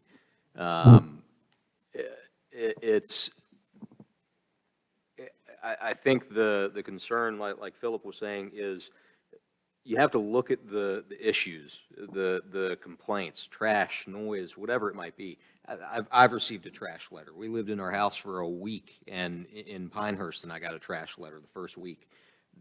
There are mechanisms to handle these disputes or occurrences, whatever it might be. And if you're not happy with the way that the current rules are being enforced, take steps to really focus on how to give those rules effect. You don't change what's in place and potentially open yourself up for more harm than what it's worth, at least without knowing what those effects are. I think right now it's such a knee-jerk response to a few squeaky wheels, and right now they're getting greased. And I just don't think that's beneficial for anyone here right now. So specific to the ordinance, is there anything that you need to hear that would help your decision? I need data to support the harm that council is saying exists by allowing short-term rentals in single-family residential communities. Thank you. Jack? Well, I've been going to meetings now for 13-plus years, and I've heard this issue presented quite often and more frequently lately than before. And so I do believe that the issue has grown over the years, and you can't really deny the number that have grown. I mean, that's clearly obvious. So it's an ongoing issue, and I think it's a real issue, and I think it's a real issue relative to the quality and the character of our neighborhoods. I mean, we have a neighborhood advisory committee, and we have 20-some neighborhoods represented, and we pride ourselves in all our different neighborhoods, whether they be Village Acres or CCNC or Monticello or wherever, but you can't really have a neighborhood without neighbors. And so the idea of a neighbor is someone who resides next to you. So I question whether we want to change the name or to these locations as Business Unit 1, Business Unit 2. So, I mean, it seems to me we're throwing the concept of a neighborhood away. Should we give in to a business development that seems to be overwhelming the village? And if you live close to one, even though the vast majority of your renters may be quite polite and wonderful and nice to have, the idea is they change every week. You don't really have neighbors. You know, that came to me pretty strongly with one comment. The other concern I have, great concern I have, I don't believe it's the village's responsibility to make land use decisions based upon trying to economically impact or rectify someone's personal situation. I think we need to consider economic impact of land use decisions, no question about that. But I have the feeling a lot of the commentary tonight was, my personal situation is this, and if you do that, I'll be harmed in this way. We can't make land use decisions based upon personal financial impact. I think that's the wrong thing to do. So what I'm very disturbed about is the fact that the state of North Carolina does not allow us to find that middle ground that many people have talked about, quite honestly. They prohibit us from registering short-term rentals, and they prohibit us from, during that registration process, to have a method to inspect them and so forth, to guarantee that they're habitable and they're living up to certain building codes. So the state of North Carolina, in a way, has put us in this situation, to tell you the truth. So I think, unfortunately, this is the only process we can probably move forward on that's going to, you may not think it's a halfway role, but I think actually this is, to an extent, a halfway step. It leaves a great number of, in fact, the majority of long-term rentals in place in various districts where they're more appropriate possibly. And I don't believe that it severely impacts economically the owners of these properties. They can certainly rent for 14 days during the U.S. Kids or during the open if they choose without any impact, and they can stay within the law. They can also not run into IRS problems by renting for 14 days or less. In addition, they can rent for a longer term. I have a rental property that I rent on a long-term basis, and I think it's satisfactorily economical. It provides me some reasonable economic benefit. So I don't think we're really taking any economic viability from these owners. So that's where I stand at this point in time. I would like to see more data, no question about it. I think that would help the decision quite a bit. I think another thing just to consider about the jump in the number of short-term rentals is the accessibility to creating that listing yourself through platforms like Airbnb, VRBO, where in the past you almost had to go through a property management company to list everything and have that exposure.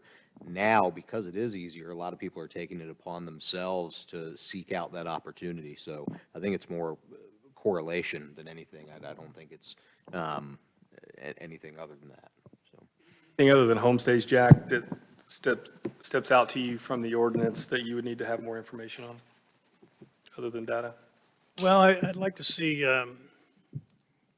some of the changes in wording and maybe some additional criteria put in place, maybe soften it in some ways, but overall, I think it was a good step. I think we can work on some wording later on when we get together.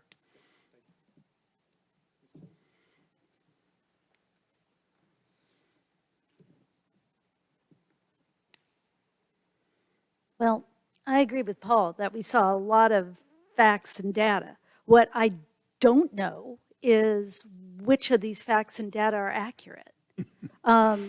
We received over 100 pages of online submissions, people making incredibly cogent arguments that I thought, I agree with this person. They sound very, very smart. Look at these numbers.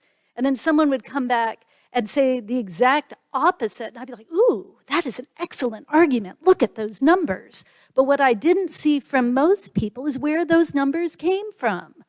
And without my ability to kind of kick the tires on these arguments, I'm left going, well, doing this will either sink Pinehurst into an economic cesspool, or it'll be a boon to taxpayers. And I don't know which one it is. I'm not smart enough to tell you that. So that troubles me as a decision maker.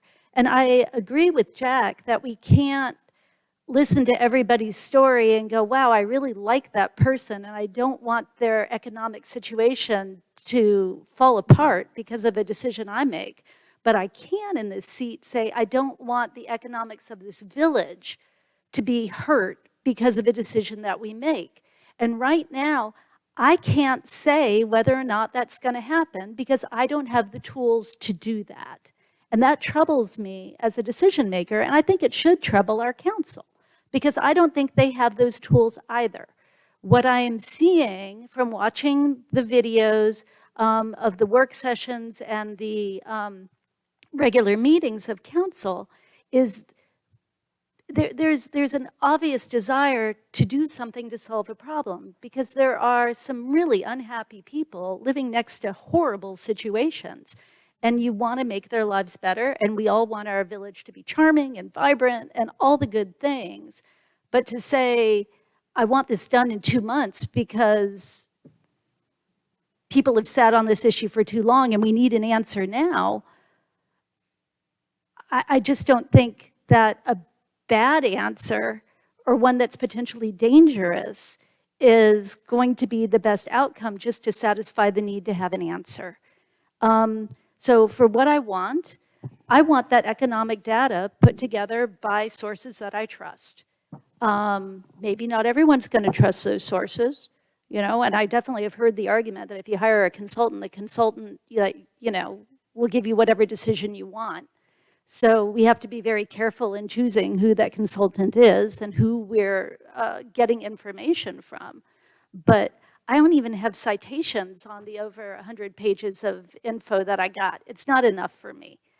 The other thing, I don't think we should back away from doing something just because it's hard, but I do believe that we should back away from doing something that's impossible. And when I look at the enforcement mechanism, this ain't it. We can do better. We can put in the work, the hard work, to come up with a better enforcement mechanism. But there are some rules that we're putting out here that we can absolutely not enforce. And, you know, I've been a parent long enough to know that you don't do that. You don't give your kid an ultimatum that you can't back up. And I don't want us to be in a position where we're doing that, especially since the ultimate enforcement authority under this is the Board of Adjustment. And my friends, we are the Board of Adjustment. And unless we're going to have subpoena power to go after people's financial records to see how they've been taking in their money, okay, we can do that. Do you want to do that, guys? Do you want to do that to our friends and neighbors? Because we can.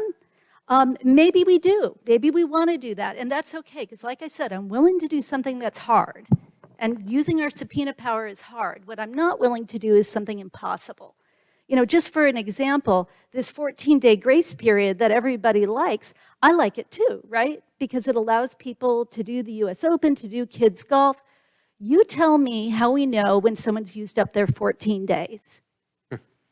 The only way we're going to know is because the person across the street has been clocking cars going in and out, and they call Angel, and they have Angel come on out and take a look. Well, Angel might be able to figure out what's been happening this week, but she doesn't know what happened to those 12 days 5 months ago that the neighbor's talking about. So this 14-day grace period is impossible. If we're going to do this, we take that out.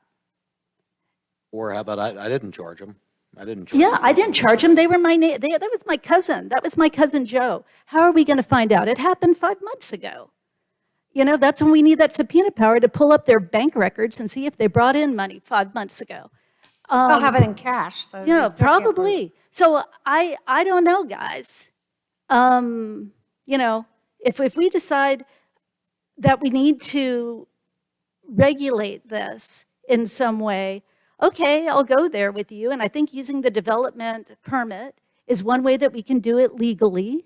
I think it probably passes muster. I think there are a lot of things that we can do with that, but it's got to be a whole heck of a lot more than this. And I'm not signing off on this tonight. You know, I'll go on this journey with you guys and we can try to solve this problem. I'll do the hard work, but I'm not doing impossible. Thank you. Matt? Hey, I don't have that much to say. good stuff, good stuff. So I don't think I need more data on STRs in Pinehurst to make a decision, but I do think we need more time to make a recommendation. Because I think, to me, for us, it's not about our opinion on whether STRs should be allowed or not. And I don't know that economic impact is necessarily in our purview. So when I'm listening and what I've read, if it needs to be a regulated use, then we need to figure out. If it's not, then how do we support that? And does the PDO currently do that? It's interesting, the definition of single-family residential or a dwelling single-family is a freestanding building designed for and/or occupied for living purposes. These residents may be individually owned as residents or residences owned by rental or management companies. So now, I think reading the PDO, if there's the tone and we get to a point where, that's a sufficient definition, but are we at a point where greater clarity is needed? I worded this really well, so I'm just going to read it. At least I think I did. The use of an STR is not so distinct that it's no longer single-family residential, but it is distinct enough to need special requirements. So I think that's why we need more time to make a decision, because we need to go through special requirements, revocation, these other points, and decide, does more need to be put in those? And then also, do we think that these are enforceable? I mean, fines, other things that have been talked about may be where we go.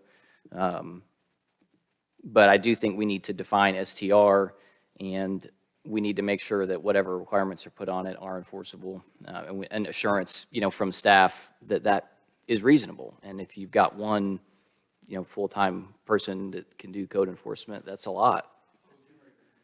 And that may be not an accurate statement. So. Does staff have the capacity to police this? Should this be enacted? I don't know. As current, Is that within our purview? I mean, I think it should be in consideration. If it's a zoning reg, it's in our purview. I mean, that's what Angel does all day, every day. I mean, Asheville, in order to manage their regulations, had to hire an FTE. I'm sorry, it's your turn to talk, but. Give me a second to think. I think the question is unknown at this point because we haven't adopted an ordinance, we haven't advertised anything away. I think we have the ability, to enforce it. I think we have the ability to enforce it. Whether we have enough staff at this point, we'll have to evaluate.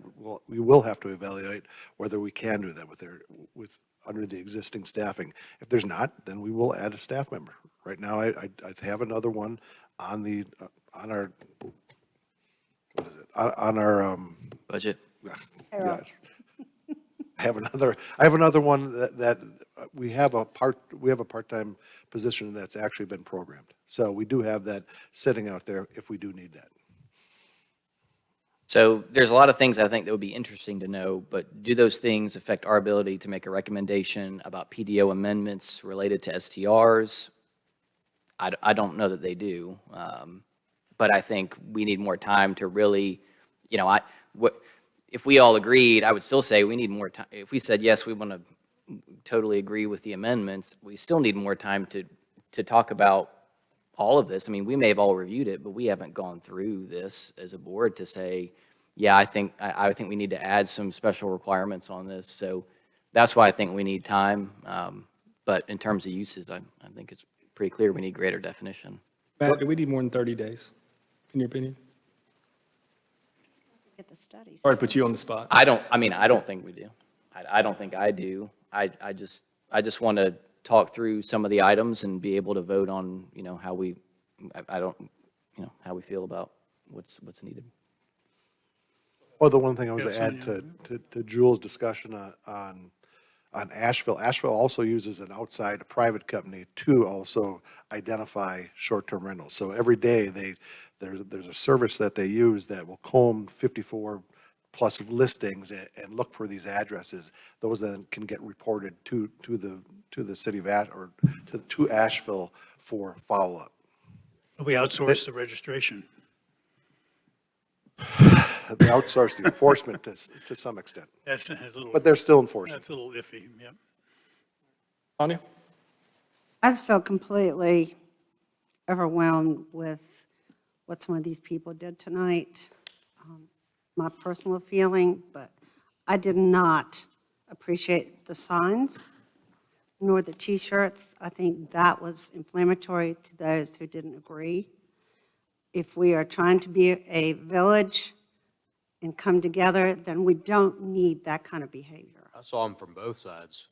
Yeah. I saw plenty from both sides. What did you see from the other sides? Just the same thing, just I didn't- opposite language. No. There were two Okay, people in if the we back did, order. I'm addressing that. I don't like the fact that they're doing that. It is not a But everyone, Pinehurst not- way. Not just one side. It's not a Pinehurst way, and I don't think we should encourage that kind of behavior. And I know you couldn't do anything about giving out the signs when people were coming in. There were some people that were upset about getting the signs. So I think that is something we should address in the future, and that's why I brought it up. I also don't like the tones of, oh, well, the Tufts had the rentals, and the Tufts did this. The Tufts actually had a village, a healthy living style. And that is a quote from Mr. Tuft, the founder. And I can say that because, like some of you, I grew up here.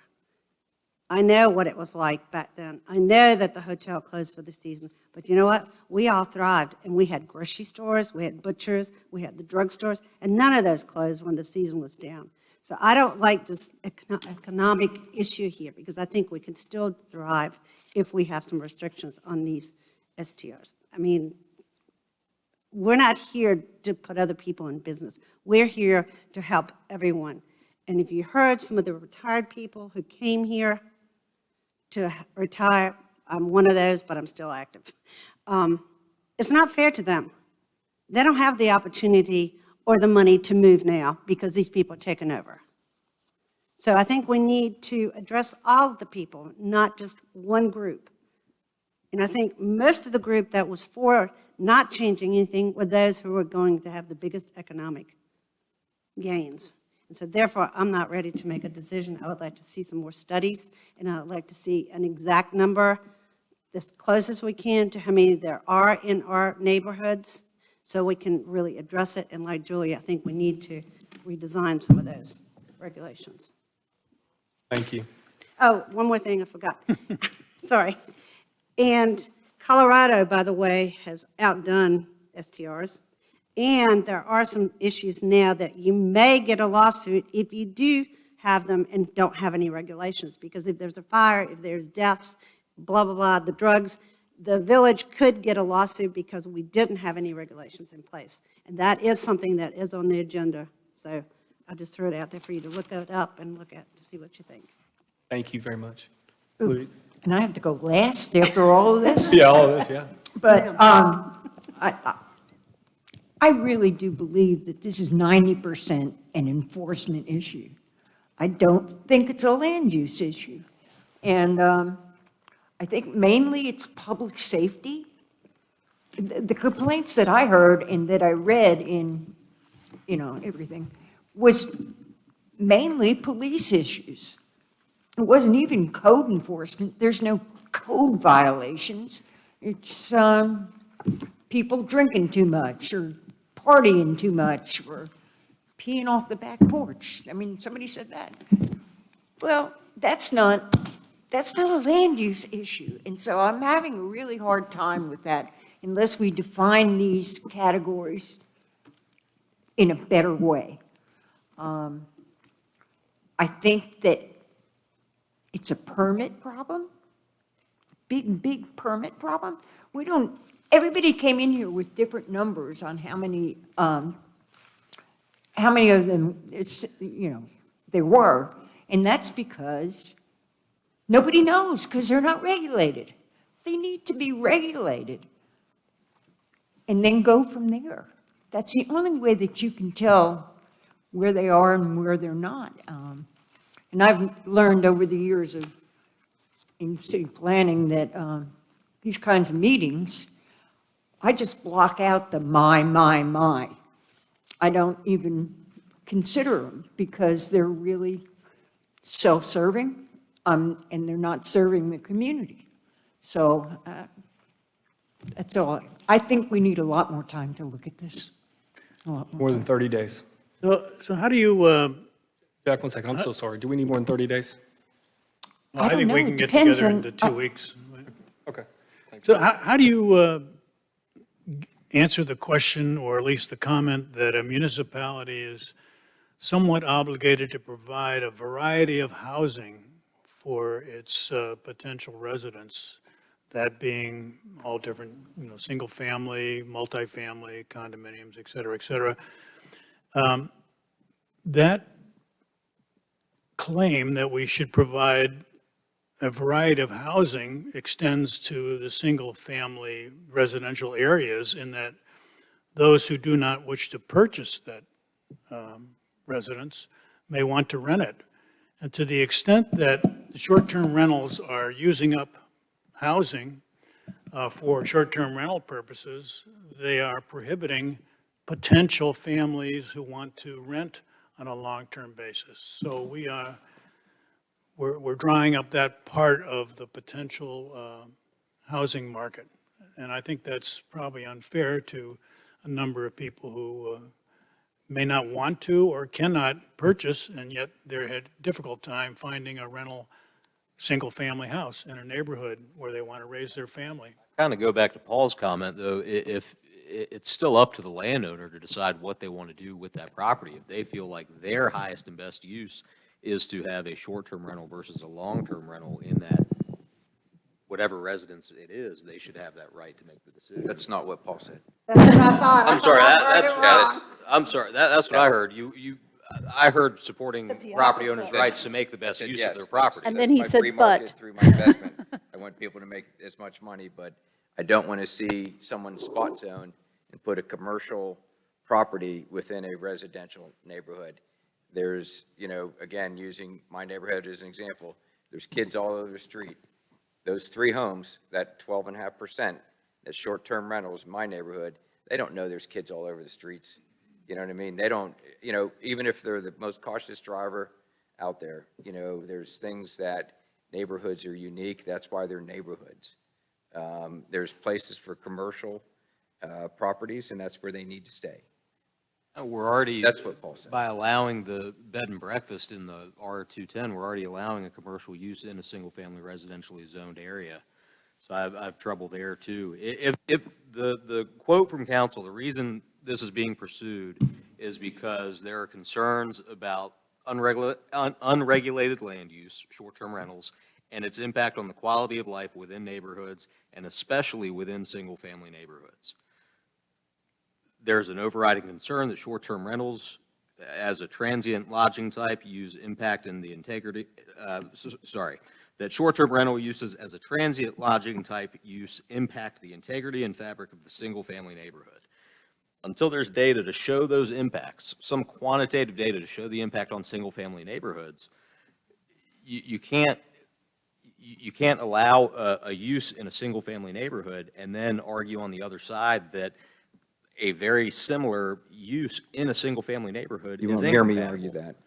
You won't hear me argue that. No, I'm Yeah. not saying you. I'm just saying that's the argument that's going to come up if you're treating. So most of the single-family speakers one were way. real estate agents this evening, I think, right? Or associated with that market. I think the Mid-Carolina, I think it was 94% of those polled or answered the polls of Mid-Carolina realtors said they wanted short-term rentals because that's part of their income stream. Okay? I would venture to bet a lot of those people live in neighborhoods where short-term rentals are being, regulated.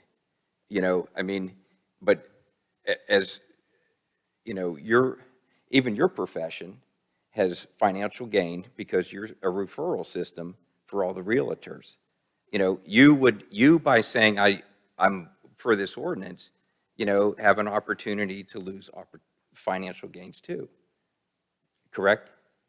I don't For think that way. referral. So, I mean, when you kind of look at it, you have to separate, those who have financial gains and those don't. Well, that's how I looked at it. You don't have to. I apologize. That's how I looked at it, and that's how I was motivated by the comments. I put individuals in a category, okay, you're making money off them. You're really not concerned about the retiree who can't move and really doesn't want the 10 cars, 15 cars, whatever it is in his neighborhood. Whether I feel that's a valid complaint or not, I'm just taking what was brought to me, formulated my opinion, and came up with that. I agree with that. I did hear a lot of the opposition to the regulation being it's an economic impact, and that's fair. But what I haven't seen, and I keep coming back to, is I haven't seen any proof other than opinion and feeling of how short-term rentals make my single-family residential neighborhood feel. There needs to be data to support that. You can't legislate based off of a feeling. Otherwise, it's going to get shot down unless there's something the council can show to support that regulation. It's not going to stand. If you're looking for an objective yes or no, right or wrong, I don't think you're going to get that here. I think it's as unfortunate as it can be. I think all of us are going to come here and make a decision based upon a lot of subjectivity. Whether, you sit on one side of the fence, whether it be financial motivation or you just don't want the long arm of government reaching in and directing something to a private property owner. I mean, I trust me, I think you guys know where I stand, and I would hate any decision from someone who has invested their money through hard work and effort, to be regulated by overreaching government. However, I'm looking at the families who move into single-family residential neighborhoods and what they are striving for.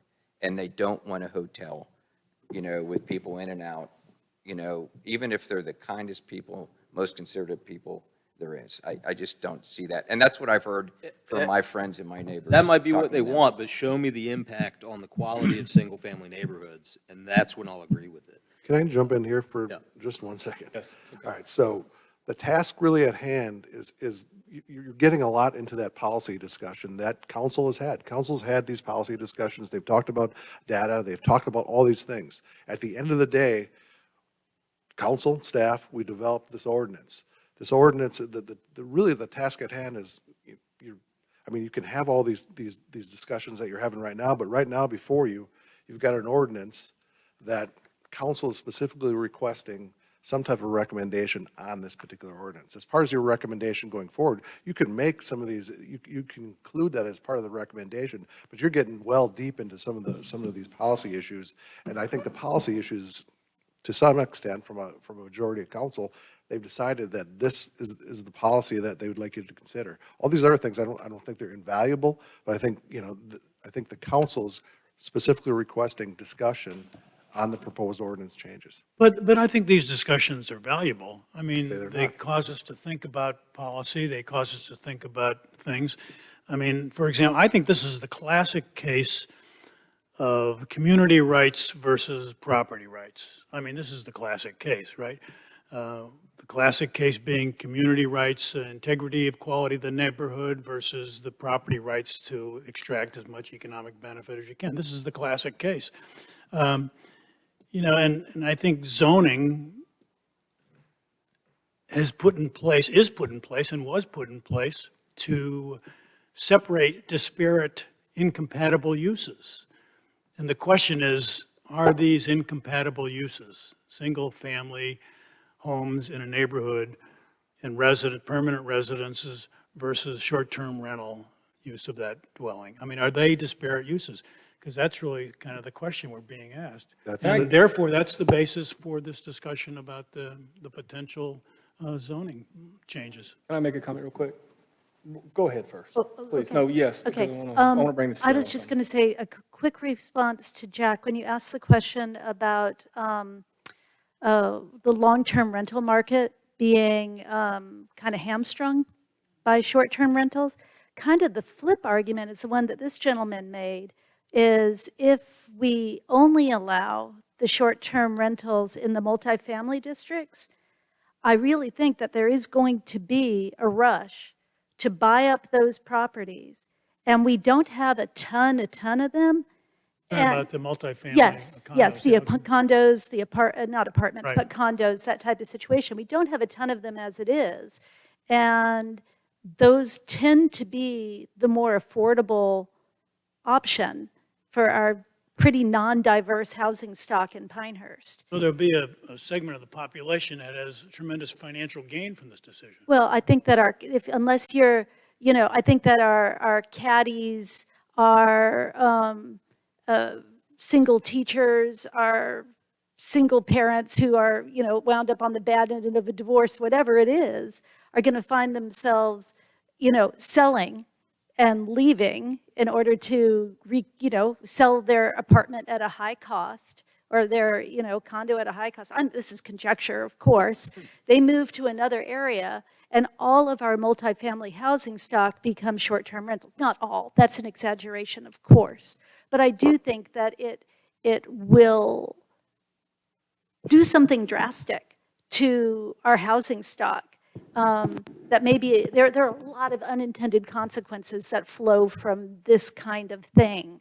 To your question, if we decide that what council wants from us is to really put our brain power behind attacking this and giving them our best thoughts, I'll do that. I mean, I've got it all marked up. I am happy to do that for them and tell them all the holes that I think are in here. I'll also tell you it's going to be a 411 for anyone who wants to get around this if it's enacted the way it is. So, we can do that if that's the task that we've been given. I'm happy to give them that feedback. But I don't like it right now for the amount of information And I understand have. that. But I think that's what we want, is we want you to look at the ordinance as proposed, attack it, and figure out a way, do we need to clarify? Can it be improved in any way, shape, or form? So I think that was really part of that task that we'd like you to engage in at this point. Or do we need it at all? There's really two parts to this, isn't there? I mean, one is the controversial, emotionally charged banning, if you will, of short-term rentals in the single-family residential districts. The other part is requiring a development permit for short-term rentals. I mean, there's nothing to exclude requiring a development permit for short-term rental use within single-family residential zones. Is that correct? Absolutely. So, I mean, that's semi-middle ground, if you will, that you can require development permits that have certain requirements and for housing. And in other words, you can only advertise 2 adults per bedroom. You can't advertise sleeps 20 when it's a 3-bedroom house, that kind of thing. So it's possible to separate these two thoughts, isn't it? The development permit versus the revocation of the ability to even do it in You're talking about short-term. the amortization clause. Is that what you're talking about? No, What? no, I'm So not which talking part? about that. The amortization clause would not come into play. You're saying not restrict the zoning Shoring, in the table of uses. shoring up the development permit process and then leave that chart, check more X's across that chart is what Something you're like talking that, about. right. Yeah, we've already built that into, which special requirement is that? I want to kind of bring this back together here real We're quick. just we're brainstorming here. It's good. I think. No, it's good. It's good. No, that's my comment. So I want to, Darren and Alex, I'd like your input on something here in a second. May I make a quick comment? Because what doesn't sit well with me, and we all have different opinions here, but I don't personally like separating people who make money versus people separating that. They are also members of the community, the people making money here. Well, some of them were. And There was a lot that were outside of Correct. Pinehurst. But the ones here speaking tonight, not just the ones that are still in the room with us, but we can't act as if they're not members of the community and the integrity and quality, if you want to put definitions on those words, which is kind of hard because everybody has a different definition. But we can't discount them as members of the community, because they are actually, in fact, members of the community. Some of the ones sitting in here tonight, I know sit on boards, have other memberships who are active members in the community. So it doesn't sit well with me to kind of parse them out. Yeah, I know, I don't. if my comments were received that way, that was interpreted wrongly. Hey, I would like to kind of hold comments for a minute here, okay? Because there's a couple things I want to make sure that we come back and it kind of gets in line with, I think, where staff's going here, is initially when we opened up this session, one of the things that I tried to make sure we understood is that our task before us is a recommendation upon the ordinance as written. From an adoption standpoint, yes or no, or do we change any sections of it? And to change any sections of it, we would need to dig into the sections of it. And I think one reason I wanted to make sure that we went around is because this is a very heart-filled topic, okay, for not only the community, for the board. I know that many people up here this week have put in more time to this than they have their careers, and over the last month. So the inverse adoption of this, in fairness, there's been months to develop this. We've followed. But from a working standpoint, even though it's been a long night, we've had hours in a week. And I wanted to make sure that we had our opportunity to kind of react. We've heard a lot of comments tonight. We've all had our pre-thoughts. We've kind of reacted.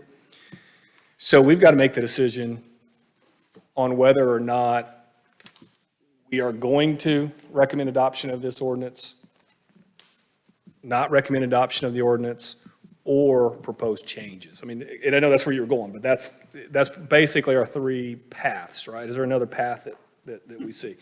Okay, so what I've heard from, and I don't want to paraphrase everybody up here tonight, so please, and I didn't mean to stop everybody, but I would like some input on this if I'm speaking incorrectly from a board standpoint.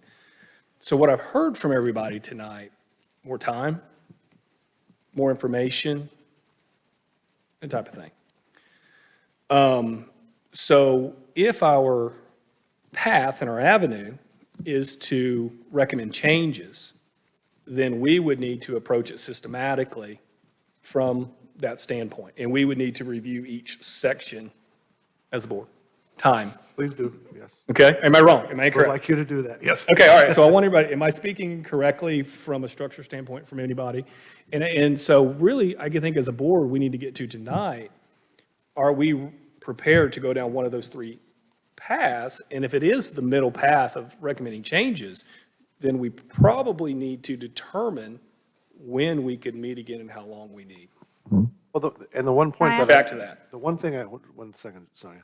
The one thing we haven't even talked about individually, any of these, we haven't I droned on over there during the presentation, but there was no back and forth, so I don't know if there's what the understanding is, what was the intent when we did that. We've not even had any of that. So I don't know if we do need to get to that at some point, whether we have time to do it tonight or we set a special meeting up next week.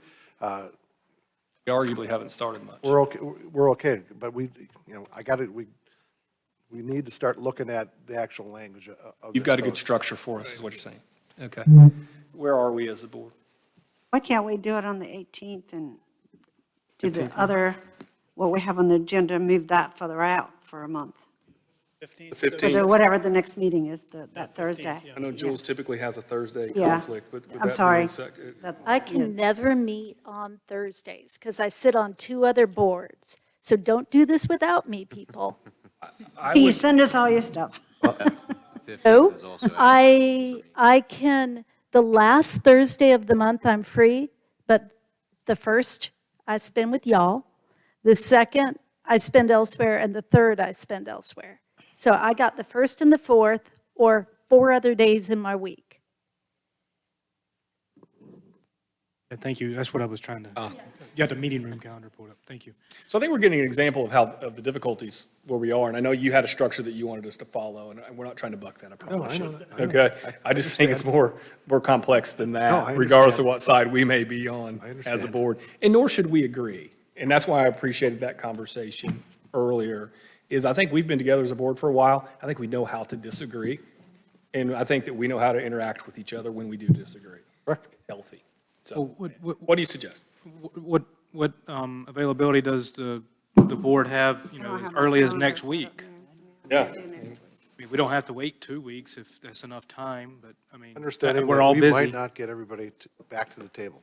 But whatever option we can get to get They don't want to do it on the 15th. the greatest opportunity for attendance would be great. You missed your meeting for this one time on that As Thursday. the workers, I'm all week. See that, Julie? Hold on, I'm asking My Julie a week, yes, question. I'm flexible. I mean, I'd deploy next Yes, week, but I that can Thursday. change it by a day or two. I can, Come on, you can do it. I will check with the Arts Council and see if there's a vote or anything going on that night that is important for me to be there. I'm happy to ask them. I know I cannot miss the 8th because I need to be there for that meeting. But the 15th I can ask about.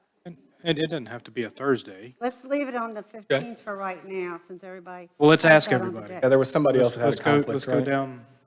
Is that the form-based code meeting? Sorry, Darren. Yeah, we'll just That's kick a that work down. kick session. that We've down already the got road. that on our schedule. On the 15th? So, work session, no, that was for the small area plans. Well, Work session for the small area plans, so we don't discuss them. although Darren's not wrong, one of those two topics has a moratorium on it. We could do it. It's not really a calendar on short-term rentals. There is a, There's a calendar in short-term rentals. well, Yeah. okay, good point. Well, Just going to see if she can maybe come that 15th. So why don't we see if she can do What that? about others? Let's make sure we ask, let's go Well, we already around. have that on the calendar, the 15th, What's the right? effect of making a motion and it just doesn't carry? I mean, council, they end up hearing this, and then at their next meeting, they Part of the record. either agree or disagree, right? Correct. Does anyone have a problem with me making a motion?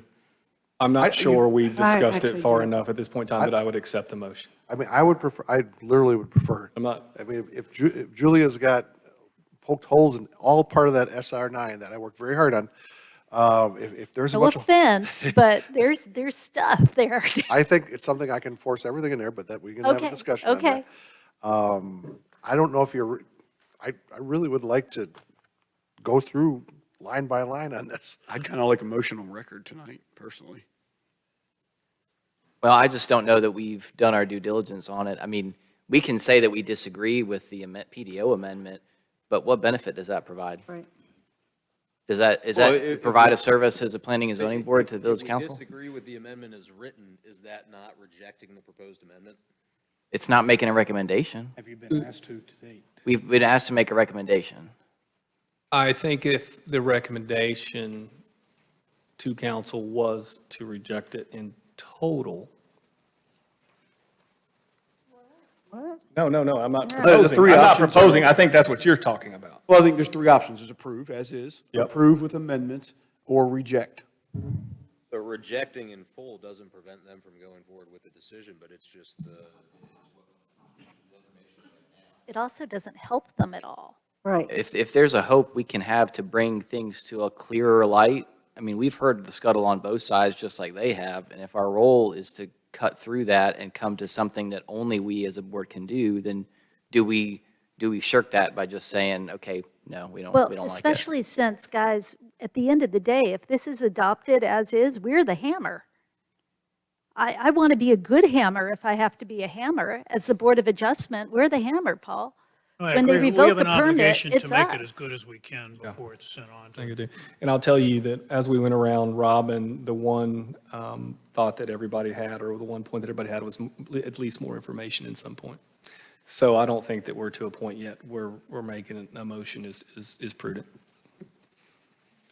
If you guys want to push the But subject, I'm Darren welcome wants for to debate. crawl through it, and I don't blame him. I'm curious, though, from Philip, you said you really want to make a motion. Is there a specific reason? Because he's got business. Because I don't believe it takes an ordinance to accomplish what needs to be accomplished. I think I would reject it in its entirety and go about it a completely different approach. So to me, approving or approving with amendments isn't an option at all from my perspective.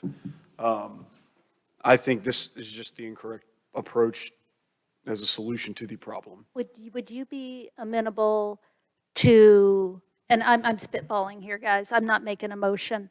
Would you be amenable to the idea of rejecting it outright and then having a work session to That's what I would like to do. craft, hey, how about this? That's what I would prefer to do. Okay. I think the result of that, however, would then be, would we reword our own from 100% at that standpoint?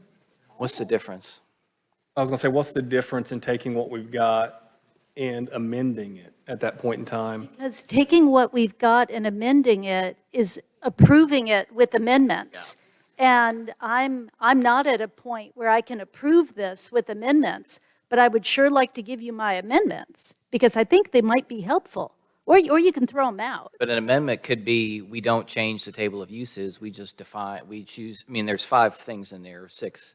We choose to define it, we choose to set, this is what development permit looks like. We choose to do certain things. I mean, that's still an amendment to the recommendation, right? I mean, and to the PDO, even if we don't change the table of uses. Okay, so can we come back to, we can do it on the 15th? If Julia gets her date and begs the Arts Council to let her out of that meeting, and then we can make our recommendation? I mean, I think that would make more sense than saying no and then starting over and rewriting everything. I mean, that's crazy. No, and that's not the task. Rewriting we can clarify and we should modify. Right. But I think we should avoid rewriting in total. Right. Because Then that, I'm going to make a motion to reject it as it stands tonight. I'll second.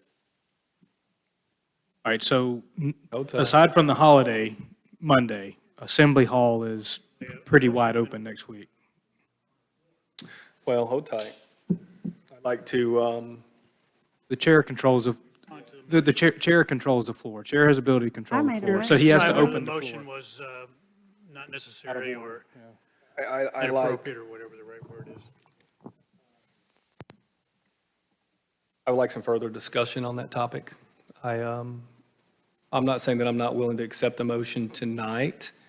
However, I think that the responses from the board were that if we went along with rejecting it in total, that some board members would have would feel that the message to council would be to reject it because we did not want it. Some board members would feel that if they rejected it, the message to council would be that we just don't like it as written today, but we would like one.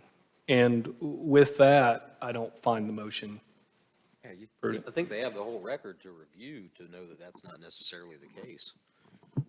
Is there any more discussion on the topic? I'm okay with the discussion.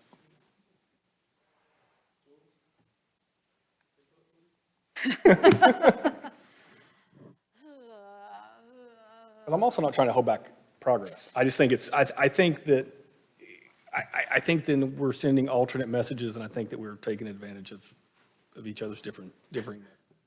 and the reason, and again, since I'm the one that made the motion, I'll just say, again, I don't forget who said it earlier, it may have been David or somebody else, but it seems more like a knee-jerk reaction, and you think of the pendulum effect, and I think the pendulum is swinging way too far in the other direction without, and again, I think there's a middle road, like many people said tonight, to address the problems at hand and find a solution that works for everyone to maintain the community that we have. I don't like the polarization. I think it fosters healthy conversation, but I think swinging the pendulum that far in this direction is not going to bring that community fabric any tightly. Sure, but doesn't rejecting it outright without giving them anything do the same thing? I mean, we don't want to just send them a message. We need to give them some content. I agree with you. That's exactly how I felt when he said that. And I think that the citizens will feel that we rejected their voice on one side. But then again, our other 2 options are approve. So I either approve a PDO. We don't have to. We can study it on the 15th. I mean, I think all of us are tired. All of us are on overload. if Julia can come on the 15th, we can go through and make our recommendations and then present it to the council in a timely fashion. Not if it's just amending a PDO change request. It's still just amending it, correct? We can't do away with it. It's just approving with changes. You have a proposal before you, yes. Yeah, as it stands before, so it would be amending a PDO change. Right, but we have a lot of freedom on how much we amend it, Right. right? Right. How much you suggest to amend it, correct? Right. Yes, suggested.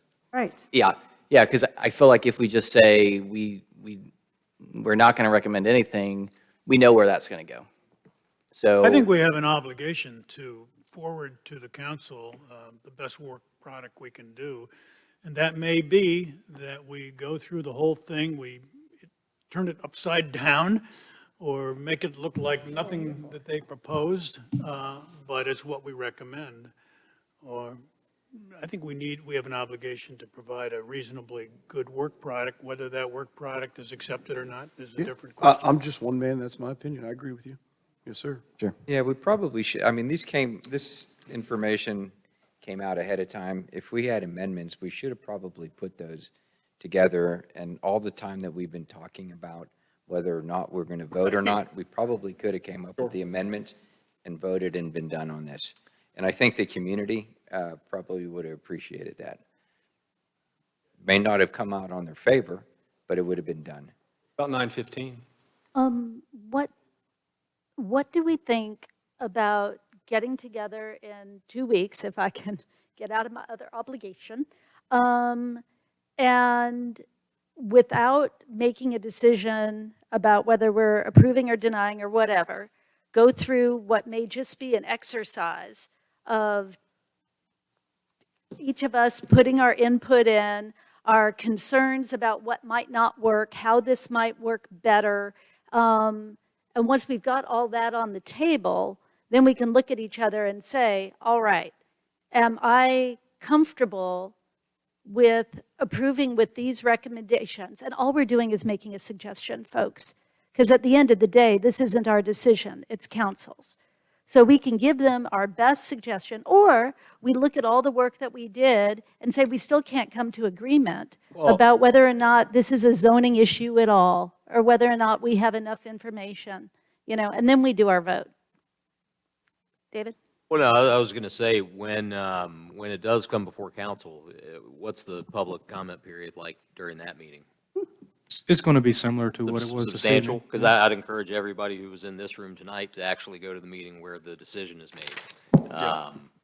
As important and valuable as the commentary and opinions were tonight, we make a recommendation, and sometimes not even that. So the decision is up to your elected members, so show up that night as well. And I know there's been a lot of talk about the 15th, and that's good because that's been a placeholder now for a couple of months. And I, as much as anybody, want Jules to be there.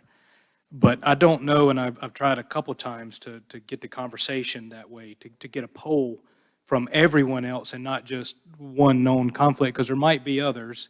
But also, there's somewhat of a limited amount of time with what sounds like some maybe heavy lifting or real consideration on this proposal that it sounds like at least a handful of you guys want to go through. And as Darren mentioned, we haven't had an opportunity as staff or as one of the main drafters of this proposal to go through the reasoning and background behind it. So you maybe can provide better feedback on what's been drafted. So there's... Well, and you all can provide feedback to us because, I'm hearing Darren say that he feels that everything in here he can enforce, and he may be able to convince me that he can't. There's some reasoning behind so that, there's, right? obviously a lot of work went into this. This wasn't a one-off, and I don't mean to make it sound like it was. Oh, and I appreciate that. And the 15th isn't the only date that we have to consider.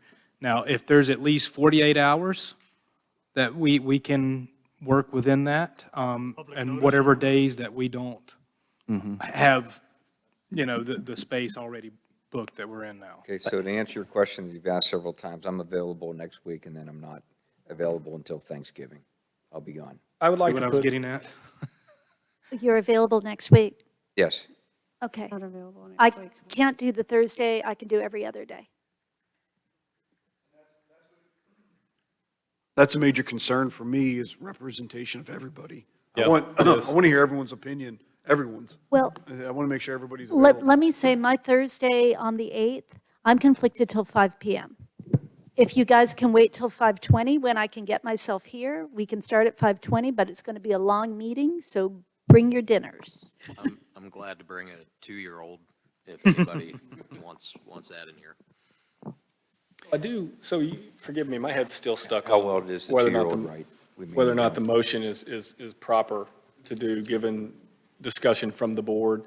After giving such, I do think it might be healthy if that is a motion to at least entertain it, and at least accept a vote on that. The motion was as I recall, was to reject this, whatever it's called. The ordinance outright. In its entirety, and As written. recommend the council reject it. Is that correct? As currently written. As currently written. For discussion on that point, the 30 days that we have before council could make a decision, we could also request additional time. It's not saying at 30 days they have to make a PDO change without us. It's just It's- saying that's when it could yeah, sure, it could happen. Permissive. But in terms of we're working together in a spirit of teamwork, if we ask the council to not make a recommendation or to not do it in 30 days to give us more time if we thought it's needed, again, I don't know that it is unless we think we want to have everybody together, which might take some more time to do, just to coordinate it. But it doesn't have, it's not saying it has to be 30 days, right? So after all that discussion, I do still believe that the board's feeling is to dig into the proposal. However, if the motion is still interested in being made, I will entertain it. Are we making a motion Making a motion? I didn't entertain the first one, but I would entertain it if it's still that there, if they we still. are telling the council that we need to do further studies before we can make our recommendation? Well, I think that's the predominant feeling from everybody's. Well, can we make that motion then? Well, you'd have to amend this motion, add that to. Okay, go ahead, Jack, you're good at that. However, I do think from the healthy standpoint of the board, I don't want to turn down a motion if it's there, but I think you both have heard really the response from the board overall after some discussion. So I think there's a good response. However, if that is still your request, we can entertain it. Are you asking me to withdraw the motion? Put me in a real moral dilemma here. Oh, God, they're the worst. Well, I'm stating at this point in time, I would entertain that motion if you're willing to continue pushing it forward or withdraw it.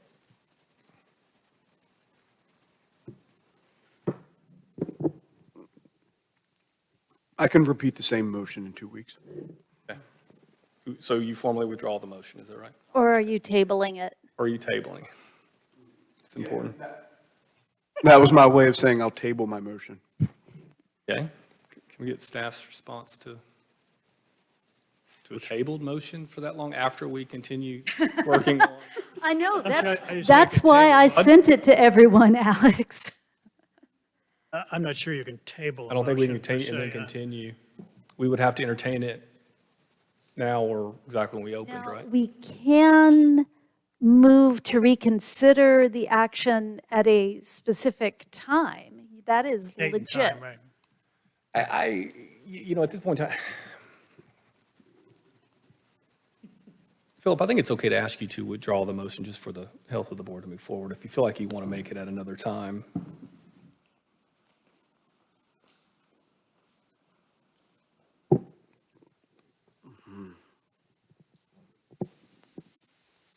If not, I'm going to recommend that we, at some point in time, continue to, or move it forward.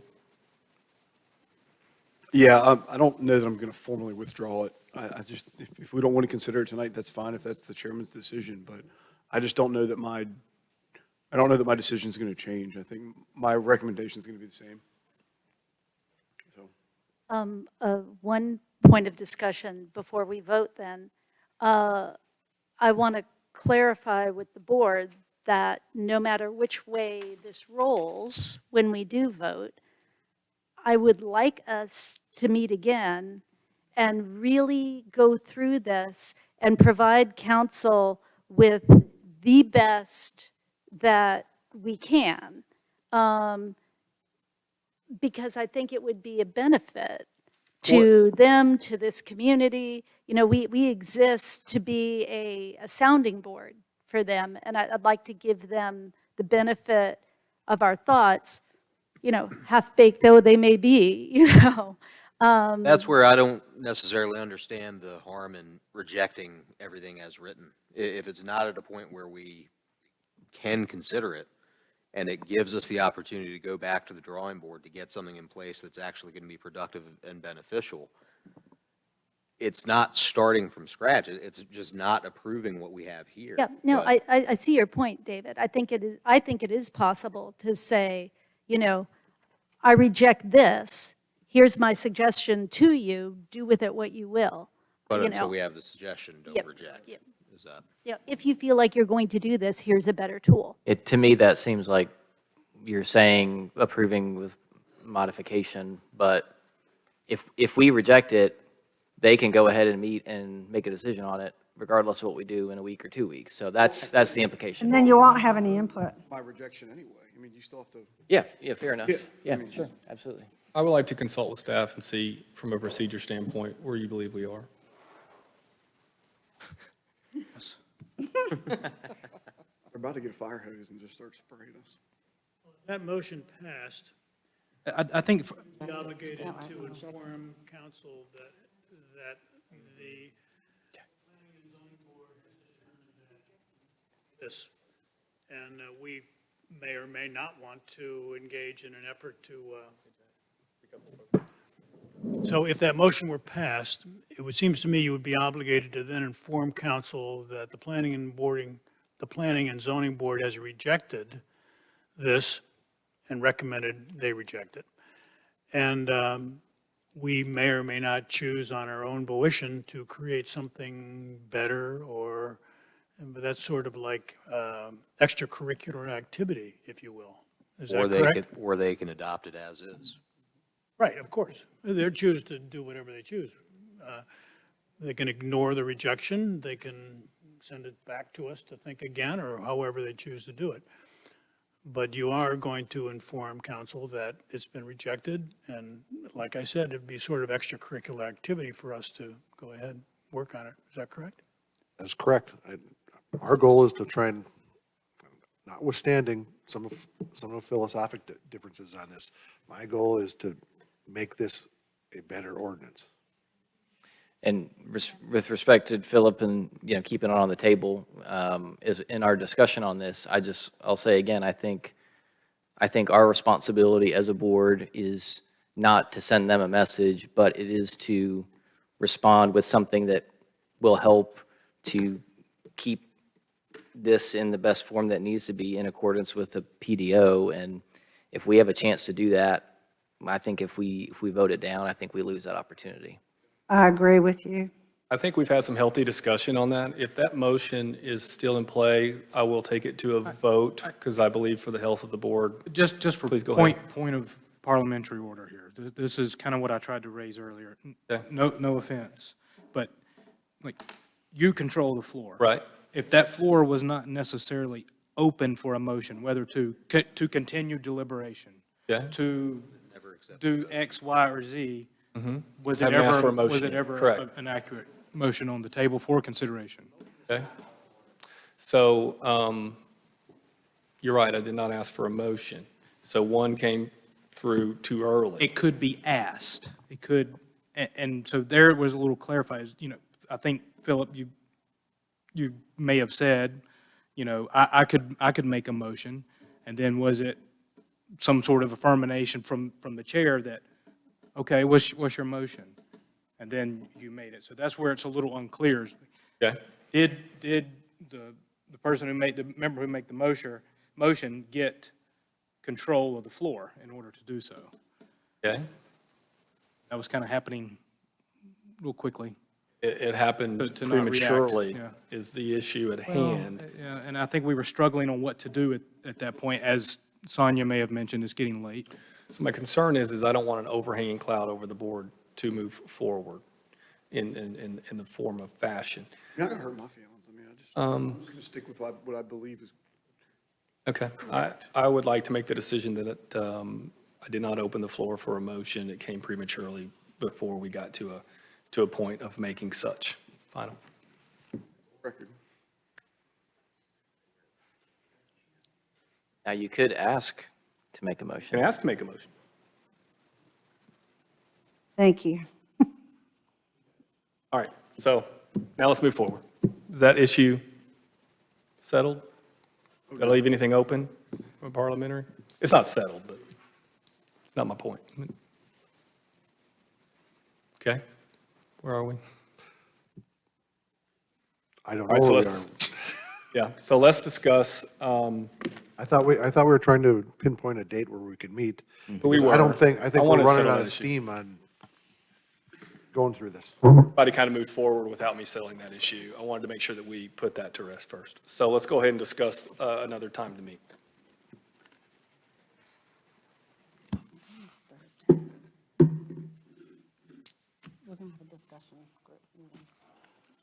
Could do next Tuesday or Wednesday, potentially, after 4:30. Unavailable No one's going Thursday through Friday. Unavailable the next Thursday, but available earlier during the week, so. Available Tuesday, Wednesday of next week also. Thursday next week as well. You're gone starting the following week? No, I was supposed to leave on Tuesday, but yeah, I can stick around. Can for a I couple ask the days. question, how many people can be here on the 15th, since we have that on the calendar? So if Julie can change hers? I mean, she can't be here next week, I can't be here next week. Going to be here on the 15th until 5:20? No, that was next week. Next On week, the okay. 15th, I'll, get in touch with the folks at the Arts Council, and I don't think there's a vote that is imperative, but I need to just check in. It is likely I can be here the 15th, Okay. very likely. 15th for anybody else? Paul is not available, that's the only one I think. I'm You're not available the 15th? unavailable. Unavailable the 15th. So we have two board members unavailable, and that's going to be the problem. That's But that's when we had the meeting scheduled originally, on the 15th. Well, but if they're not Work here, session. they're not here. I'd like to find a time when the still majority, meet to when talk the most of us can be here. I will not be here the meeting for October. Okay, so it's 1, 2, 3, 4, 5, 6 that can be here on the 15th. Is there any day that works for all the board? Next week I preferably, can't do next week, and she can't do next week. at all? Okay, the following week? Okay. It's one of the reasons I made a motion is because we all are all here, and I don't think we're Right. going to Well, get, I don't we think we're need going to to get work it. everybody here Right. again. And Right. I really feel like to have the board fairly represented, that's why. Yeah, no, I can work. understand your point, Philip, because I would feel badly reconvening in a situation where all of these voices weren't able to go on the record. How about the last week of the month? They were still within 30 days at that point. That's a great week for me. What day is that? Just the last week of the month. That would be the 26th through the 30th. That Thursday night is not good for me, but any other day would be. I'll have to check my Same for me. calendar. It's all good for me. I don't know the last week. Can I ask a point of order? Please. Question, if that motion, as Phil reasonably, or previously discussed, were made again, and the motion were rejected, then we would go back into discussion as to what motion could actually be passed. So we'd be back to kind of where we are right now, assuming that, is that correct? If it passed, then you would bring it forward. Yes, If it failed, we're then back. we would be back to the discussion. correct.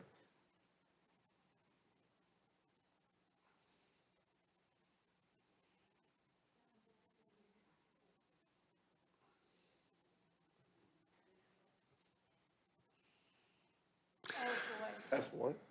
I couldn't get behind that. No, I'm just asking, because that's what they're asking, kind of. Well, let's keep the conversations. I'll make a motion. Take it. If we can entertain a motion, I will make one. I'll entertain the motion. I move that the Planning and Zoning Board, I move the Planning and Zoning Board recommend the Pinehurst Village Council reject the proposed text amendments to sections 4, 8.5, 8.6, and 10.2. Second. We have a motion on the floor by David and a second by Philip. Any discussion to the motion? So I'll bring the motion forward for a vote, a voice vote, please. That, as stated, Paul? No, don't support it. Yes. Yes. No? Yes? No. No. The noes have it. The motion does not carry.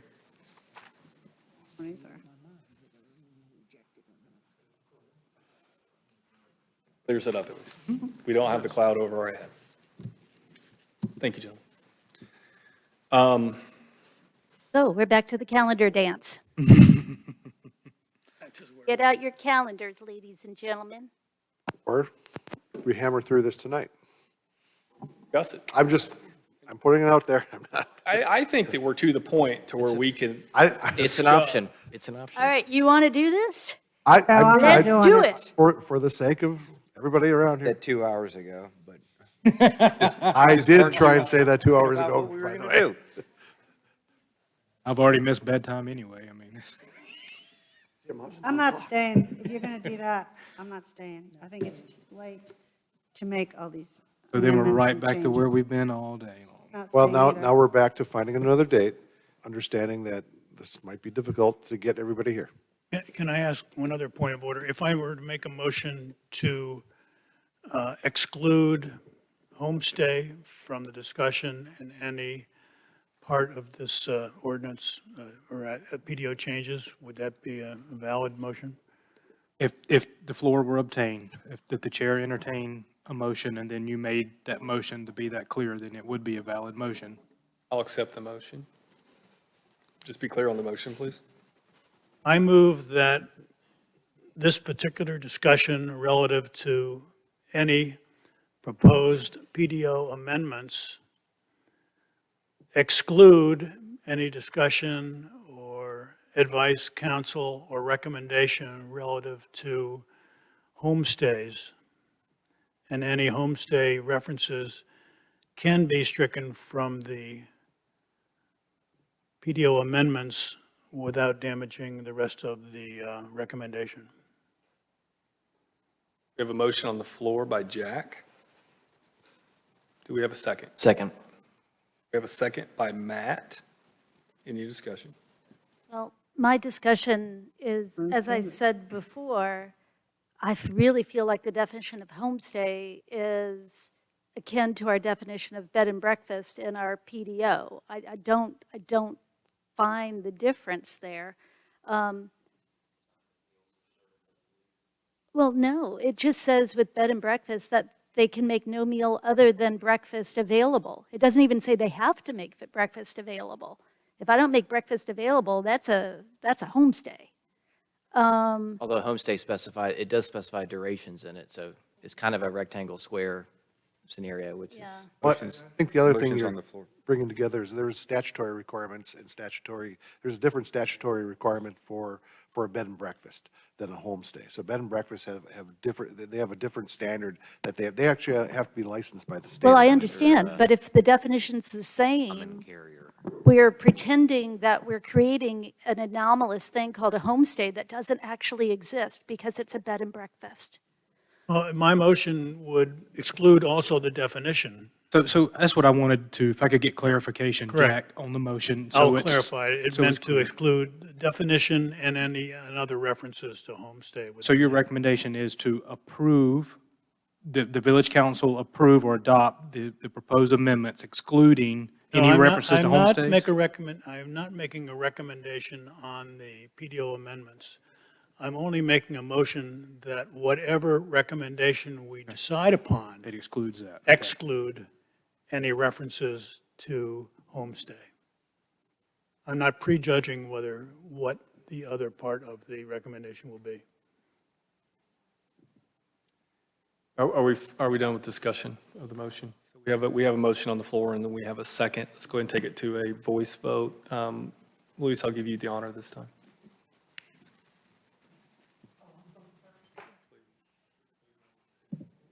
Aye. Aye. Aye. Aye. Aye. Aye. Aye. Aye. Unanimous vote. Homestays are excluded from our recommendation to council. Something. What's a homestay? We cut a third of it. We'll never know now. Yeah, we already voted on that a while ago, too. Okay, so staff, where we are is you've heard our motions, you've kind of heard our temperament, you've heard the temperature that we have. We understand, and I understand certainly, that now before us, you had a certain path you wished that we would take. And that we need to address each. Correct.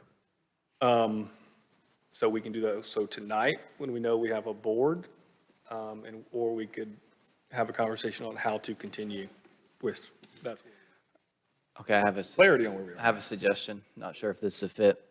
If it looks like we are pushing out towards the end of the month to meet to review this, then would it be of a benefit in the meantime to make good use of that time and have something like a subcommittee to kind of make some pre-recommendations on this to come back to the board? That's a good idea. Oh, I'm nervous about a subcommittee. Still has to be noticed and everything if it's a decision. Say that again. You can't, it would still have to be a full board, since it's already been part of a hearing and everything. it would We can to have continue. subcommittees, I believe, address certain aspects of this. Is that correct?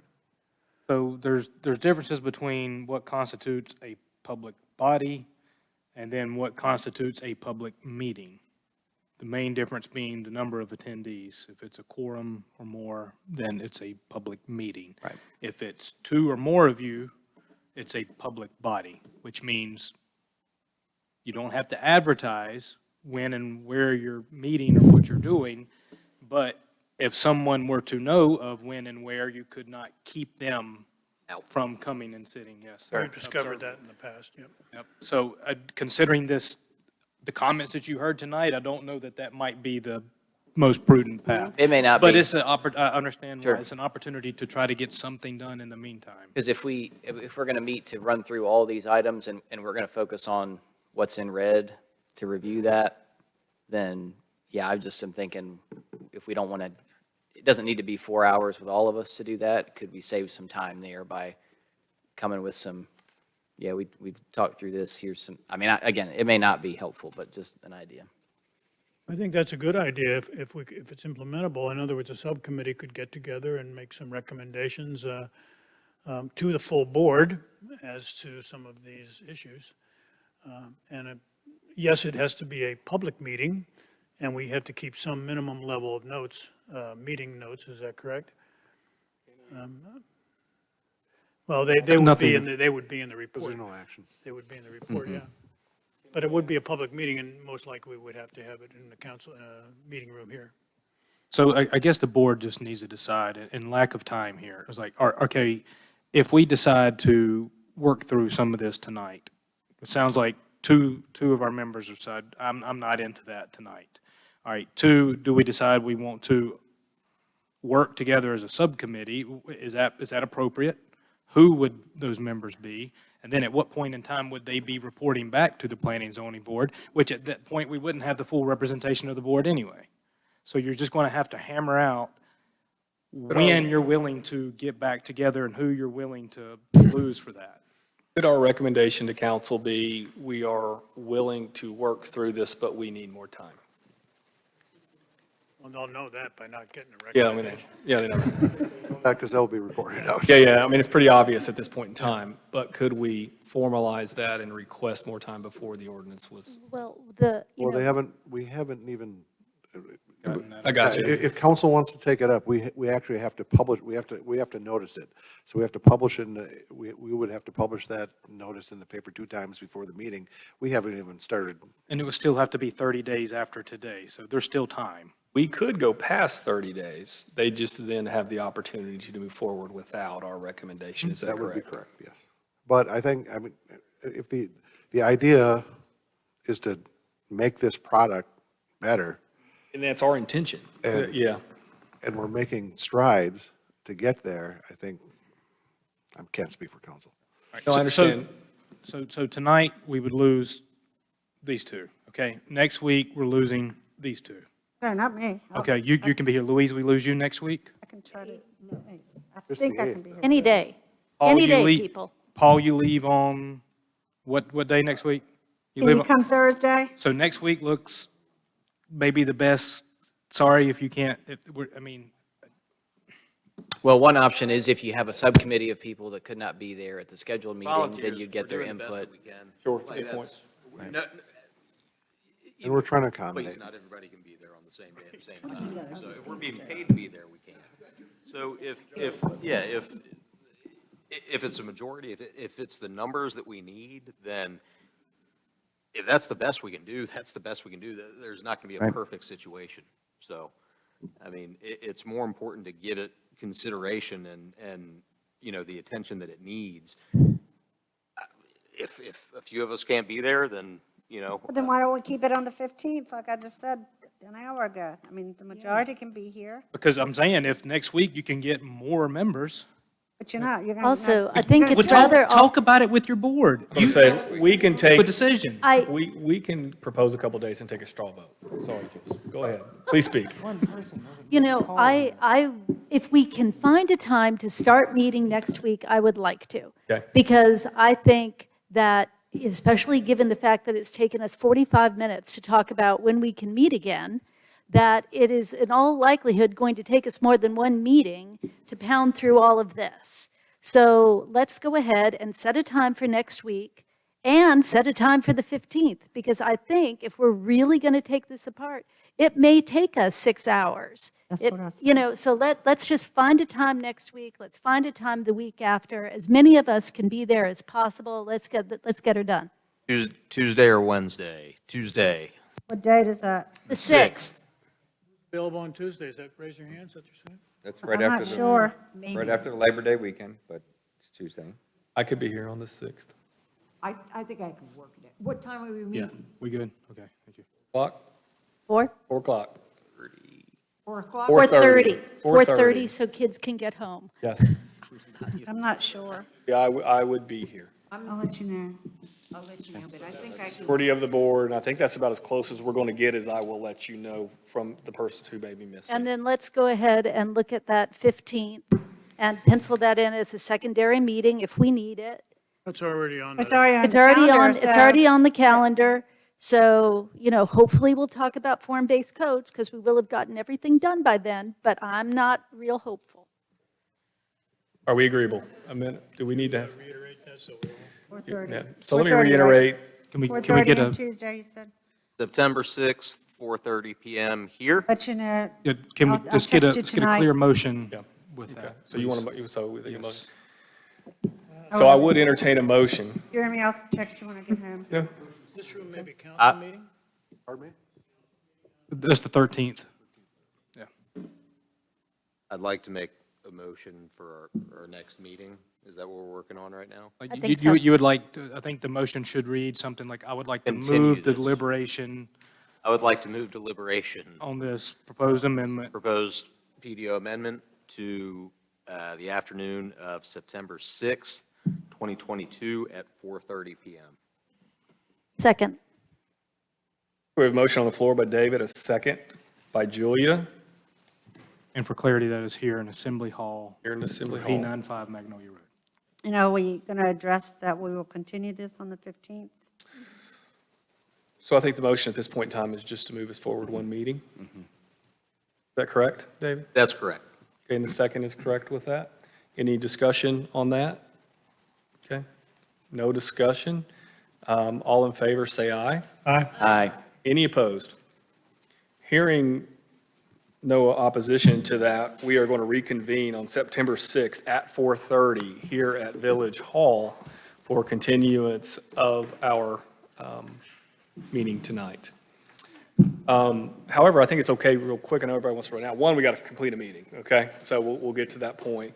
But I would like to make sure that we discuss, at least from staff, some structure that I know that you wish you would have gotten to tonight. Would you please propose a structure that you believe we walk into that night? I mean, probably to address each one of the amendment pieces, I would imagine, but please, Yes. will you go ahead and? That would be the intent, would be to go over individually every section that's being proposed at this point and get feedback from you outside of the homestay issue. So we would talk about each one of these, each one of the items that we're proposing. That's what we want to comment on. That's what I want Julie's, that she's ready to lay into me. And just for board clarification, that's section 4. Yep. That we will Oh, discuss, section 8.5. Yep. Section 8.6 and section 10.2 all separately. So we should come prepared to discuss each one That is correct. separately. Kind of like the way I laid it out in the staff report. I explained, well, no, Okay. I did go over individually the discussion on that. So that's the way I would like to take it during the next meeting. Okay, all right. Is that clear for everybody? Okay, all right, so let's move on to the next section of our meeting. Business. Which is, anybody want to discuss? I'm not even going to ask that question. All right, so hearing no new business, I'll just point out that our next meeting is obviously next Tuesday, September 6th at 4:30 here in Village Hall. So that obviously changes what we're talking about. Now I will accept a motion to adjourn. I move to adjourn the regular meeting of the Second. Planning and Zoning Board at 10:55 PM on, excuse me, it's only 9:55 PM Night is young. on September 1st, 2022. Okay, so motion made by Jack, second by Sonia. All in favor, say aye. Aye. Aye. Any opposed? Hearing none, we are opposed, or we are we are adjourned. Thank you all very much.